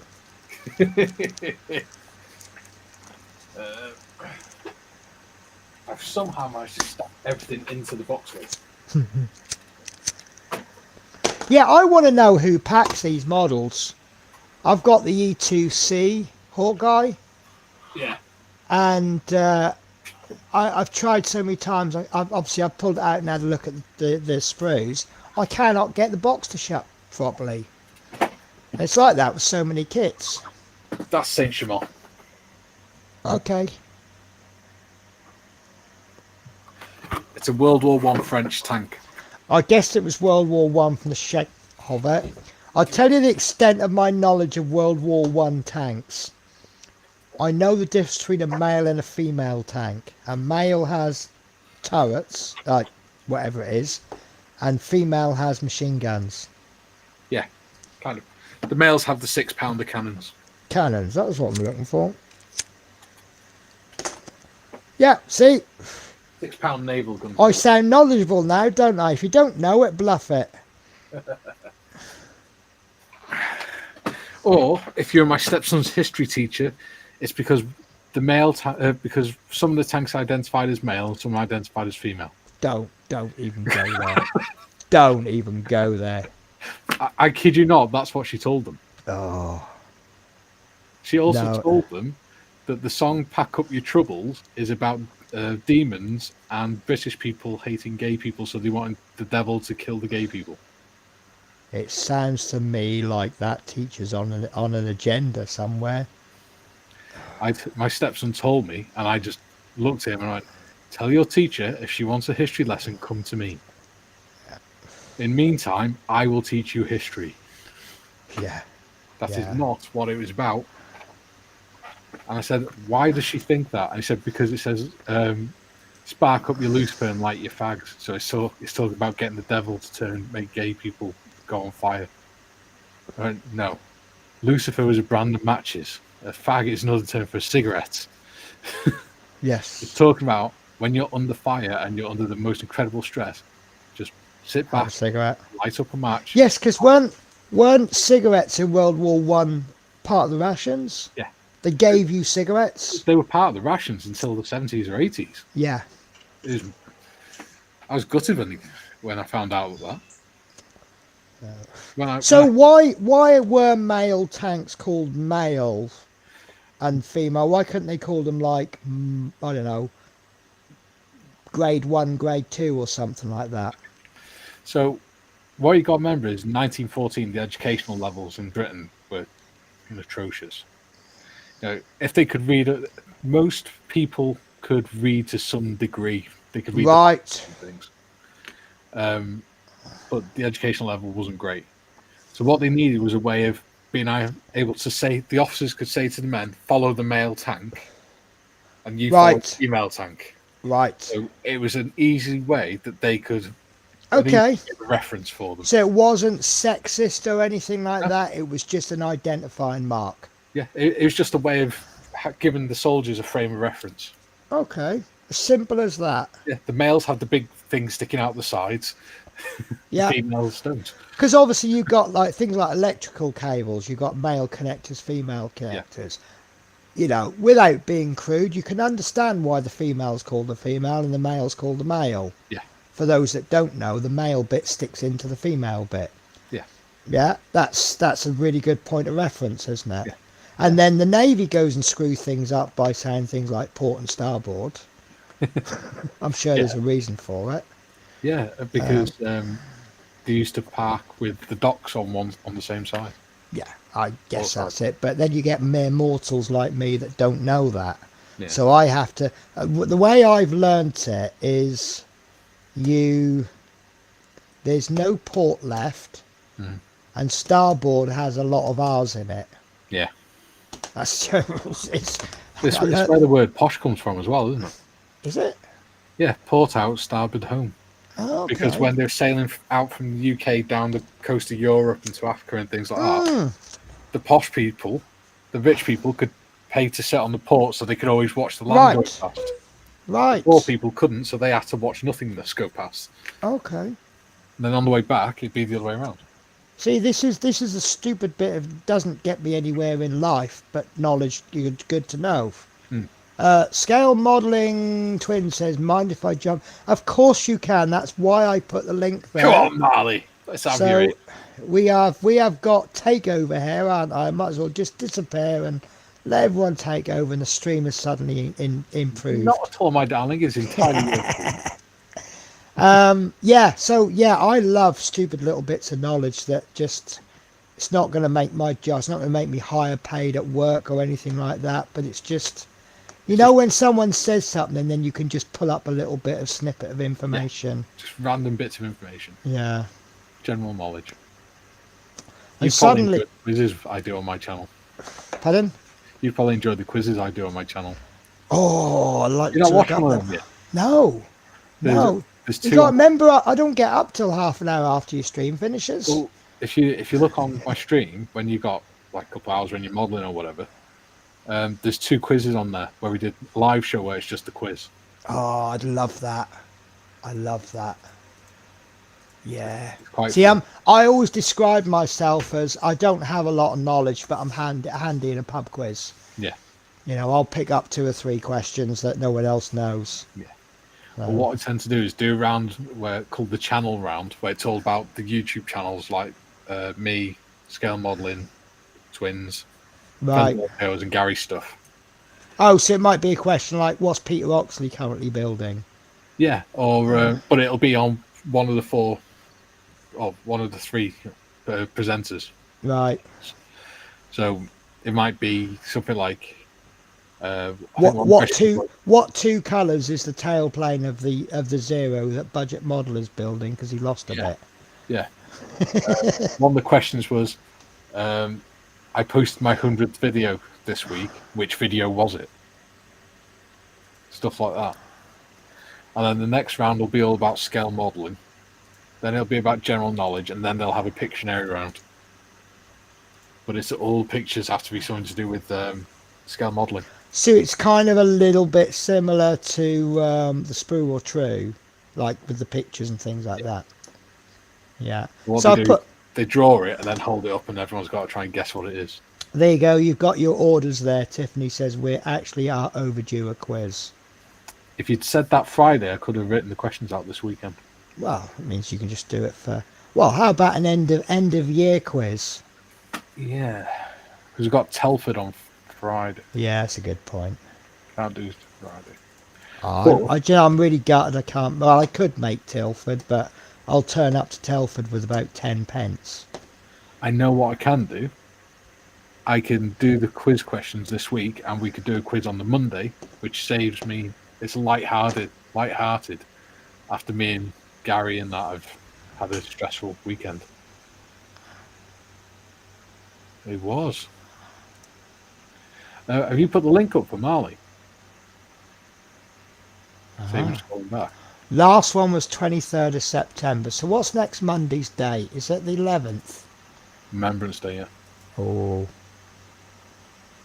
Which reminds me, I need to change my flight. Is it only Mondays you do the quizzes on? Usually, yeah. Okay.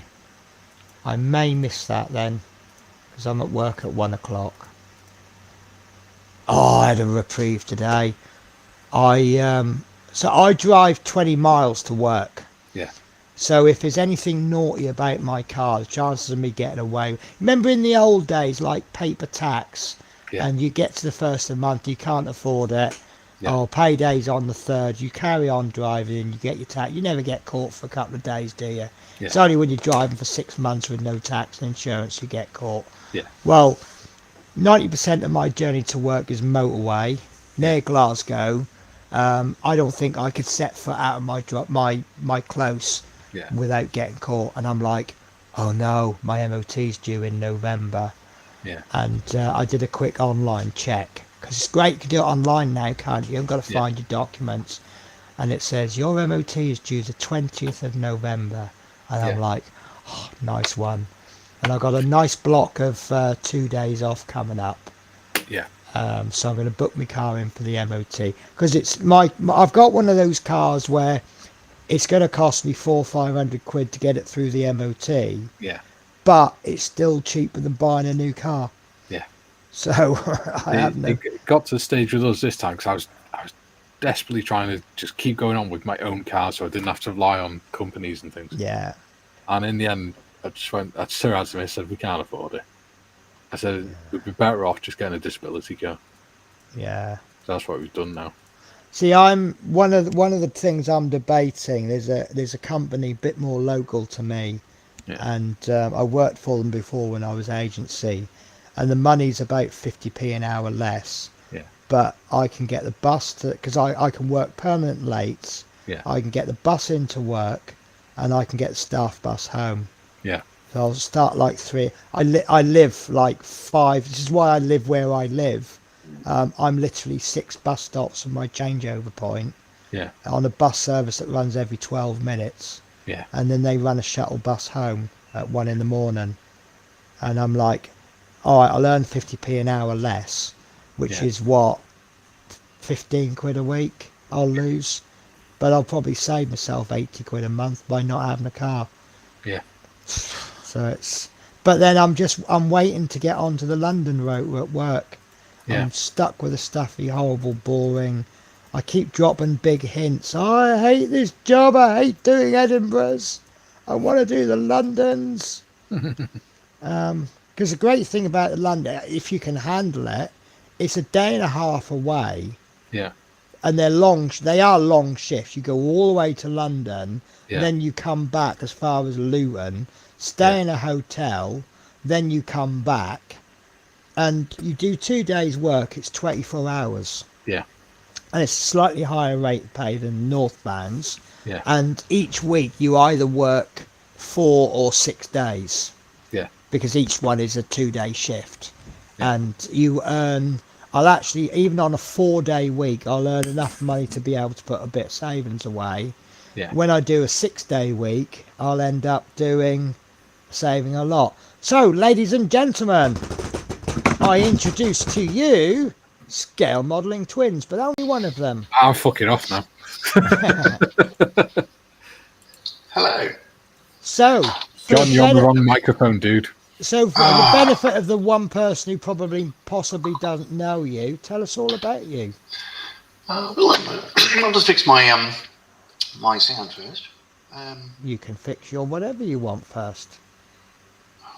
He's playing with his twiddly bits. I'm quite enjoying those facial expressions. I'm trying to work out where to do that. What are you trying to do? Apparently, I can fix where you. it says mute, John. There's a little arrow next to the mute. Do you want higher or lower? No, he needs to switch his microphone over. Oh, okay. Oh, all right then. That's a him I job, see, not a I me see. job. There we go. So let's try this button. That's paused you.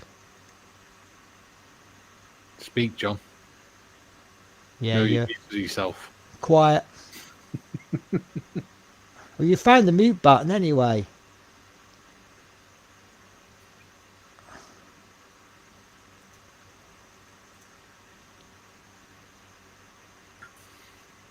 Oh. You're horrible, you are, aren't you? He knows I love him, really. I know. So is this the point where we can say whatever we want because he can't answer back? Pretty much. We did that at the same time, though. We worked together far too much. You actually work together, have you? Well, no, we do streams together all Oh, the I time. thought you meant actually work together. No, he's in Australia, isn't he? I'm in Wales. So where? But you asked me where I lived, didn't you? Where are you? North Wales. North Wales. Oh, that place where they don't like the English people. They all pretend they can't speak English. Pretty much, yeah. Yeah. I just think that's fantastic. My stepdad told me a wonderful story. I have a fear of Germans because the accent is quite rough, isn't it? Yeah. And he was saying that apparently, I don't know if this is like everyone, but in Germany, if you make no effort to speak German, they will not speak English. Yeah. And he was saying that he was in a shop. The guy in front of him was, one of these typical Brits abroad, arrogant, you know. If to get you to understand, I will just speak English, but much louder. Yeah. One of those types. And this shopkeeper's like, I don't speak, German, but I speak no English. And once he'd finished, my stepdad, obviously he was next, and he spoke very bad German to him. Yeah. And this shopkeeper just went, "That's all right, mate. I can speak English." Turns out he was from Newcastle originally, and he's just living in Germany now. And I just thought, wonderful. And the one time I've been in Germany, we just stopped at a fuel station, and we filled up. And I said to the woman, I said, "I'm really sorry, I cannot speak German. Do you mind if I speak English?" And she just went, "Yeah, no problems." Johnny, you're right. Oh, we got is that you. working? Yes. Okay, so that's just a built-in mic. I don't know. It's not this one, I don't think. It's probably this one. Yes. It's Oh, the did you have the wrong mic set? Oh, because this is Well- different from what you use, isn't it? Yeah. Yeah, but I was selecting the the headset, So, but it's just not working. Yeah. So I was Do, just do, do selected you know something how else. to do the settings, how to change them? Yeah. Okay. Yeah. No, it wasn't working. Anyway, I- hello. Hello, how are you? Good. Who am I? Tell me about myself. So I live in the other Newcastle in Australia. I'm originally from Melbourne, down in Victoria. Let's see. I am an identical twin. My brother Paul is 4 minutes older than me. We were born about 3 months premature, and was lucky to survive back then. This is when humidity cribs and all that sort of stuff were new. So now we're 6 foot tall, and all that sort of stuff, and still very much alive. Penny asked a very interesting question about twins before. Huh? Do you remember, Penny? Yes. Did it ever occur to you that one of you was unplanned? Oh yeah. And apart from First time I heard that, I'm like, wow, yes, you're right. And apart from that, I was born bum first, so that would have given them a double shock. In fact, Mum didn't know that she had twins after until Dad told her, because she was out of it. And the dog said, "Oh, look, it's an arsehole. Oh, look, it's an arsehole." I could just imagine the nurse saying, "It's a beautiful baby boy with a straight face." Yeah, so I don't know. Anyway, You're so right. I've been. Yeah, You're right. why? You're rubbing your face a lot. Oh no, I'm actually just getting sleep out of my eyes. Oh, right, okay. I only woke up half an hour ago or so. Oh yeah, you So went what back. is it? Must be. Oh, it's noon. But It is I was noon, up is late it? last night, and I got up early this morning playing D&D with Mikey and some other people, and that then I went back to bed. Anyway, yeah. So then, I've been modelling since I was a boy, introduced to it by our father, and I never stopped. So just. Oh, been you're one of doing the all lucky sorts ones of that stuff. didn't take the break in the middle. Yeah, it seems that way. I think one of the most common things is, I used to model as a kid, and then I got a job or whatever, and now I've come back to it. What the hell are you drinking? Coffee. But it didn't come in a box. I don't have to be here, Mikey. What else? So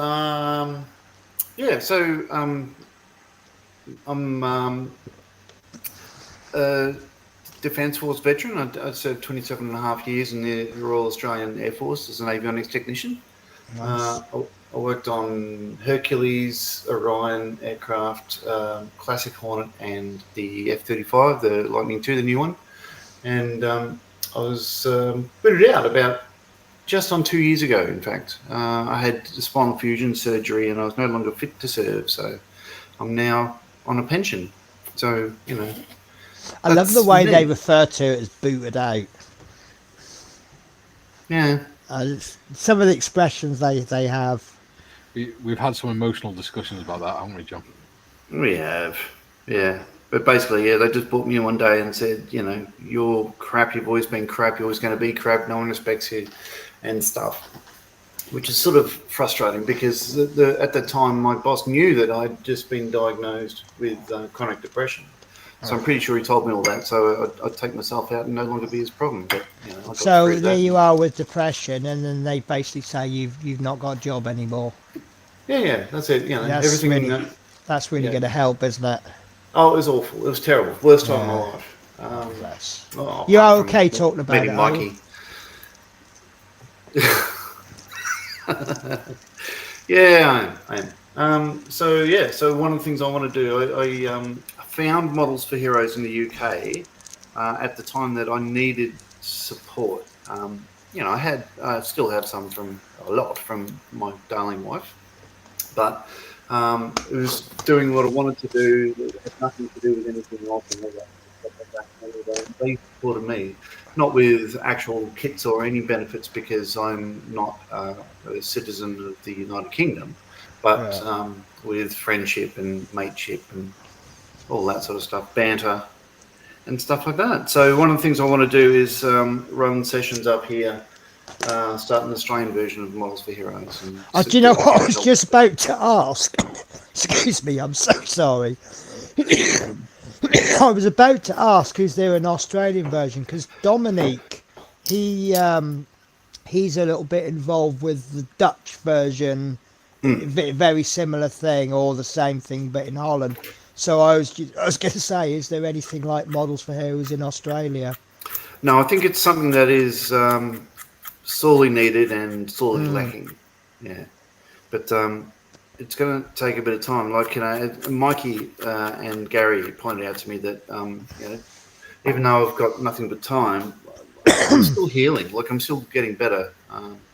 Yeah, well, you can only take it one day. I know it's a cliche, isn't it? But you can only take it one day at a time. And I suspect you'll have, if you take one step forward every day and then one day you might end up taking a few steps back, but as long as you're not too far back. Yeah. So I'm known as a foreign correspondent, if you like, jokingly, for Models for Heroes. That I help with their live shows 3 days a week. 2 of them for the beneficiaries and volunteers. Yeah. And I'll be co-hosting part of the Dutch charity fundraiser. In fact, I'm just looking for. There we go. Models special. Yeah, have a sticker here. There you go. Scale Malta Vets. Yeah. So I'll be, helping out other people where I can because that's what we do. I've got 2 stickers. You bastard. Oh, Mikey, have you not got a sticker? No. Would you like me to make you one? Yeah. What would you like the sticker to say? I want Penny's Pit Stop logo. I will get you a Penny's. Well, I tell you what, I've got something unique. I have got a Penny's Pit Stop tobacco tin. Oh. Do you know what? It was an experiment. I printed off my channel logo, sized it to about the size of the tobacco tin, and just plastered shed loads of. Oh, now I'm jealous. Yeah, I just plastered loads of PLA glue over the top, and there it is. 4 years later. It actually, you'll love me for this, Mikey. If you look on, you can't see it. It's actually got the Wales logo stamped into it. It's the only tobacco tin. It was just right, and it had to have Wales on it. But I miss my days in Wales. I ordered 20 and they sent me 90. I did have some stickers made up. I got a trial, like 99p or something, and I just Vistaprint. They're like 20 quid. Yeah. Well, I've got about 400 projects that I'm going to begin. I've got a cricket machine. So I just wanted to do some started off I could masks, and so I can't draw circles. Cannot do circles to save my life. So cricket machine, circles, print off, done. And then I thought, because I got a better one, because I can do engraving on brass plate. You seen how much brass plates are to be made? Yeah, not cheap. Tiffany says, me and my mum were watching the Sunday Live whilst decorating earlier. And Smith's Beads, hello. Evening all, just finished working now. I can chill. Got the dreaded dentist at the morning. I'm sorry, I can't resist. What time's your appointment? 2:30? I'm sorry. And Jeff says, hi, Mike. So Smith's Beads is Hi, Mike. Yeah. If you've never heard of Smith's Beads, Smith's Beads are a company that are very hard working, working from home, working really hard, fingers to the bone, just to make a butter on the toast. But they do a wonderful service. It's mainly to do with diamond painting, hairdresser bead things, and just two genuinely really nice people that have got time for you. Yeah. They'll spend time with you and orders aren't going out. That's how nice they are. And they get all the problems that you get with big businesses and small businesses all rolled into one, and I do not envy the situation they're in. But You've not had enough box wine yet, have you, John? Shush. I was going to say it's not there. But you'd say I drank it all or something stupid like that. I presume you are well known for your drinking of wine then. Well, only in a certain place in Wales. I mean, I did notice your coffee was in a glass. He's very classy, you see, Penny. He uses box wine. Yeah. So what I do, I buy it in bottles and then I pour it decanted into like a goon bag, so Mikey can keep joking about it. Oh, okay, you're doing him a service, are you? Yeah. This is how close we are as friends. We can say these things. Well, it's something I touched on earlier, wasn't it? The fact that as you get to know people, some of the things you're saying to me now weren't the sort of things you were saying when I first watched your stream. Yeah. Tiffany says it's not there because he has to get it from the other side of his mansion. Yeah. If you don't know the joke behind that, John's only recently moved into that house. And when he turns his camera towards the door to go actually into the house, he disappears into the distance as he's walking. Oh, is that your house? No, that's just his garage. I thought that was an office. I thought you were at work or something. No, that's his garage. Oh, I see. Oh, that is one classy hairdryer. I don't have to be here. There we go. No, I'm afraid I do. I've been in a couple of motorbike groups, and it's quite funny. We go for ride outs, and we're all very friendly. If you got a 125, you can join us, but just be aware that we are trying to keep the pace up. But 50cc moped riders are not welcome. We just haven't got that much patience. I used to have a 600 Yamaha. Oh, nice. It's an Piaggio X7 Evo 300. Nice. Well, they all used to take the mickey out of me because I can't ride. I used to have a US import VT 700, and I can't go any bigger than 700 because my feet don't touch the ground. Because I've only got little legs. My dad used to have a Triumph Tiger 750. See now, I couldn't volunteer for blood bikes. I wanted to do blood bikes, but they've all got those Tigers, and I can hardly touch the floor on tiptoe. Well, I had a 600cc Yamaha XJ Diversion S, which is like the sports version, and my dad gave me that bike, and he got the Tiger. Then he got bored with the Tiger, so he bought a 1600cc Triumph Thunderbird. Nice. Wow. in black, and it was that new. He had to wait for a number plate to be delivered for it. Oh, brilliant. He was told when he picked it up, whatever you do not take it over 500 RPM or like 1500 RPM. Yes. It's so funny watching people who've got this big flashy bike. Yeah. And they're not going very fast because they've got to run it in. So my guilty pleasure is on YouTube watching videos of people that have bought bikes, like kids who have bought bikes, and they crash it while they're still in the forecourt. Yeah. Between us. I'm sorry. Yeah. He was told he had to run it in. And on the dual carriage on the way back, you have to get past the wagon. And he thought, oh, it'll be all right. I'll just open it up a little bit. It's fine. Next minute, the front wheel on a 1600 cc's up going, and he's going up the road.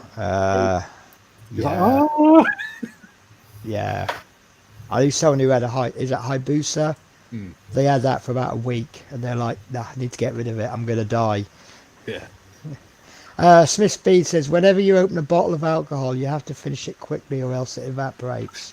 That's right. That's why I do that. Yeah. Hello, mister. That's your excuse, and you're sticking to it. Did I hear? Hello. I know. How are you? Come Penny and join us. Yeah. So, you know, on our intro video, Penny, Yes. the 3 veterans, there's one where a kangaroo John, is being chased by a car. Yeah? Right. John, there's a story behind that. It's not that much of a story. It involves John murdering an innocent creature in front of its mother whilst his mother cried, and then he reversed back over it. Do you know what? I've done that with a squirrel. Because I'm so humane. I'm driving along and I see this squirrel, and I think I caught it. So, like an idiot, I reversed back to check on it. I suppose what I'm thinking is if he's not completely dead, probably the best thing to do is like stomp on his head or something and kill him quickly. Yeah. Right. But I don't know if I actually caught him the first time, but I felt the bump going back when I reversed. And I'm like, oh no, I've got him now. Hello. You'd actually gone between the wheels the first time. Yeah, there's no squirrels in Australia. You know, I've already killed all them. No, this was a wallaby. You know, it was just they have absolutely no road sense whatsoever. They just. So what's the difference between a wallaby and a kangaroo? Oh, about 50 cents. Okay. No, I think yeah. Well, a wallaby is smaller. Right. Yeah, and you know, they're probably about half the size. So. And well, they're gorgeous. Like, I'll just show you a picture of a rock. I'm sure it is if you fancy being beaten up by Mike Tyson. Well, they can fight, can't they? Oh, yeah. If they need to defend themselves, even up the odds with a car. Yeah, that'll work. Where are we? I'm looking for an image. So this is, for instance, my Facebook profile. Cover photo is a wallaby. Isn't that cute?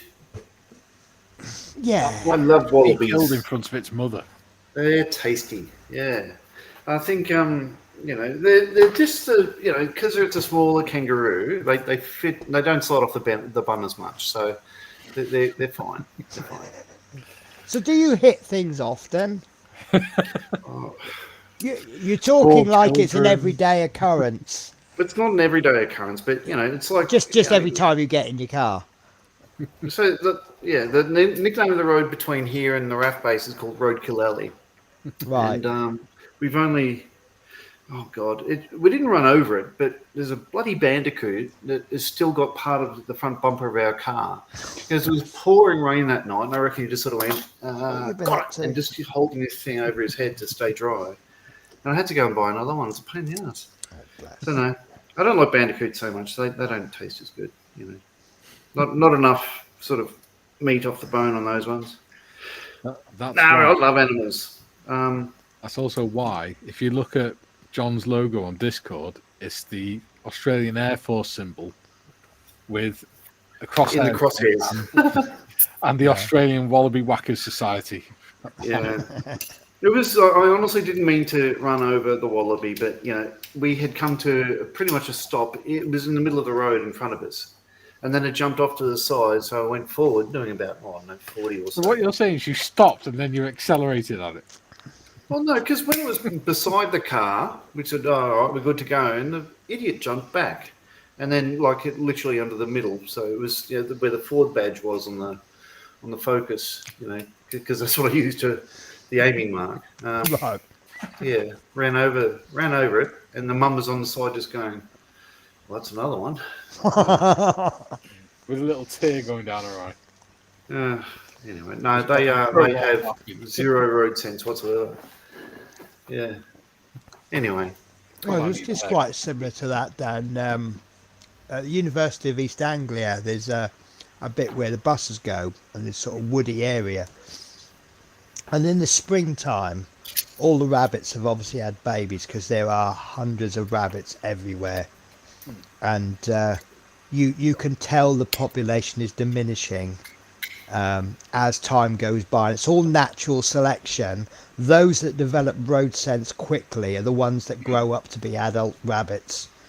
And all the ones that don't, they end up, you see them all over the road, all about that wide. Yeah. Well, I think it's just as well that the Indigenous Australians never developed wheels, so they never sort of come up with cars because there'd be no kangaroos left because they have no road sense whatsoever. What, the kangaroos or the Indigenous people? I'm going to say the kangaroos here, Penny. Okay.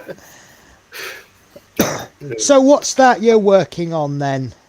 I can hear the clatter of plastic. It's it's an Edward 48 scale Tempest. The Hawker, ultimate Tempest. Yeah. A Hawker Tempest Mark II. I have got an Edward kit on the way to me, but I can't remember what it is now. We're starting an Edward kit in a week or two, aren't we, John? We are. Let me grab another thing. So there's 5 different versions of Tempests. And they look very different from each other. So I'll just grab one other one. So this is another Edward kit. Let's show you the difference. So this is a Tempest 2. And it's got a big stonking Bristol Centaurus engine at the front there, which is, I think, an 8. I think it's a 68 litre engine or something. That's absolutely huge. Like a double banked radial engine. And this is the other one. This is a Tempest 5. So it's the same plane with a totally different engine. So this has got a big sort of grill under the engine there. So you can see those two there, how it's the same plane, just with a different engine, but it gives it a very different look. Yeah. Yeah. So there's that. So I've only bought this kit a week ago and could not wait. So I've just bought, it's somewhere between there and here, the Edward 1:48 scale ME BF 109G weekend kit. Right. And I've got 2 of them, and I've stupidly bought them for the exact same reason I bought 2 zeros, which is the mottling. Okay. Yeah. So hence I bought 2, so I can build one off camera, and then when I film me building it, you don't know I've already done one, and you think I'm absolutely brilliant at building because it's just gone together so well, and I know all the little pitfalls and everything. And I won't tell you I've actually bought 2 and already built one. Right. So what's the cat's name? It's this one's Shadow. Oh, that's right, yes. And the other one is, I'm changing her name to I Can Never Find Her When I Need Her. Well, that's an awkward name. Yeah, it's, well, I'll tell you what, she very rarely gets called Spirit. She gets called lots of other things. Oh, okay. So this desk that I've got, I've offset it from the wall. It's so heavy to move, so I've got a gap between the wall and the back of the desk, about that much, so I can get in if I need to. But I've got virtually everything goes into one double plug socket, which has got an extension on, which comes from Poundland. So he's an electrician. Right. He may start cringing. So it's Yeah. it's one of these plugs that you plug it in and it drops down. You've got a bank of 3, and they're just really not very stable. They're the sort of ones that you want to put behind a chest of drawers, and then you push that chest of drawers up hard against it, so it's not ever going to come out. Unfortunately, every time the cat goes in there and goes, "Oh, wires, let's flick the wire," and I'm sitting there, and just all of a sudden the computer just dies in an instant. So where I've got my spray booth next to it, and the cats jump up on the spray booth, and then they jump behind the desk, but it's too high for them, because obviously, like, if you imagine a step there, they're jumping down from the step, but they can't get back up. Yeah. Now I've got a little support at the bottom about this much. Yeah. When Spirit was a kitten, she could get in and out of there no problems, but she's grown up a little bit now. Well, when I was sorting the computer out, I normally put a board in there. I have to put I have to put a board in, and then I have to slide another board in where the windowsill is, and clamp that. I've got 2 clamps holding this bit of board down so they can't get in. Yeah. And I had a look. Cats are both of them are in the living room, and I thought, right, I'll get that desk in, and I pushed the desk in. Lovely, that's in. Shadow standing right behind me. Okay, right, fine. Went through. Next thing I hear this crashing and this meowing. The cat's gone behind the desk just as I've struggled to get the spray booth in, and now she can't get out, so I've had to pull the whole thing out again. So she got called some choice words on that occasion. Sure. I don't like about a stroke. Sorry, what? I don't like about a stroke. This eye's half closed. Huh.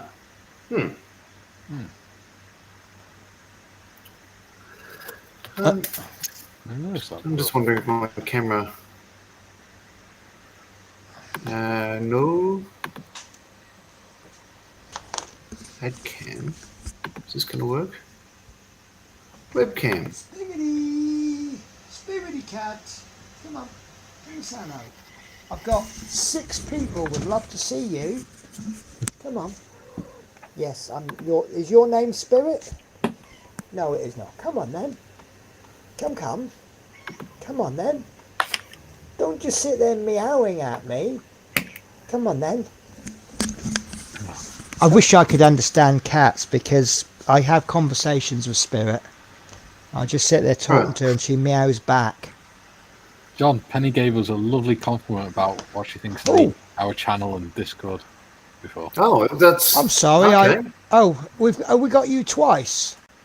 No, have you? Oh, you do. Oh, so this is Well, So you've just set up additional camera there, have you? Yeah. Yeah. Yeah. I was just gonna. Well, if you want to be the focus of the show, we'll make you focus of the show. No. Just very quickly. This is the cockpit for the Tempest. I'll try to get that in focus. Where are we? So it's all. Oh, where are we? Oh, too glary. We get the idea. There we go. So it's all, bits of photo etch and throttle levers and all that sort of stuff. All stuff you probably won't see after it goes together. Do you know what? I love a good cockpit, though. Oh yeah, well, Oh, do you know, I have this Corsair. I spent about 3 hours detailing the engine. Should have looked at the next stage of instructions, because the next stage just went, cover the whole lot up with the cowling. I was livid. What are you doing, Mikey? Disturbing. So, looking, have you actually been live for 5 hours now? I have, yes.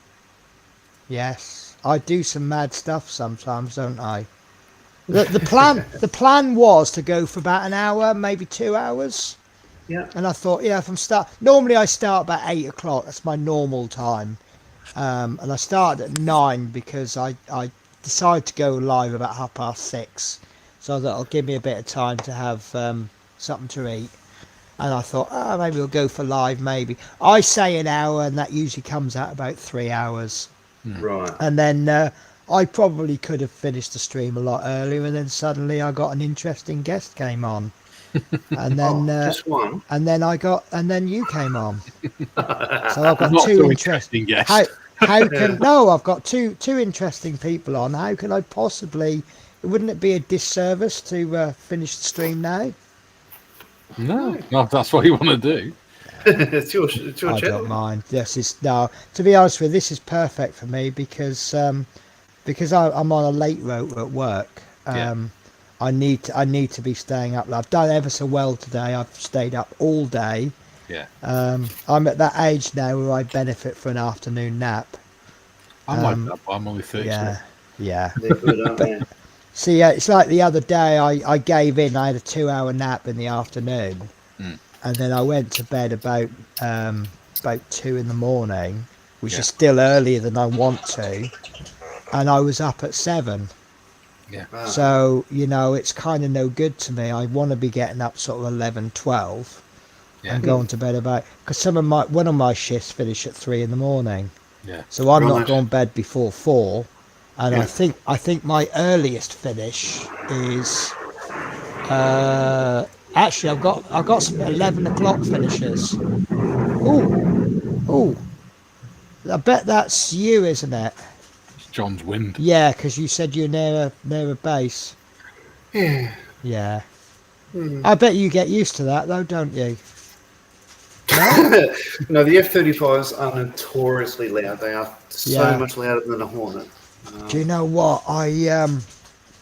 Because I come from Norfolk and I was born at RF Lake and Heath in Suffolk. I have an interest, so I usually keep up on the news and the local papers. And every single summertime, there's always complaints about noise from RF Lake and Heath, and they generally. Oh, what was it? It was something that happened. I think it was when Russia invaded Ukraine. They were starting to do more night work, which it kind of makes sense, doesn't it?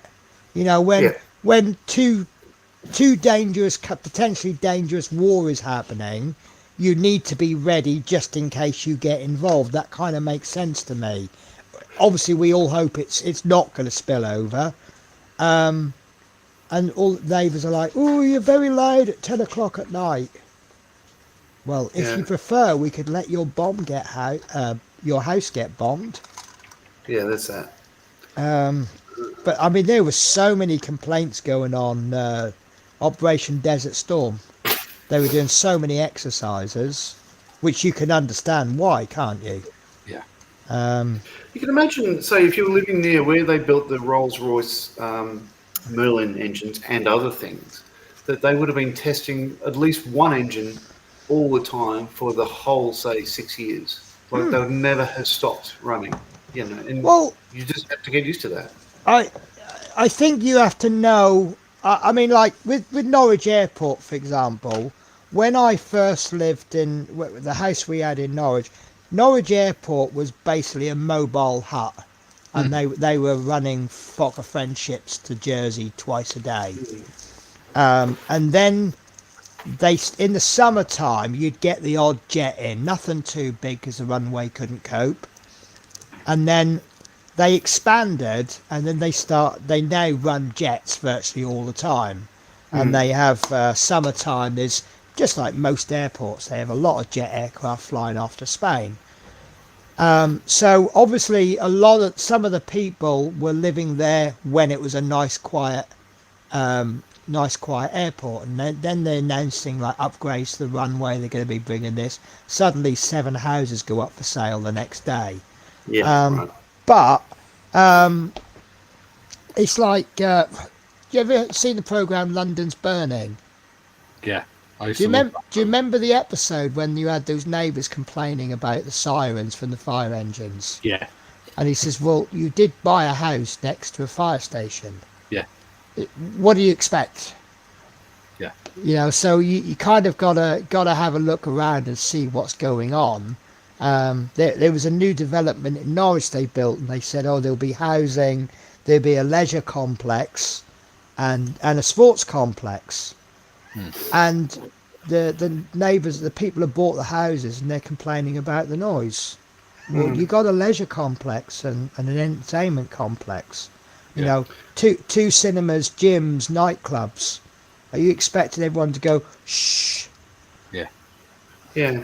What was interesting is, like, I think in the paper last year, they said that of the noise complaints about Australian airports, 97% of them were from one guy who lives in Western Australia, 300 kilometres from the nearest airport.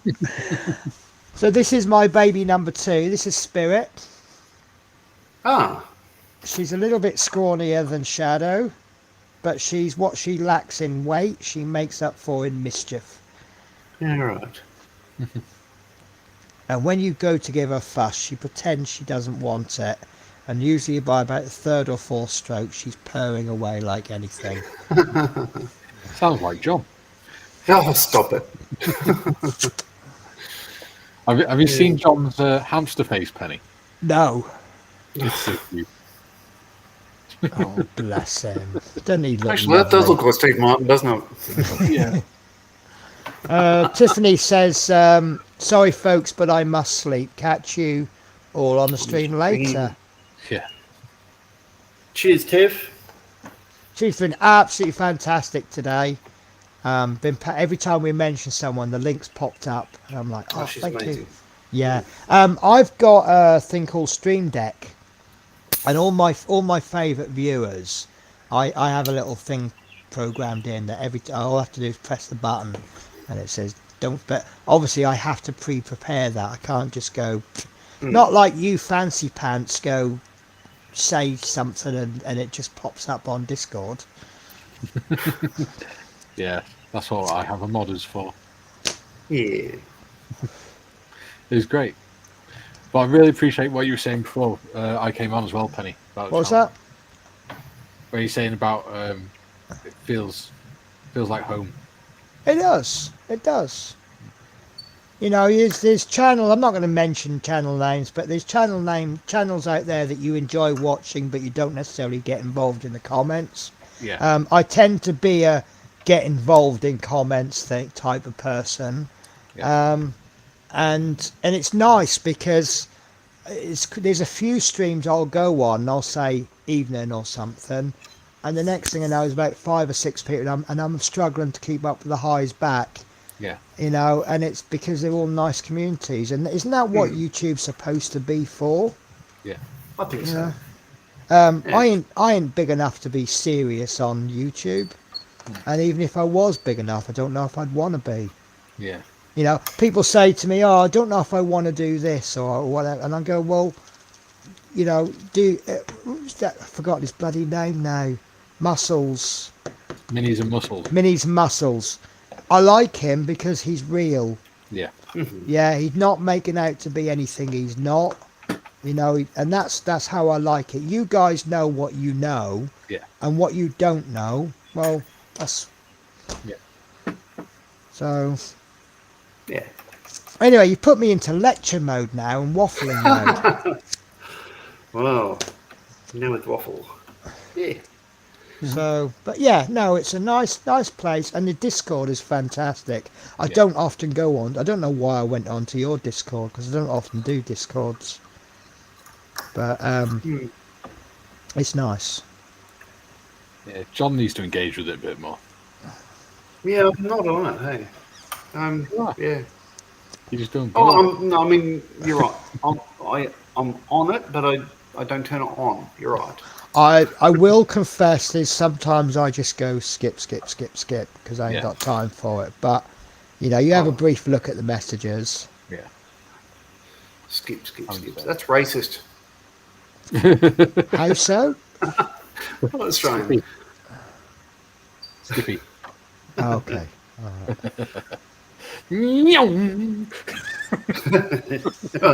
Sound of me running over one.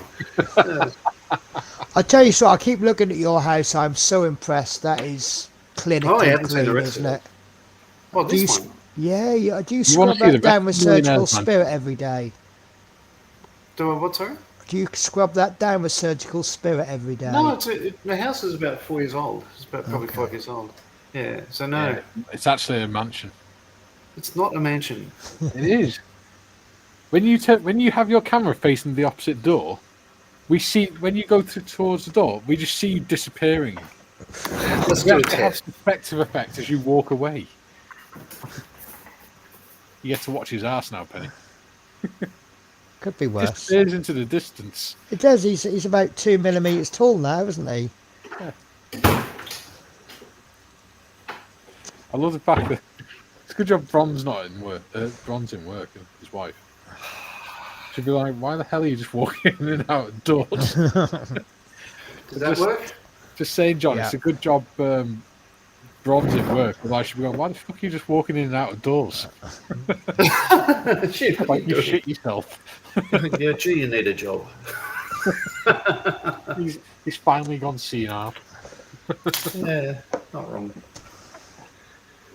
But, anyway, all I've got is it's a bloody big mortgage, but that's fine. If I opened the door and walked out that way and took the laptop with me, you'd think, oh my God, he's on the set of Neighbours. Yeah. But, Oh, is every street like that in Australia then?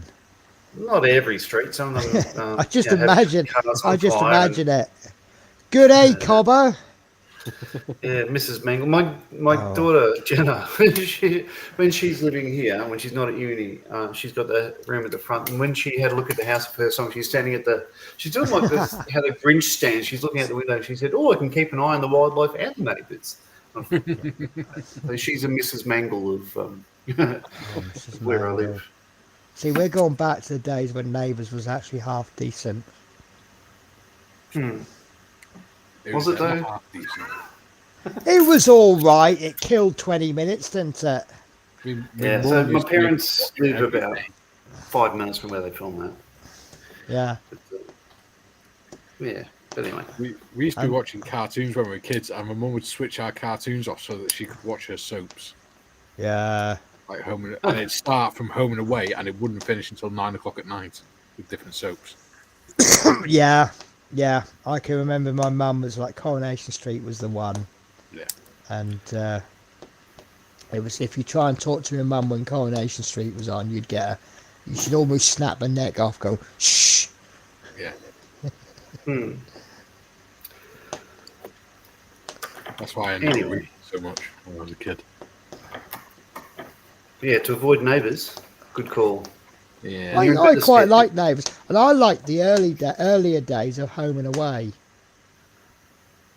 I thought that was all right. As well, wasn't it? No, I haven't seen any of those for at least 20 years, maybe 30. Do Australians watch Neighbours? Yeah. Wouldn't that be just like watching The Girl Next Door or something? Well, now they're all watching. So No, here's the thing. So TV's even worse now because every show is just like you're on that say Who's Got Talent or whatever they are. do you know It's what? not about the person doing the performance on stage. It's all about watching these four idiots sitting on a desk going, "Oh," and go, "Wow," and stuff like that. It's just And who's got the biggest sob crap. story? Yeah, but it's all about the panel and not the crowd. So it's just sort of the same shit all the time. But if So I don't you watch want to anything. reach the final of Britain's Got Talent, start your thing off with, well, I didn't want to come on, but my brother who's got cancer and he's on his deathbed, he pushed me to do it. Bang, you're in the final. Oh, sounds right. I love how John said he talked down the show by saying, it's just these group of idiots sat behind a desk going, "Ooh." That's and we're us. sat behind the desk. Yeah. There's only 3 idiots on this one, isn't there? Yeah. Yeah. Yeah. Anyway. Hello. No, you know what I mean. It's just, you can watch telling a me it's whole bedtime? season of whatever, like Someone's Got Talent somewhere or whatever it is. And it's just like, the same sort of like, Boy George and all these other has-beens that One that gets me is where they say it's Britain's Got Talent and 75% of the people aren't even from Britain on it. They're either not British or not human. Yeah. What do you mean? Well, I don't see this show. There was one year a dog won it. Yeah. Thatcher? Not fair. No, there Quite was a lot of some contestants performing. overseas. Yeah, Oh yeah. Half of the people that are in the final, you can look them up on YouTube. Then I'd have to look them up on YouTube. Can you imagine what it'll do to my feed? I know, yeah. I mean, you'll have something other than bearded veteran creates on there. Oh, You no, won't be able to watch yourself anymore, John. I looked up. Oh, so it's full of like egg poaching recipes and stuff lately. Because I looked up, there was a thing, how to poach an egg in 1 minute. So I looked that up, You and don't know now how to poach an egg. I do, but in 1 minute, I just thought like do it in a microwave. So yeah, I'll you tell crack you- an egg into hot I'll water tell you what, if in you a want- mug, stick it in the microwave for a minute. So I tried it, and then I Oh, drank. don't put an egg in a mic. You did take it out of the shell first, didn't you? Yeah. Yeah, good. No, see, right, I kind of like these 5-minute craft type videos where it's so obviously fake. I was watching one the other day. They said, oh, penguins are just bourbon biscuits covered in chocolate. And he puts this penguin in the microwave, and it comes out as a bourbon covered in melted chocolate. But you could see that it wasn't really a bourbon. It wasn't a penguin, because there wasn't enough chocolate on there. Yeah. And it was too even, and it was like he'd poured chocolate around it. No, if you want some good cooking videos, look up Kay's Cooking. K-A-Y? Yeah, Kay. She did. She's the worst cook ever. And there's one, she did fried rice, and she chucked the rice in raw, and then she gets her son to taste it at the end, and he's sitting there eating his fried rice, and he's going, it's very garlicky, but also very crunchy. And then there was one she did. It was a chicken. Oh, I think it was tuna bake. And she'd put this tuna and pasta in, and she'd put about a jar of mayonnaise, a whole jar of mayonnaise in, and then cooked it.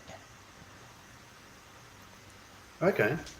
If you want a good one, John, look up one called Marie Cooks Up a New Life. It's actually a friend of mine she was actually a professional cook for like the gentry and stuff like that. And she's moved back to Canada now, but she's only got 988 subscribers. But she's in her 70s or something, and the meals she makes are beautiful. Right. Okay. I've tried the cooking, and it is good. So I've got a recommendation for you then. It's called The Catering Show with a K. Oh. Okay. Because it's Kate McCartney and Kate McLennan, and it's an Australian comedy show about, well, they're two comedians having a go at cooking, but one of them hates cooking. And it's just funny because every time they mention risotto, the other, they just look at the camera and say hot lit rice and stuff like that. And it's absolutely hilarious. Like, this is the Thermomix show. You can see she's struggling with it. Right, guys, can I just go all serious for a minute?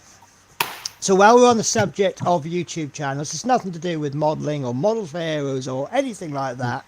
I've just put a link into the chat for a channel called Riding Through Grief. A very, very good friend of mine. We lost her at a very young age through cancer. And this is her husband's channel. When she knew she wasn't gonna live, she made a to-do list for him. Visiting places and stuff, and this is his channel, and it's really taken off. He's been on local news, and it's just his way of dealing with the loss of, I'm genuinely going to say, an absolutely wonderful woman. Watch the beginning, the very first video as well for the channel intro, and it tells you. And the second one is one called Book of Instructions, and that is so like Sarah.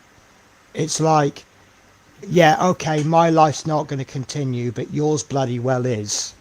And it's, I know my channel's only small, so I can't promote it that much, but I want to get it out there as much as I can. So, seriousness over now, but please just give it Riding Through Grief, it's called, It's a lovely guy, really nice guy. Craig, his name is, and he does some absolutely awesome stuff with drones. So he's got some good aerial photography in there as well. But yeah, genuinely nice person. They both were. Sarah was the kind of person that she was my duty manager at work, and I used to finish about 7 o'clock. I used to have the same duty every day. Now the way their shifts work is the day controller, they would work 7 days out of 14, but they would work like 7 days on the trot. Right. But their seventh day was the late shift, so they would be finishing at midnight. And every time she was working, I'd come in about 7 o'clock, and I'd say, Sarah, I'm gonna go because I've got things to do. And her response was, okay, I'll put the pod coffee on, and she would be out the door before me. She was just nice, really nice Right. person. Anyway, Good tip. I'll definitely be looking that up. Anyway, I'm going to chuff off again. My daughter's coming back from Adelaide. She's on a train from Mascot, Sydney Airport, up to Newcastle. So I'm going to go and pick her up at the station. yes. But thank you, Penny, for letting me drop in. Oh, you are welcome anytime. Good to see you again, Mikey. I'll see you later on my evening, your tomorrow. No. My What time is it now? 10 hours. Well, 9 3/4 hours. Yeah. Right. So you're going to get some sleep? Yes. Well, I'm thinking about winding up now because I'm starting to yawn. Not reflection on you guys. It's because it's No. 2:20 in the morning, and I. Ooh. It's always fun hanging out with you, Mikey, and Penny. You're one of my new friends. Shiny and new. Yeah. Just Oh like God, Don now I've got the Paul. love boat in my head. Don't know what to say to that. I'll sleep and sleep. So yeah, I have I can sing in achieved. this one, Mikey. I have achieved next to nothing. That's all I've achieved this stream. And let me use this one. Do you know what I love about this camera is that because it's fixed focus, I can't bring anything in too close. So you have to look at it from a distance, and it looks so much better from a distance. Oh, wow. So yeah, you weren't here at the beginning, Ray. So what this is I went to the Perth model show a couple of years ago, and there's a guy who does these model figures. He's got an absolutely awesome one of a paratrooper jumping out of an airplane, but it's just got a little piece of the wall of, I assume it's a Hercules or something, and you see him jumping out, and he's got all these models, and obviously he gets a lot of miscasts, and what he does, he just chucks them in a box, and I think these were like 10 or 20p each. They're all miscasts, and I went, oh lovely, I'll pick a couple of them up and I can just practice painting with them. And this one is, I did this about a year ago, he's far too pale. That's Tyrion from Game of Thrones, Oh, yeah. and this one is supposed to be the Hound, but without the colours you can't see it quite so much. And there's about 2 or 3, because I don't know the exact skin shades, and I'm not going to sit there researching it. He's Well, just it's going to matching be... your hand very well. Which bit? Well, the skin tones, let's face it, is Yeah. better than what you call the sticking plaster. Yeah, I mean, I've tried to get sort of tonal variation in it. But it's an opportunity just to have a little go at big faces, which I'm not so good at and not experienced. And it's an opportunity to try out these new paints, which I've not used an awful lot. And do you know what? They're quite fun because they're not massive steps between colours. Yeah. So you can use all 5 of these as your step colours, but then you can then mix them 50-50, so you can get 1, 2, 3, 4, 5, 6, 7, 8, 9 different colours out of that. And then you can build the colours up, really thin the paints down and get glazes going. That's a little bit too heavy, but yeah, it's a bit of fun. Yeah. And this one I haven't finished the hair on him yet. I don't know if you can see the beard. Yeah. I've attempted to get the highlights on, Yeah. and this one I actually wanted to do him proper full-on blonde, because I struggled for blonde for a long time, and someone just simply said to me, start off with quite a dark brown, and I'm like, really? And they're like, yeah, the deep recesses will be quite dark, and it's only the very tips that you're going to be doing in yellow. Sure. And it's but yeah, he's fun, but he's a really good model, isn't he? Yeah. And this thing, it's all good practice. Yeah, this is it. And I bought them on the basis that if I buggered these up and had to throw them in the bin, which you don't have to because I know how to strip paint, but worst case scenario, I'll chuck them in the bin and I've lost about 50 pence. Yeah. That's, it's got to be better than buying a £200 kit and buggering it up, isn't it? So, Not that we do that, do we, John? No. but yeah, I might get some, get some alcohol and or something. Oh, so would I. Get a toothbrush and not a toothbrush, a nail brush, and I Yeah. can start them all over again anytime I want.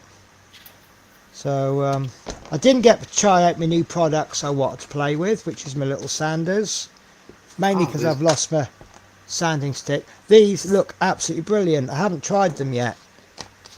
Oh, I have got the glass files. So you get a pack of 3 of these. These are spongy sticks. I was going to find one. Yeah, those things. Yeah. Yeah, Sure. I don't know why I bought such fine grits because I hardly use them. And these ones, they're sticky strips, and then you buy the carbon fibre stick and you stick that on, and then when it wears out, rather than throwing the whole file away, you just take that off and you put a fresh one on. Instead of buying the carbon fibre stick, why don't you just use a tongue depressor? Yeah, that would work just as well. Why did I not think of that? Because I don't know what I've done with them. I put the box somewhere after tidying up, and they come in a pack. You get one that is exactly that shape and size. Yeah. You then get one that is that big, Yeah. and another one that is that big. So Yeah. they're that size between them. And then you get various shapes. There's one that's about that wide, which means you've got to sit there cutting this up. But yeah, tongue depressors. What a fan. Because something I did ages ago, I bought sandpaper and I bought sticks. Well, I didn't buy sticks, actually. I stole coffee stirrers from Greg's. And I've got some sticky sponge sticks, and I'm sticking like the sponge onto there and then sticking the bit of sandpaper on there, and I'm making my own sanding sticks, and they're coming out at about 1 or 2 pence each. Yeah. Even if these coffee stirrers, I did genuinely buy these, but they aren't very expensive. They are literally point of a penny. If you go on AliExpress, you can get boxes of hundreds of tongue depressors for a couple of quid. Right. Excellent. And the other thing I got is these glass files. You've got so this one is they say 400 to 600, and apparently what they mean by that is when it's clean, it's like a 400, and it really is like a 400. It's really rough. And once it gets a bit clogged up, it gets down to about a 600, and then you can just rinse it under the tap and clean it, and it's back to being a 600. And this one is 320 to 400, so this is even more coarse. They called it ultra fine, but 320 to 400 isn't ultra fine, is it? No. And that is really rough. I got sanding sticks that are 12,000. Oh, so you've just taken my thunder away from me there, because I was about to say, check this one out. And do you know how much they cost? How much? £5.85 for a Yeah, pack. that's about. I think these were about 15, 20 quid for the 3. Yeah, I went on Ultimate I got them straight from them. Look at that. Oh, That is the filing surface. wow. That's 10,000 grit. Hmm. Do you know what? I've got to 1200. let me get. There you go. That's the 12,000 ones. Light. Right. Yeah. Okay. Right, let me get some coarse paper. That just 800. feels smooth. Suspiciously smooth. Oh, it's a horn. Right, ladies and gentlemen, that is definitely scuffed, is it not? Yes. It is.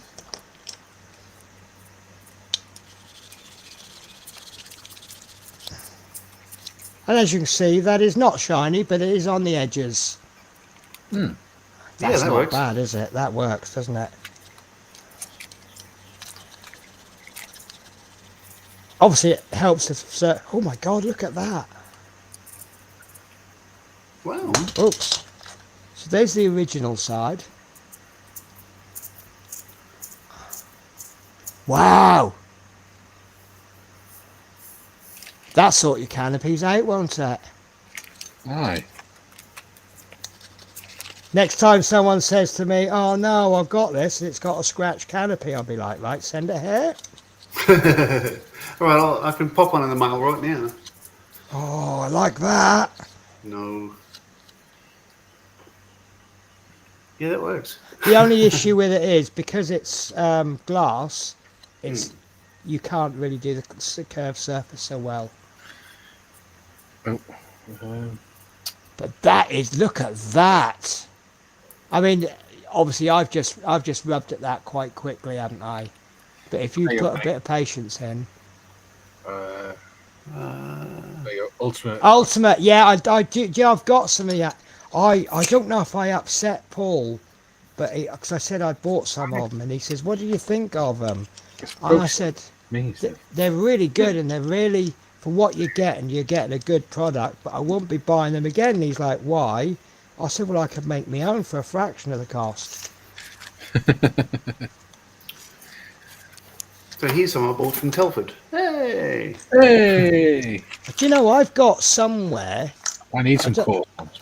I don't know where it is, but I have got somewhere the official IPMS Yeah. glass file stamped with the IPMS logo on it. Cost me money, that did. I can imagine. Well, when you see, this is the thing where I fall down at shows. I go to a show and you could sell me any piece of overpriced crap and I will buy it just because I'm at a show. The second I get outside of the show, I'm like, I'm not buying that. That's terrible value. I could make that for half the price. Yeah. But you get me in the show, because first of all, shows, you have to pay money to get into the door to have the privilege of buying stuff. Yeah. So, you know, I go to some of the best shops in the world and they don't charge me for going through the door. So, but you get to a craft show and you have to pay at the door, don't you? Yeah. And then once I'm in, it's like, here, have this £5 model for 50 quid. Oh, I'll have it. Thank you very much. Anyway, must head off. Thanks again, Penny, for letting me in. Anytime. It's been fun. I've enjoyed this. Yeah. Well, I hope to see you again. Yeah, Eric. Well, now I've got my internet sorted out, I might be doing a few more streams this next week or so. Excellent. Because that's what I used to love doing. That was what I was all about. I've just put the wrong camera on, haven't I? Stream cam? Oh, I've got too many cameras. Right, there we go. That's me. Oh, he's gone. Oh, bye. Yeah, why did I not think of that with a tongue depressor? So, but no, one of the things I liked the idea of this is because they stick on, Yeah. you can put a 600 on one side and a 400 on the other, or whatever your two favourite grits are, stick them on opposite sides of the thing. Yeah, I like, because one of the things I said about it, I've not actually used, this is the first time I've used any of them. it's funny that I like my sanders. You know, they're usually about that long, aren't they, sanding sticks? And I like them that long, yet I only use about that much at a time. Yeah. I'm like, but these are a little bit short and stubby. Yeah. So I might just get used to it. And these, I can see. I think the reason I bought these in this grade is because I've already got these grades. Yeah. But I can see times when this is a better option, because obviously with it being sandy and it can curve. Yeah. But this is one of my first design. I'm going to design a holder for them. Yeah. So I'm going to have like 3 holes for those, and then some for those, and then. But I just wish I could figure out because I had a mad clear up this morning, and I've put them somewhere, and I hope they didn't get swept up and ended up in the bin, because I'll be all mad if I. But I'm going to find them on Amazon. Right. I am going to find them. Trouble is, I order so much crap off Amazon. If I leave it more than a day, it's 400 pages down. Here we are. Right, carbon fibre sanding sticks. Right, let's go share screen. There we are. Right, so this is them, £12.99. Yeah. Oh, where are we? Oh, no, I haven't put them on screen yet, have I? Oh, sorry, I didn't mean to hide you. So those 2 on the right, the 3 on the right. So the one on the far right is the exact same dimensions as the sandpaper. Yeah. The next 2 are the same dimensions put together. Yeah. But then you can see those other ones. Yeah. They're a little bit weird shapes. Yeah. And they are those that. And let me do it that. So that bit there. Don't know if you can see my cursor. Yeah. That sticky up bit. That is longer than the sanding paper is wide. Yeah. So. That's going to be ball out to cut. Yeah. But it does say that cut to fit. But how are you going to cut those to fit? But I can see occasional uses, and then these are the paper. Oh, is it the paper form? Yeah. So that's the set of paper, sandpaper for it. Yeah. And you've sold me because it's purple. Yeah. And then these other ones I got, it's all the same brand, and they're all the same size. No, they're not. These sponge ones are bigger. No, tell a lie. They're the same size. So, and again, I like the colour coding. Yeah. The only thing I haven't looked at is the paper. I just hoping that the paper is the same colour as the sponge. Yeah. Because then when you've got 2 or 3 bits of sandpaper sitting on your desk, Yeah. I mean, okay, these ones you can't, because obviously by the time you stick them down, it's going to hide the back up. But these ones, they have got the grade written on the back. Yeah. But you don't want to be sitting there. No. You know, I just know orange is 1500, yellow is 800, and that shade of purple is 1200, and that shade of purple is 400. Yeah. So yeah. Right. So. I mean, the other thing you can do is if you put them on tongue depressors, is just get a Sharpie pen and write the number on the back of the tongue depressor. Well, no, you just learn the colours, don't you? Oh yeah, you can do. Once you've been using them for a few weeks, you get to know the colours. Yeah. Even if you forget what the grade is. Yeah. You know, you start to operate in. I like to start with purple, and then I'll move up to yellow. Yeah. You know, if purple does the job. Yeah. Because don't forget, some people like, whereas I might sand with 400, someone else might prefer 600. Yeah. I mean, if Their needs be, you choices. can always put, if you've got a holder for it, you can always just put a sticky label on the holder. And put Exactly. them in the holder. Well, this is the funny thing. They do actually come with sticky labels. Yeah. But the sticky labels don't correspond with any sizes that they do. It's like one for 100 grit and one for 160 grit or so 180 grit. They don't actually come with stickers that says 400, 600, 800 and the thousands. This is a little bit weird, but see, one thing I'm starting to learn is obviously we use the term Chinese, which means it's a load of crap. Yeah. But there are actually Chinese companies out there that are, I mean, there's nothing they can do about being Chinese. It's tough luck, they're Chinese. But they're actually trying to be reputable companies. Yeah. Gallieri, for example. Yeah. The reason they're cheap is obviously because of the labour cost. But even if they're paying their Chinese workers a fair wage, they're still costing less to produce than something produced in Britain. Yeah. And I'm now starting to learn that there's a difference between Chinese and Chinese company that's trying to be really good. Yeah. And it looks like Steady might be one of those good companies. Yeah. The quality seems pretty good. And let's face it, half of this British stuff that you're getting anyway has all been made in China anyway. Yeah. To a higher standard. Yeah. So if a Chinese company does it to that standard that the British are demanding, Yeah. you know, because I think a lot of them used to sort of have the attitude, doesn't matter if you don't buy off me again, because there'll be someone else who'll buy off me for the first time. Yeah. So I'm just trying to, there we go. So yeah, it's nice when there's companies out there that are, okay, we're Chinese, but we want you to come back again. Yeah. Because we can make a lot of money off repeat. I mean, on average, how much business does a company do that's repeat? Yeah. 40%, 60%? Yeah, probably. Yeah. So you can then put the hard work in getting first time customers. Yeah. Because then if you've got a good product, you don't need to advertise to returning customers because they're already returning. Yeah. Just stick them on a mailing list and give them an email every couple of weeks, just in case they start to forget about you.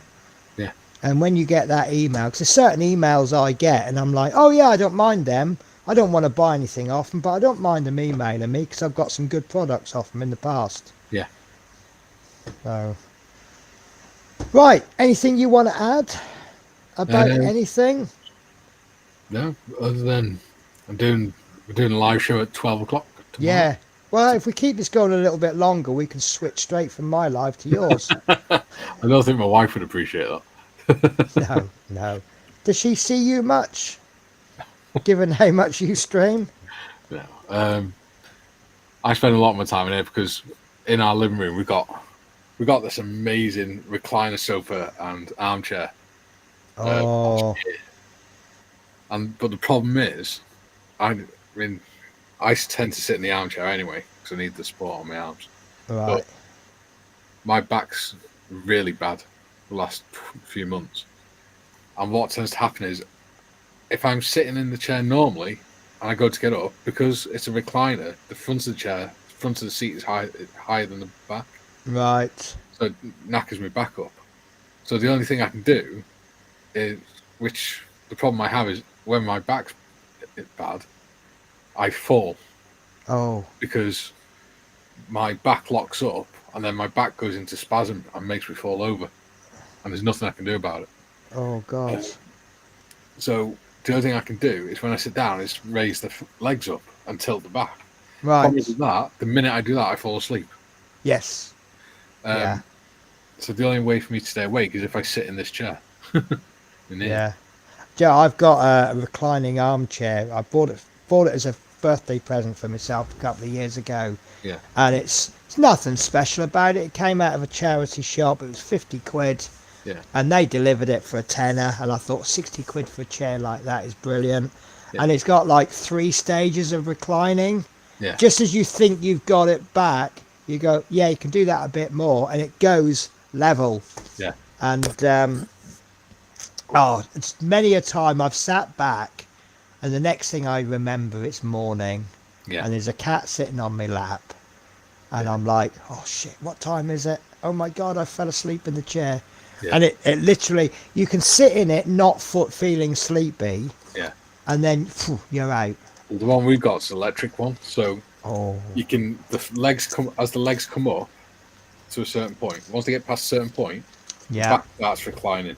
You can also incline the headrest, Oh, nice. so it props you up, so you can literally position it so your spine is in perfect alignment and everything. Do you know, I used to do live-in care, Yeah. and it's a little bit of potluck with what your sleeping arrangements are. It's whatever they give you. Yeah. And I remember there was one job I did. They had, in my room, there was like a proper orthopedic electric bed, and it had like so many points of, and you could sleep in like whatever shape you wanted. Yeah. And it was so nice. I think when her husband was alive, I think they slept in separate bedrooms. Yeah. And obviously where they're getting a little bit older, I think they were very old fashioned. It wasn't that they hated each other. I think that's just what they did in those days, wasn't it? Yeah. And she had her bed and he had his orthopedic bed. Yeah. And oh, it's one of the best night's sleep I used to get every single night. Yeah. Oh. And then I've slept in some horrific beds. Yeah. So The worst beds I slept in was the bunk beds in the guard room when we were in Iraq. yeah. You've got to bear in mind that there's about 20 people on guard duty at any one time just on in that one guard room. Right. And they're doing shifts, so there's constantly someone sleeping. Constantly someone coming in and going. Yeah. Yeah. And the bedding doesn't get changed, and you just got to take your sleeping bag in. So the mattress is manky, the pillow's manky, Yeah. there's damp on it, and all sorts. Yeah. Yeah. I was watching a program on, I think it was the USS Enterprise, and they've saying about sleeping arrangements. Yeah, it's a hotbed, And, don't yeah. And there's always a couple of people sleeping. There's always a couple of people just getting up. Some people going to bed. It's just how their shifts go. Yeah. And because on ships, don't they do like lots of small shifts? Isn't that like the traditional way of doing it, like every 3 hours or something? I'm not sure. Because they used to do in the old days. They used to do a bell, didn't they? Yeah. And because people say, why do the bells not correspond with the time? Yeah. It's not the time they're corresponding with; it's the phase. So Yeah, like they might do one bell at midnight and then two bells at 3 o'clock and then three at 6 or whatever. Yeah. Yeah. And everyone do like 3 hour shifts, but if you're all doing 3 hour shifts, you're probably going to do 2 or 3 shifts a day, aren't you? The worst shift I had was when I was in Iraq and we had got tasked with guarding this ammunition compound. Normally it's the infantry's job, but our colonel decided that his lads, the infantry lads, needed a break, so his lads would cover them. Okay. Bear in mind, we were already working from like 8 in the morning till 10 o'clock at night and things on vehicles. And we ended up doing 4 hours on, 1 hour off for a week. Literally, you're in the Sangha on guard for 4 hours. You had 1 hour to eat, drink, and sleep. Then you're back on guard duty for 4 hours, and it kept going constantly for a week.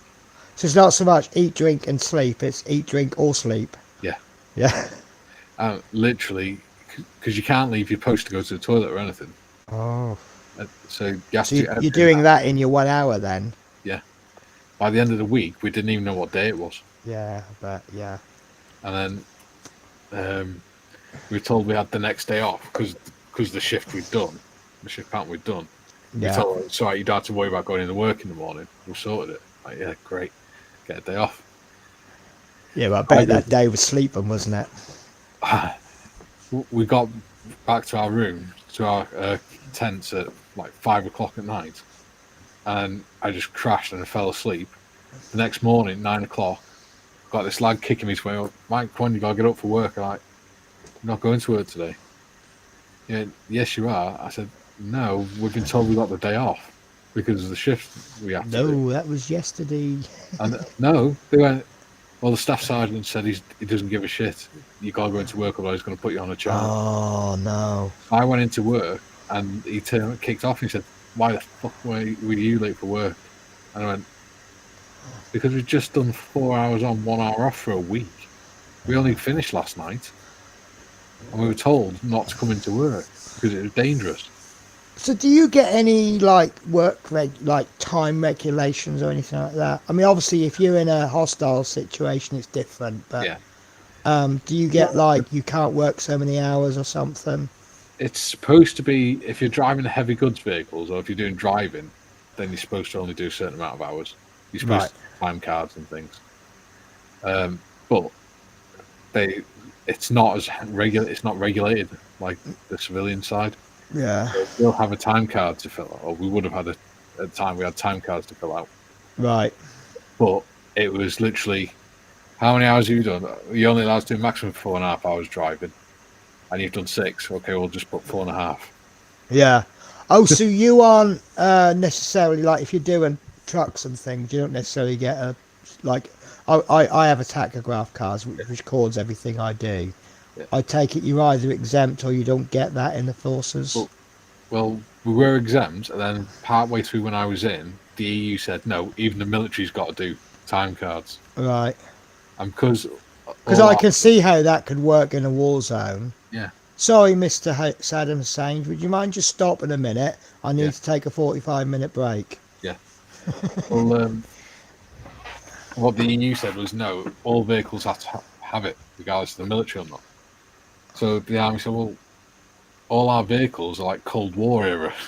Yeah. We didn't even have tachographs then. Yeah. And we've never needed them, so we've never put them on. Well, it's like there was a big phase, wasn't there, where the rules were if you have a manual tacho, you have to do this, and where they're phasing. Obviously, all new vehicles now have digital tachos. Yeah. But there was a big shift period where you had either or. Yeah. Well, what we had to do is what they said. The compromise that they came to was we had to fill out an A4 piece of card every day. Right. On and things and mileage. And which is where your CEO was saying, "I'll just put down 4.5 hours." Yeah. Yeah. So how many people have done exactly 4.5 hours driving on paper every day? Exactly. Somewhere between most of them and all of them. Yeah, exactly.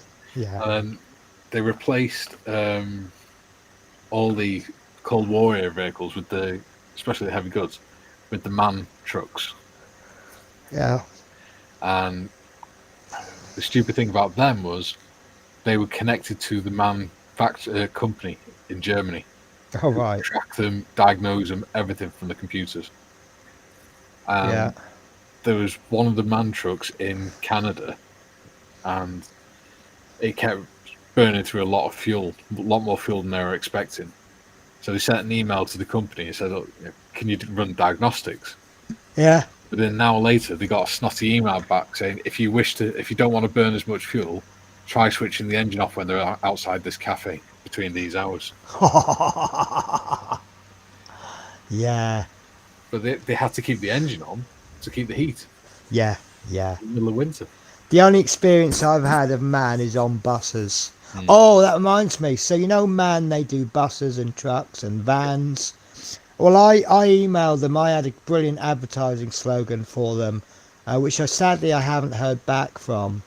And it just goes, "There's a man for every job." Yeah. I've not heard back from them on that one, but I thought that was ingenious.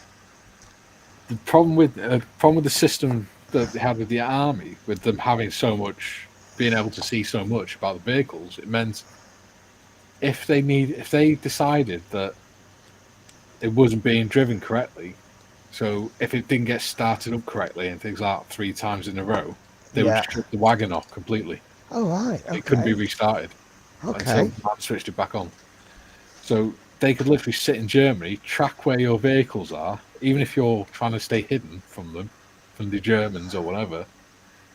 They could track your vehicle and switch your vehicle off. Wow, that's inconvenient, isn't it? It is if you go to war with them, yeah. Well, it's not really a chance of us going to war with Germany, is there? Oh, I hope not. But you never know. Mind you, when you get these country versus country exercises, I suppose they could play a little part in it, couldn't they? Well, yeah, they could. I mean, that would be very immoral, but Yeah. Yeah. In terms of working hours, it was you work until the job's finished or you're too tired to go on. that I can understand. I can understand until the job is finished. Yeah. But obviously, if they've set you an amount of work, Yeah. that's where the issues, I think, is. If they say this job should take you 8 hours, Yeah. and if the job takes you 10 hours, well, that's your problem for not working hard enough. Yeah. So long as it's a realistic 8-hour goal. Yeah. Because likewise, if it's a realistically to do it in 8 hours, and it's a job you're good at, and you can do it in 6, Yeah. you can now bugger off 2 hours early. Yeah. Well, we'd have days like we're supposed to knock off at 5 o'clock and go for tea and then chill out for the evening. And the infantry would bring in a vehicle at like 4 o'clock and it needs a complete new gearbox or something. Yeah.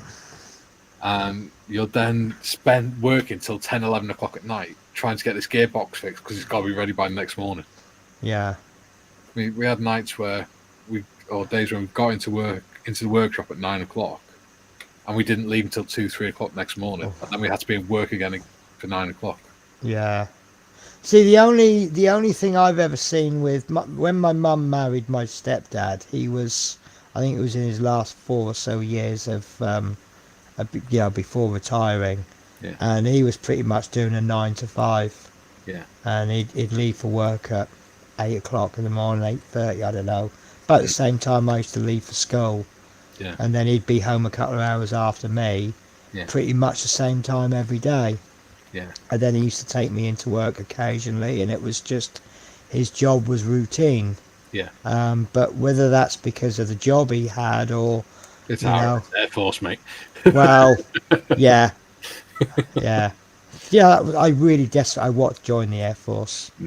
That's really what I want to do. But I don't know if I was lucky or not. I went for the aptitude test. I wanted to be a weapons loader, a chef or a driver. Yeah. And they said you haven't scored high enough in the technical areas to be a weapons loader. You scored very high on the rest. And we would advise you not to be a driver because it will bore you. Yeah. And you've said that you're applying for college to be a chef. Yeah. And we would advise you, if you get your college place, go to college and come back as a qualified chef. Yeah. And while I was at college, I got asthma. Yeah. So I don't know if I was lucky or not.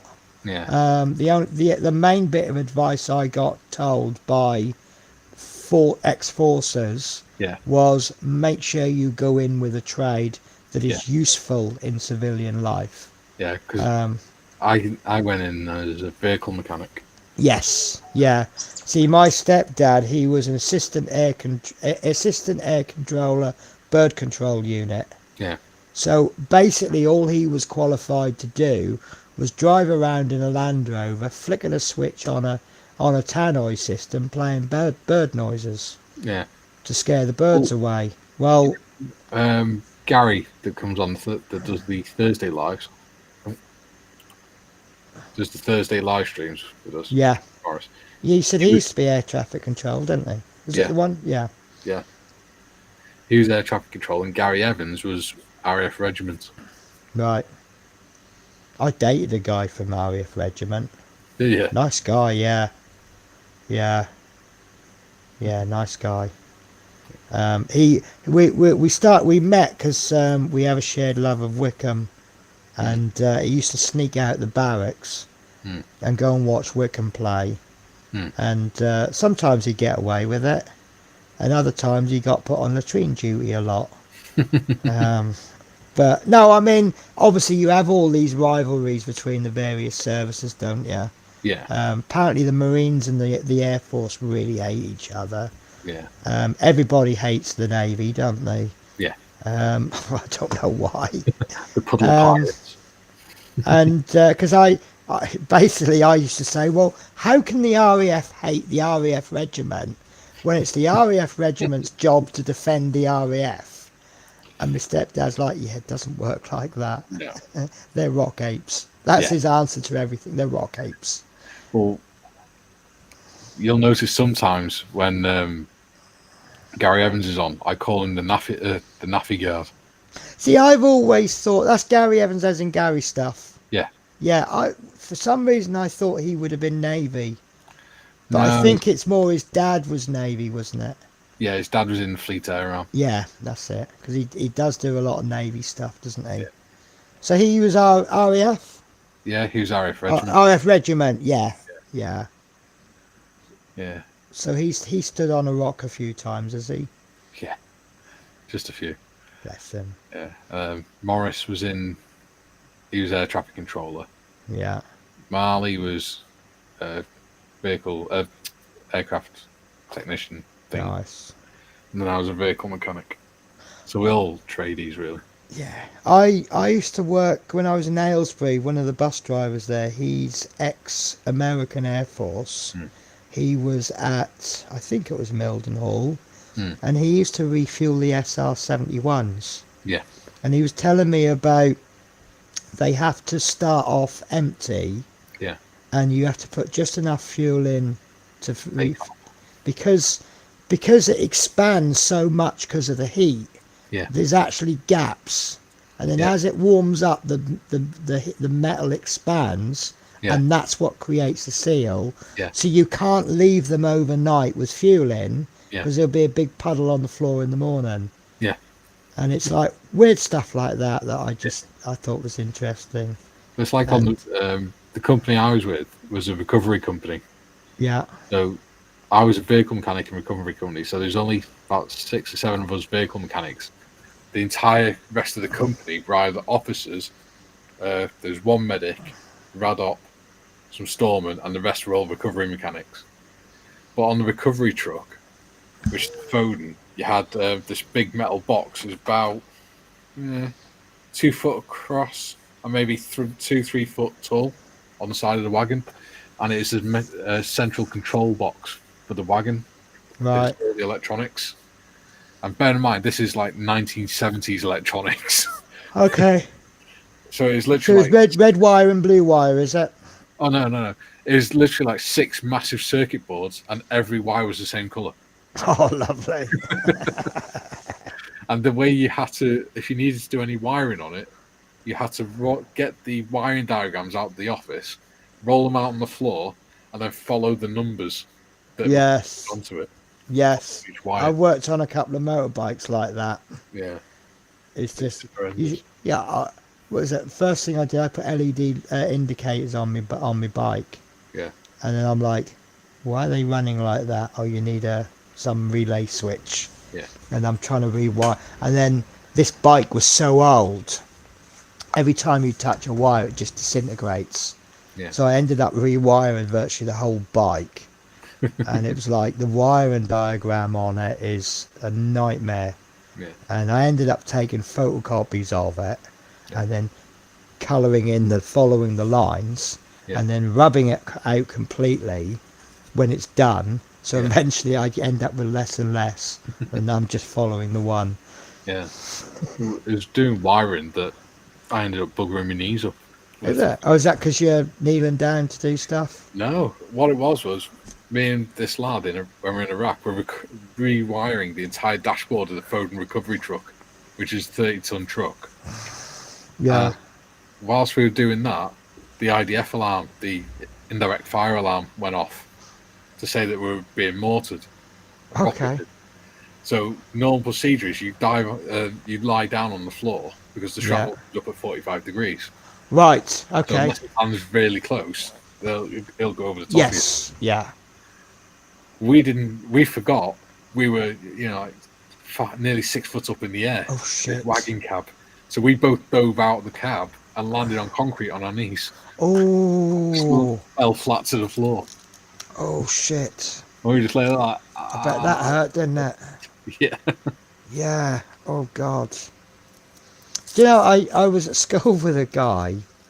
It's just quite funny. He has absolute heart set on joining the army as a bomb disposal person, and we're like, There's two good reasons why you will never be a bomb disposal person.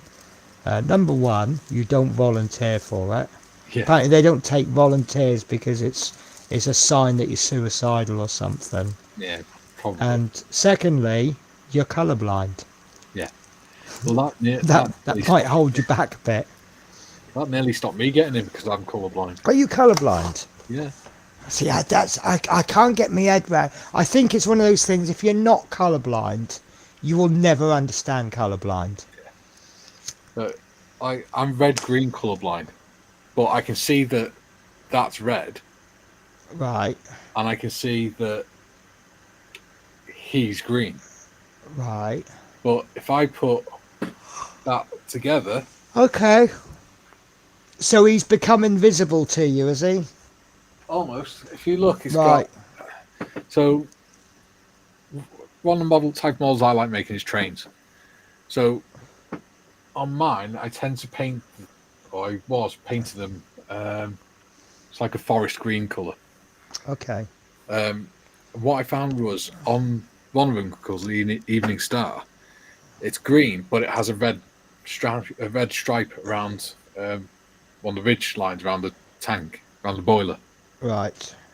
And I painted it green, and I was putting the red mark on, and I could see the paint on the brush. I'd touch it to the model, take the brush away, and I couldn't see the red paint. So I was putting more and more red paint on, thinking, oh, it must be soaking in. Right. It wasn't until I took a photo of it, and then I realised it looked like a child had fucking drawn on it with lipstick because I put so much red paint on the bloody thing. Wow. So if you isolate the colour, you can tell what the colour is. Yeah. So it's when you put them together. So See, they'll never look. I'll never see them the same way, even individually. I'll never see them the same way as someone who isn't colourblind. right. So if you painted an orc, for example, Yeah. and you were doing the midtones and the recesses and the highlights, Yeah. you can't see any of that shading. Does it all just look the same colour to you? I can see it, but if I was to put red into it, then I wouldn't be able to see it very well. Right. So it's red. It's the red factor that buggers it up. Yeah. So what about if you're painting, say, a demon and you're doing dark reds, medium light reds? I'd struggle, especially if you got other tones going in, like greens or purples and things like that. Right. So you doing figures is a real challenge for you then, much more than. Yeah. Wow. And does that help you doing that challenge? Yeah. Challenge yourself to something that is difficult. Yeah. When I do something, the challenge is I'm not good at it. I'm doing it to get better. But if it's something, an element that's holding me back that I can't change, such as colourblind, that could easily turn into frustration. Well, and frustration then turns to anger, doesn't it? Yeah. Well, it's something I've always sort of learned to deal with because it's never been too much of an issue until I started modelling. Right. Yeah, I suppose were you born with it? Yeah. So it's just you've never known any different. No, I've never seen the world any different. So it's never really bothered me. I mean, I've always known that I struggle to see shades of red and things like that, or if I have a dark blue pencil and a purple coloured pencil, I can't tell the difference between them. Okay. Or black and purple, dark purple, I can't see the difference between them. Right. So if I gave you a colouring book, to me, the finished result might look a little bit odd. Yeah. Right. Which is why because I quite like drawing, I always do black and white drawings. I don't do colour. I like black and white drawings anyway. I've got some on my Facebook page. Okay, I will have to look your Facebook page up one day. You might as well just write a book of links. Yeah. And just send me the book of links. Well, just type up Veteran Creates, it comes up. Yeah. There's also some of my poetry on there. Oh, do you know, I think I have, I'm sure I've got you already. Sorry, being rude. I don't like being on my phone when I'm on a stream, but... It's right. It was only when I started doing that Evening Star model that I realised how severe it was. Because I was generally freaked out by the fact that I could see red paint on the brush, I could see red paint going onto the model, but I couldn't see red paint on the model at all. Yeah, I think it's you anyway. It definitely looks like your beard. No, that's not me. That's not you. No. Okay. So there's another bearded veteran then. Yeah, it's Bearded Veteran Creates. It's got to have all three on it. Is that why you go bearded veteran creates? Because you're aware that he's a band. There we are. There's a few. Right, I've got you. All of my social medias have got the same logo on. See, and I'm looking at your picture of Nigel. He looks really good. Yeah, thank you.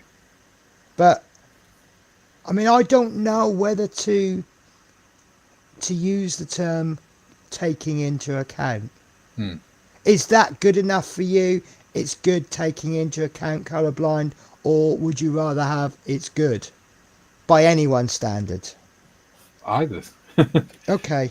But yeah, I mean, No, it's just that I'm a little bit guilty of that with my sister. My sister's in a wheelchair. Yeah. She's got the mind of a 12-year-old. Yeah. And some of the stuff that she does is really good. Yeah. Given her circumstances. Yeah.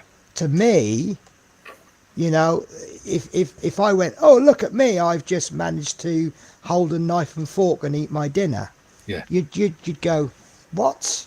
Yeah. So, you know, it's that, but, you know, sometimes she'll do a drawing or something, and it is genuinely really good. Yeah. You know, for anybody. Yeah. And quite often I'll judge her on what I can do. Yeah. Or my attitude, and if it's better, so something she can, like draw it. I can't draw to save my life. She is, even when she's having a bad day, her drawing's better than mine. Yeah. So if I judge it on my own standard, she's an excellent drawer. Full stop. Well, before I started doing scale modelling, I was actually doing photography, and I've actually used to do a lot of the photography for the local events and stuff. And I've still got my photography page on there, Bearded Veteran Photography. But because of my colour blindness, if there's green in there and things like that, it tends to be a lot more vivid because I have to adjust it so that I can see it. Otherwise, it just looks dull and flat. I've got to show you this. This is how mental my cat is. My cat is sleeping on top of my PC. So he's effectively on a cushion of air.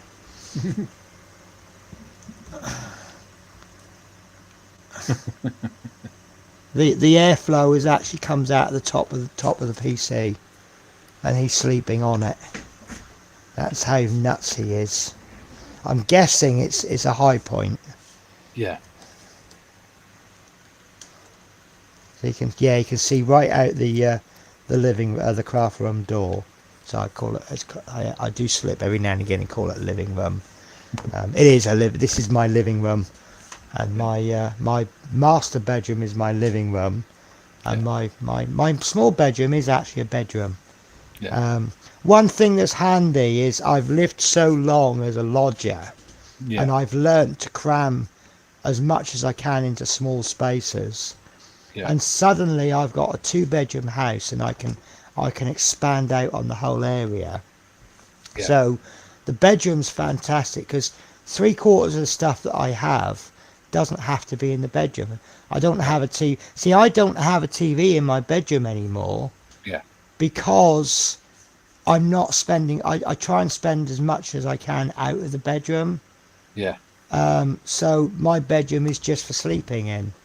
So I just have like the wardrobe and the chest of drawers. It's great, and I can sit in my reclining chair. Yeah. And I can sit in my underwear watching TV if I want. Yeah. And it's all these funny little luxuries that you get.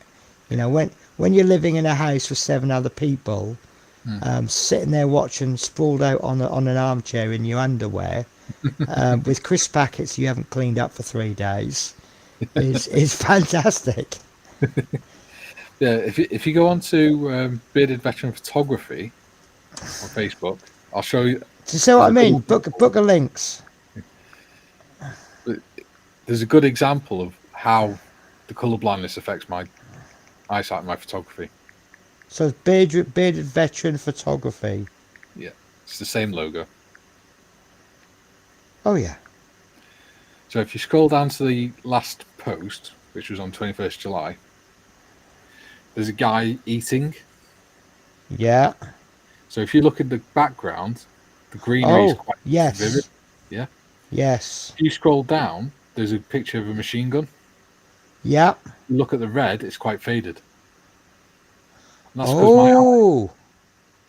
my eyes, I have to adjust it for my eyesight, the colours. Oh, so you've taken that picture for you. Yeah. Well, I take it, and then because the way I use raw file format, I have to adjust it. So the way my eyes, because the way my eyes work, I will see it differently to how you're See, seeing it. now you're saying that the picture underneath, Yeah. the guy's got what looks orange, Yeah. the sleeve. Yeah. And you've And then got the a guy red underneath flower. that, he's got a red chair underneath him, Yes.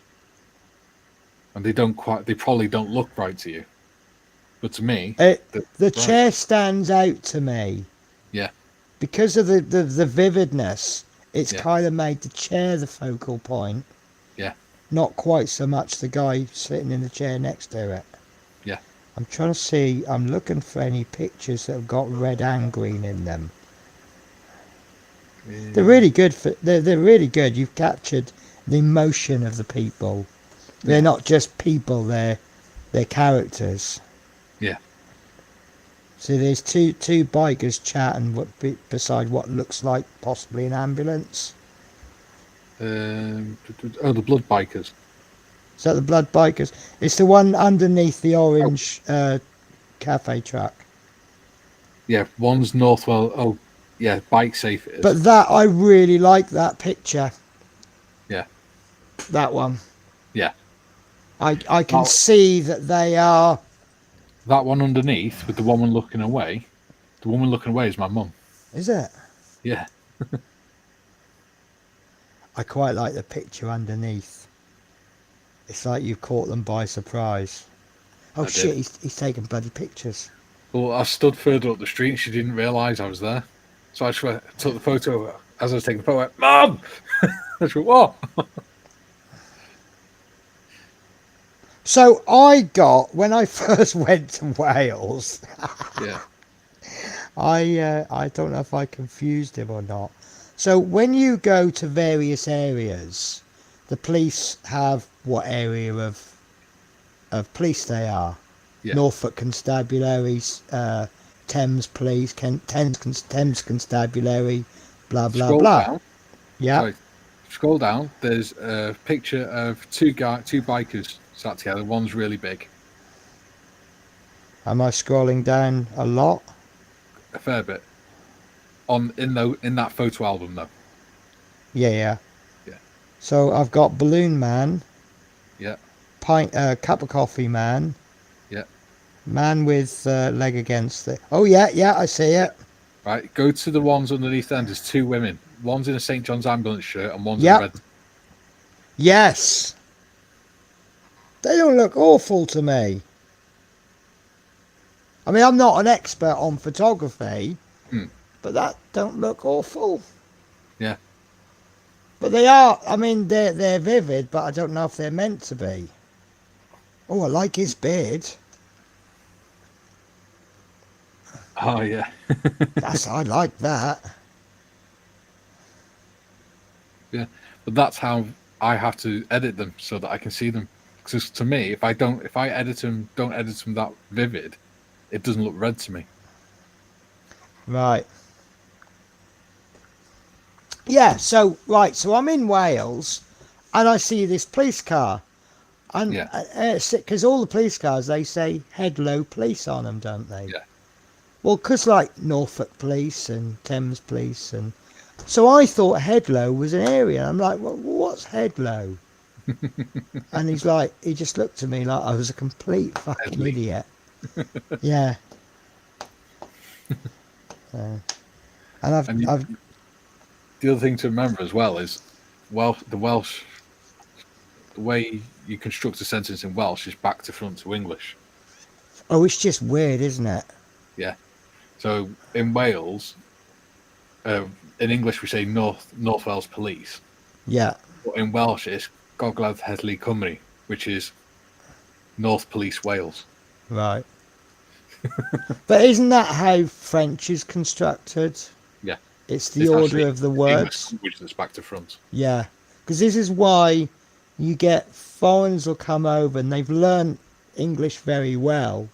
Yeah. It's just that they've got the words, I won't say the wrong way round, but they've said it as they would in their language. Yeah. And they get very confused. Yeah. So, yeah.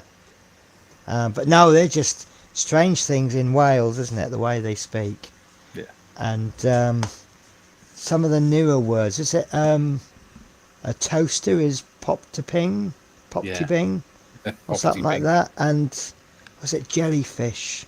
Jellyfish is a funny one, isn't it? I can't remember. Which one? Oh, we're going to have to Google it now.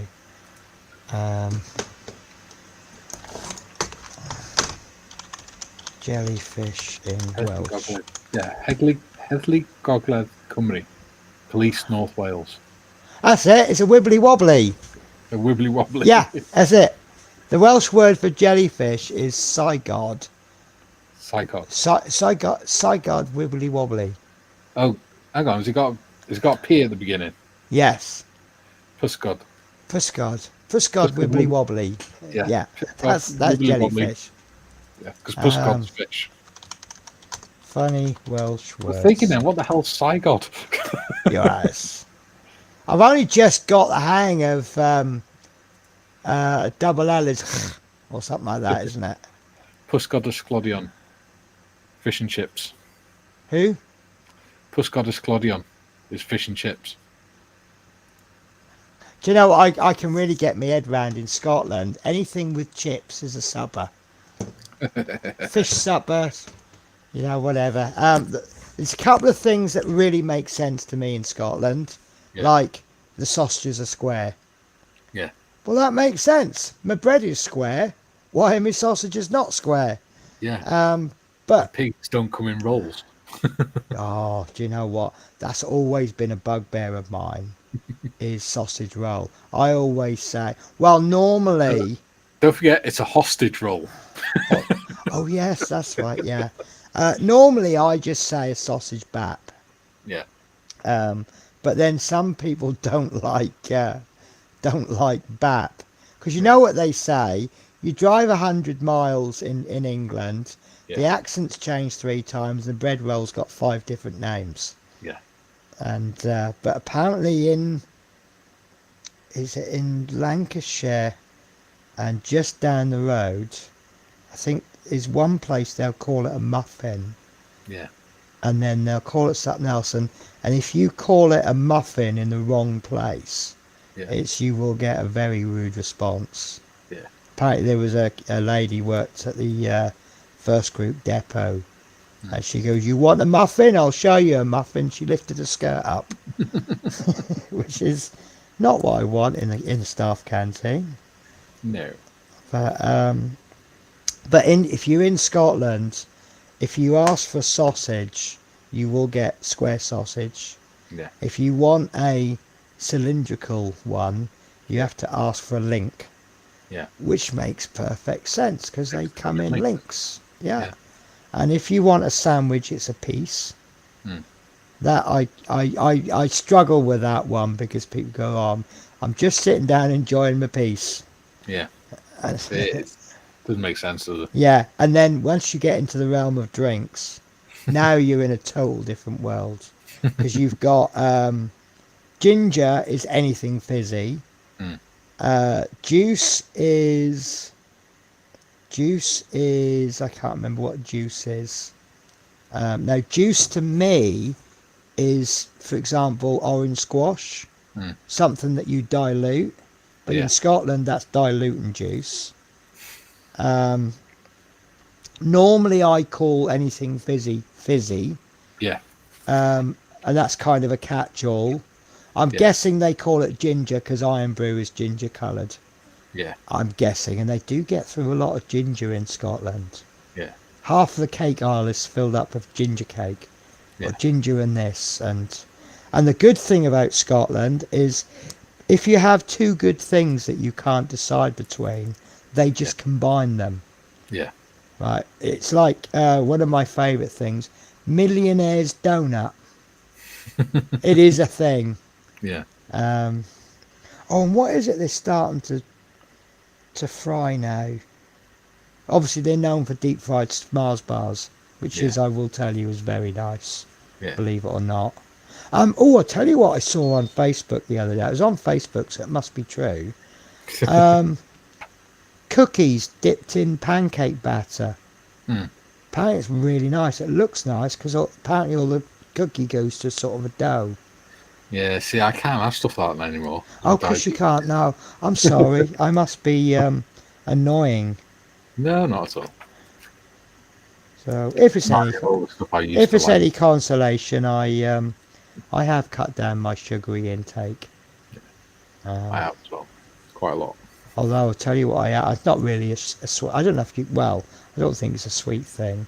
I every now and again, I like the old nostalgia foods.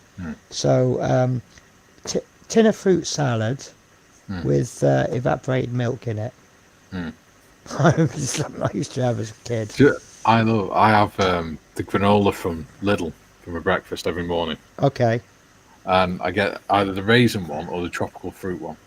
right. And whichever one I have, I chop up a banana or two in it as well. Oh, nice. Yeah. Mash it up with some milk. Oh, so Well, what I've done, started doing a while back. I was on a not so much a diet, but it was a case of watch what you eat, and otherwise you're going to have problems. Yeah. So I was looking at ways because I said I'm not giving up all my favourite foods. You know, I'll make subtle changes. You know, things like instead of having pie and chips in the canteen, I might have ham and chips one day and then ham and pie and salad the next. Yeah. But I had a bit of things to cut out is carbohydrates. right. Oh, because it all breaks down to sugar anyway, doesn't it? Yeah. So if you cut down carbohydrates, you lose a lot of weight. Right. Right. Well, one of the things I looked at was obviously sugar. Yeah. Now, I thought, oh, Rice Krispies. Now, the trouble I have with Rice Krispies is that I have to put tons of sugar on. I'm talking so much sugar, it's almost a crust. Yeah. But they changed it now. But it used to be, if you look at the ingredients, there's more sugar in there than rice. It's the number one ingredient. And then you put sugar on. Yeah. So I was looking for something that I can either put no sugar on or put less sweetener on, something to sweeten it, and has no sugar in it. Yeah. And I found it with Shreddies. What I do is I'll have a bowl of Shreddies and I'll slice a banana, and that banana is just sweet enough to replace that sugar, and I actually prefer it over sugar. Yeah, it's lovely. Yeah. You can also use powdered sweetener as well. Powdered sweetener? Yeah. What, as in like artificial sweetener? Yeah, the stuff you put in coffee. So I don't get on with it. You mean like Slender and stuff? Yeah. No, I can't get on with it. It tastes very different. There's different ones. Well, the one I use is sucralose, and it just tastes like really sweet sugar. So, yeah, do you know what? I'll be open-minded about it because I only recently, when I say recently, I mean the last few years, I've never got on with diet drinks. Yeah. Like Diet Coke and stuff. But I actually don't mind things like Pepsi Max. Yeah. And I never didn't know how it's sweet, and I assume maybe the Max refers to flavour. In them. Yeah, it's a different sweetener, isn't it? Yeah. But now the new drinks. I mean, I don't like the new drinks as much because obviously since this sugar tax law, they put even the ones that aren't diet drinks still have this artificial in it. But it was one I noticed, Pepsi Max. So I enjoyed Pepsi Max. Yeah. And when I found out it had artificial sweetener in it, I stopped enjoying it. Which obviously means it's psychological, isn't it? Yeah, I mean, what I found as well is, because I've got fibromyalgia, if you have a drink that's got aspartame in it, it wreaks havoc with your nerves and things. Right. Is that you or is that people in general? That's people with fibromyalgia. Aspartame is actually really Hang bad on. for you. Hang on. Sorry. Come on, you. Oh. Sorry, I could. What's the one thing all cat owners hate? Dread. You know when your cat starts heaving. Yeah. So, and he was standing on the top of my computer heaving. I'm like, you can get off there. Yeah. How are you, matey? See, he does that, and at least 80% of the time it ends up nothing. Yeah. And the other 20%, I've got wooden floors, so it's not as bad. So yeah, aspartame's really bad for you. okay, what is it? Bad full stop, or is it? Yeah, it's bad for you, full stop. But Right, because I mean, I'm not a massive fizzy drinker. If you give me a second. Yeah. Give me a second. Oh.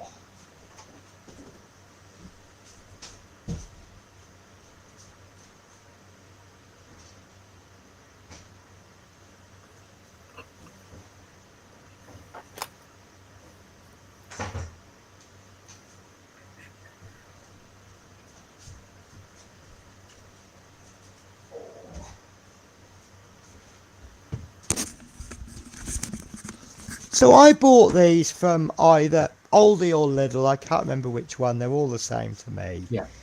And obviously they do a lot of food, which isn't whatever it is, but it's meant to look like it. Yeah. And this one made me laugh.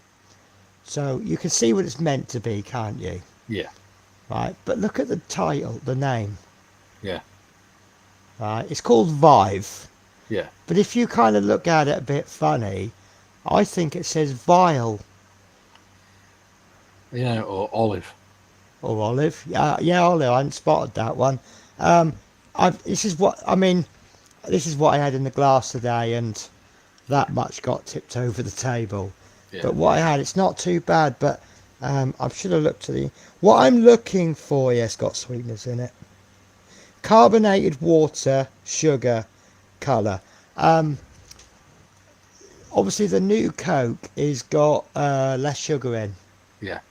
For me, that's a problem because I'm more of a Pepsi drinker. Actually, I'm a Dr. Pepper drinker myself. Yeah. So I'm trying to find a book I used to own called 3 Ingredient Cooking. Every single recipe has only 3 ingredients, and one of the things that I used to do was you get some chicken drumsticks. Yeah. You get a can of Coke and Diet Coke chicken. Yeah, it don't work with Diet Coke. No, there's a Slimming World recipe called Diet Coke chicken. Really? Oh, mate, it is. Is it beautiful work? food. Oh yeah. See, it's delicious. so if you put a can of Coke and half a bottle, 50-50 measurement of Coke and soy sauce, Yeah. and then cook the chicken slowly in it, and what I do is I put it in a slow cooker on medium, and I take the lid off and I leave it, and that until it goes to a sweet, sticky sauce. Yeah. And by the time that's done, it's cooked the chicken so much that it falls off the bone. But it's the sugar that does that. You do it with a diet drink, it doesn't work. Yeah. So how does it work with Diet Coke then? Is it Diet Coke and... You cook the chicken normally in diced chicken. Right. But then you add like the Diet Coke, some vegetables, some things like that into it. So the Coke is like a sauce more than anything else. Yeah. And you cook it into the chicken. Okay. But, oh my God, it is so nice. Yeah. And it's really healthy. See, with this, you're reducing the Coke and soy sauce, and you end up with this sweet, sticky sauce on this chicken that just as soon as you bring it to your mouth, it just touches your lips and it falls off the bone, and it's just really nice. A few Slimming World recipes that are really good, like Big Mac in a bowl. Are you still doing that points thing? I've never actually done it. My wife just Okay. downloads the recipes off the internet and makes them. Well, some of the things is a guy called the Diet Chef or the Fitness something, and he debunks a lot of slimming stuff. Yeah. And there was one I saw that I thought was hilarious. According to Slimming World, all of your fruit and veg is 0 points, isn't it? Yeah. You can sit there eating bananas and strawberries and stuff all day long. It's packed full of sugar, isn't it? Oh, I don't know. Well, yeah, it's a different kind of sugar, isn't it? So strawberries, bananas, they have no points. Yeah. But if you mash a banana, it's a sin. Yeah. How's that work? What's the difference between a whole banana and a? I mean, I get orange juice. You know, if you squeeze the orange juice, because is it like if you have a glass of orange juice, that's the equivalent of what, 3 or 4 oranges? I don't But know. if you sat and ate an orange, 4 oranges, most people wouldn't manage it. Yeah. But then I don't know. I think all that fibrous stuff, that's all the good bit, isn't it? Yeah. I mean, when I was first diagnosed with diabetes, we got to go on a healthy eating course, like a healthy eating thing, for a day, where you learn all about how to eat in a way that's healthy for diabetics. So it's low sugar and things like that. Yeah. One of the things that came out with it was you need to minimize the sugar, but don't avoid any other foods. Just make sure sensible portions. Yes. Yeah. Yeah. See, one of the things I got It taught does was need sugar. no. Well, Just you don't. A lot of it. See, the mantra I've always followed is that it's better to eat more small meals. Yeah. And nothing is bad for you in moderation. Yeah. So if you want to go down McDonald's once because you haven't been for a month, that's fine. But obviously you've just got to watch the moderation. Yeah. Don't go to McDonald's and have 15 Big Mac meals in one sitting.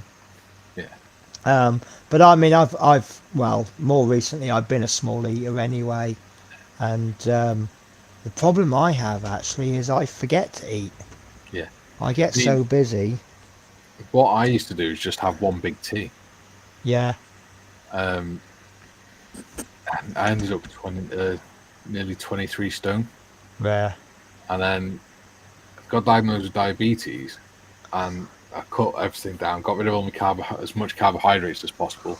Yeah. Instead of having white pasta, I went to whole wheat pasta and things. Okay. And I've lost just about 2 stone. Okay. In a few months. Okay, that's not too bad.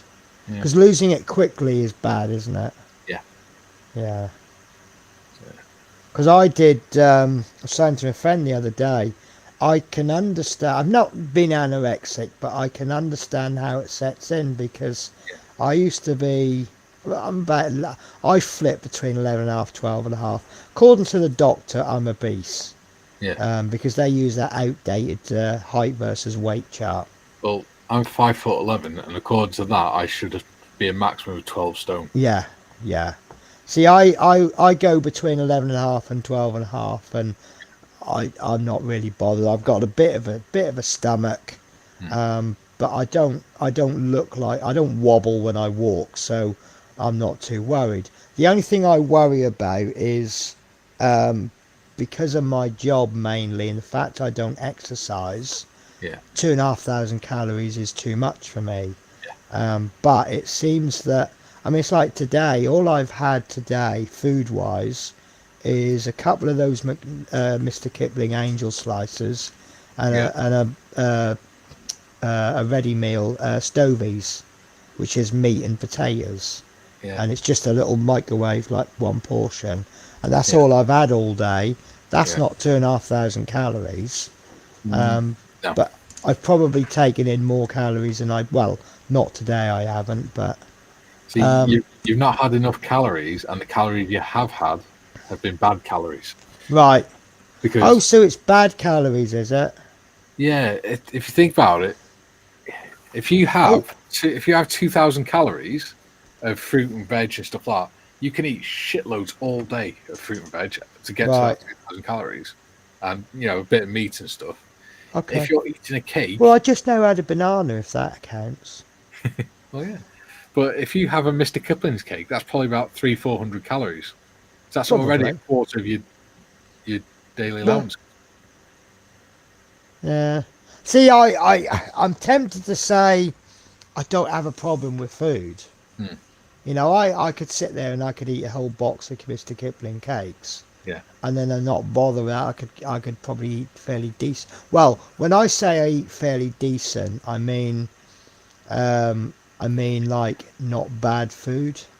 So I'm probably worse at work actually, because I'll have a link bap Yeah. and a coffee for my lunch, Yeah. and then for my break time, I'll go into Greg's. Yeah.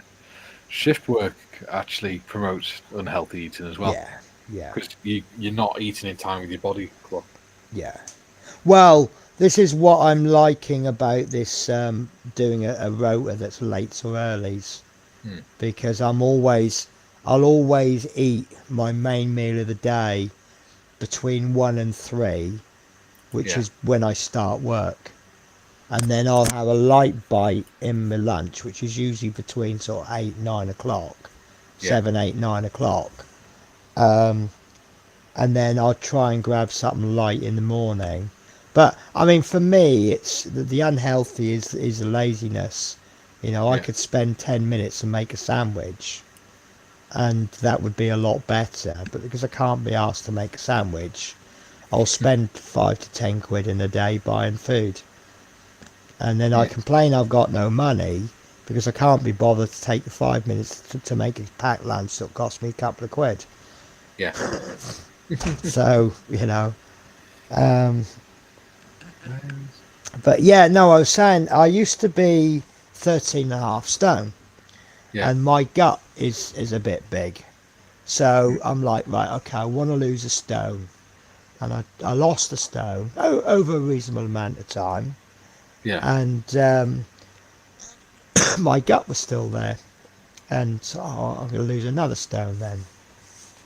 And I lost another stone. And I got to about 9.5 stone, and my stomach was still there. Yeah. And I thought, I'm not getting anywhere. And that's when I noticed I had shoulders like Victoria Beckham. And I thought, if I start losing any more weight, look, I'm not slim. Yeah. But if you look at those, I'm not a fat chubber, am I? No. Now you take another, what am I now, about 11, 12 stone. So you take another 2-3 stone off me, they're going to be, and I'm like, well, hang on, I don't look.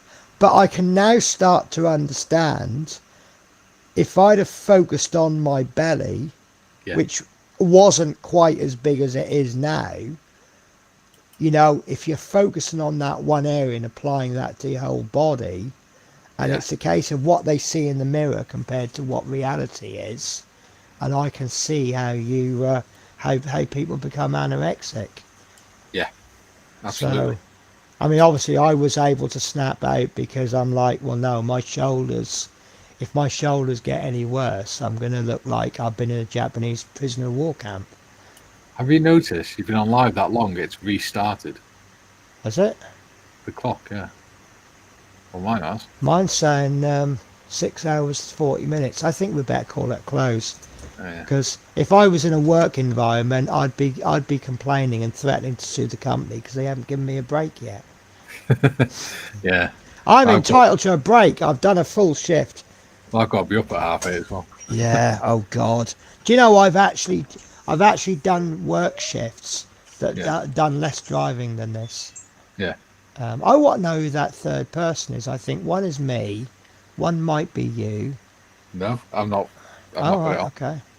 There's someone actually watching us at 3:30 in the morning. So whoever you are watching us, we salute you. We thank you very much for. I'm quite happy to go if no one's watching, but me, wow, you're nuts. I wouldn't watch me for. Would you watch me for 6.5 hours, Mikey? Ah, you seem Would you perfectly watch? decent to Would talk to. 6 hours. yeah. We're So good. yeah. So when someone says to me, "What did you do in a 6.5 hour stream?" I'll go, "Look," and save my computer from being vomited on. Well, it's 20 to 4 now, and I've been on here talking Oh. to you since about 11 o'clock. So. Yeah, you haven't. Yeah, you're putting at least 3/4 of that shift. Well, look, guys, thank you very much for watching. Thank you, Mikey, for joining us. And No, thanks to, I've forgotten his name, John Mr. Twid, I'm going to call him, John Marley. Marley. See, when you have too many names, I don't remember any of them. Oh, you brought me your feather. Oh, she loves this. Just remember Bob Marley. That she Or goes Jake nuts Marley. for this. She's actually brought it to me. That's why she's rubbing against. She's rubbing against my leg, so I'm stroking her. And then I move my foot, and I'm like, "What's that?" And I know. So but she do that. I sometimes I'll wake up at night in the morning, and there's one of these in my bed. So she's actually got into the bed. Come on then, come on, show the world what you can do. Come on then, good girl. She goes absolutely nuts, and her eyes are completely black. She's so focused. Target acquired. Oh, they are completely black. Gotcha. Good girl. And he loves the red dot. They go nuts for that. But I found out his favourite thing to play with, and that's when you get electric blankets and you get the strings where you tie it. Those. Yeah. I cannot make the bed because he's in there. So Jeff Light says, I did say that I was mad. I don't know who's worse, us for doing a stream this long or you for watching it. Right, guys, so thank you very much, everyone, for the stream. I've not done it live in ages, and I've loved every second of it.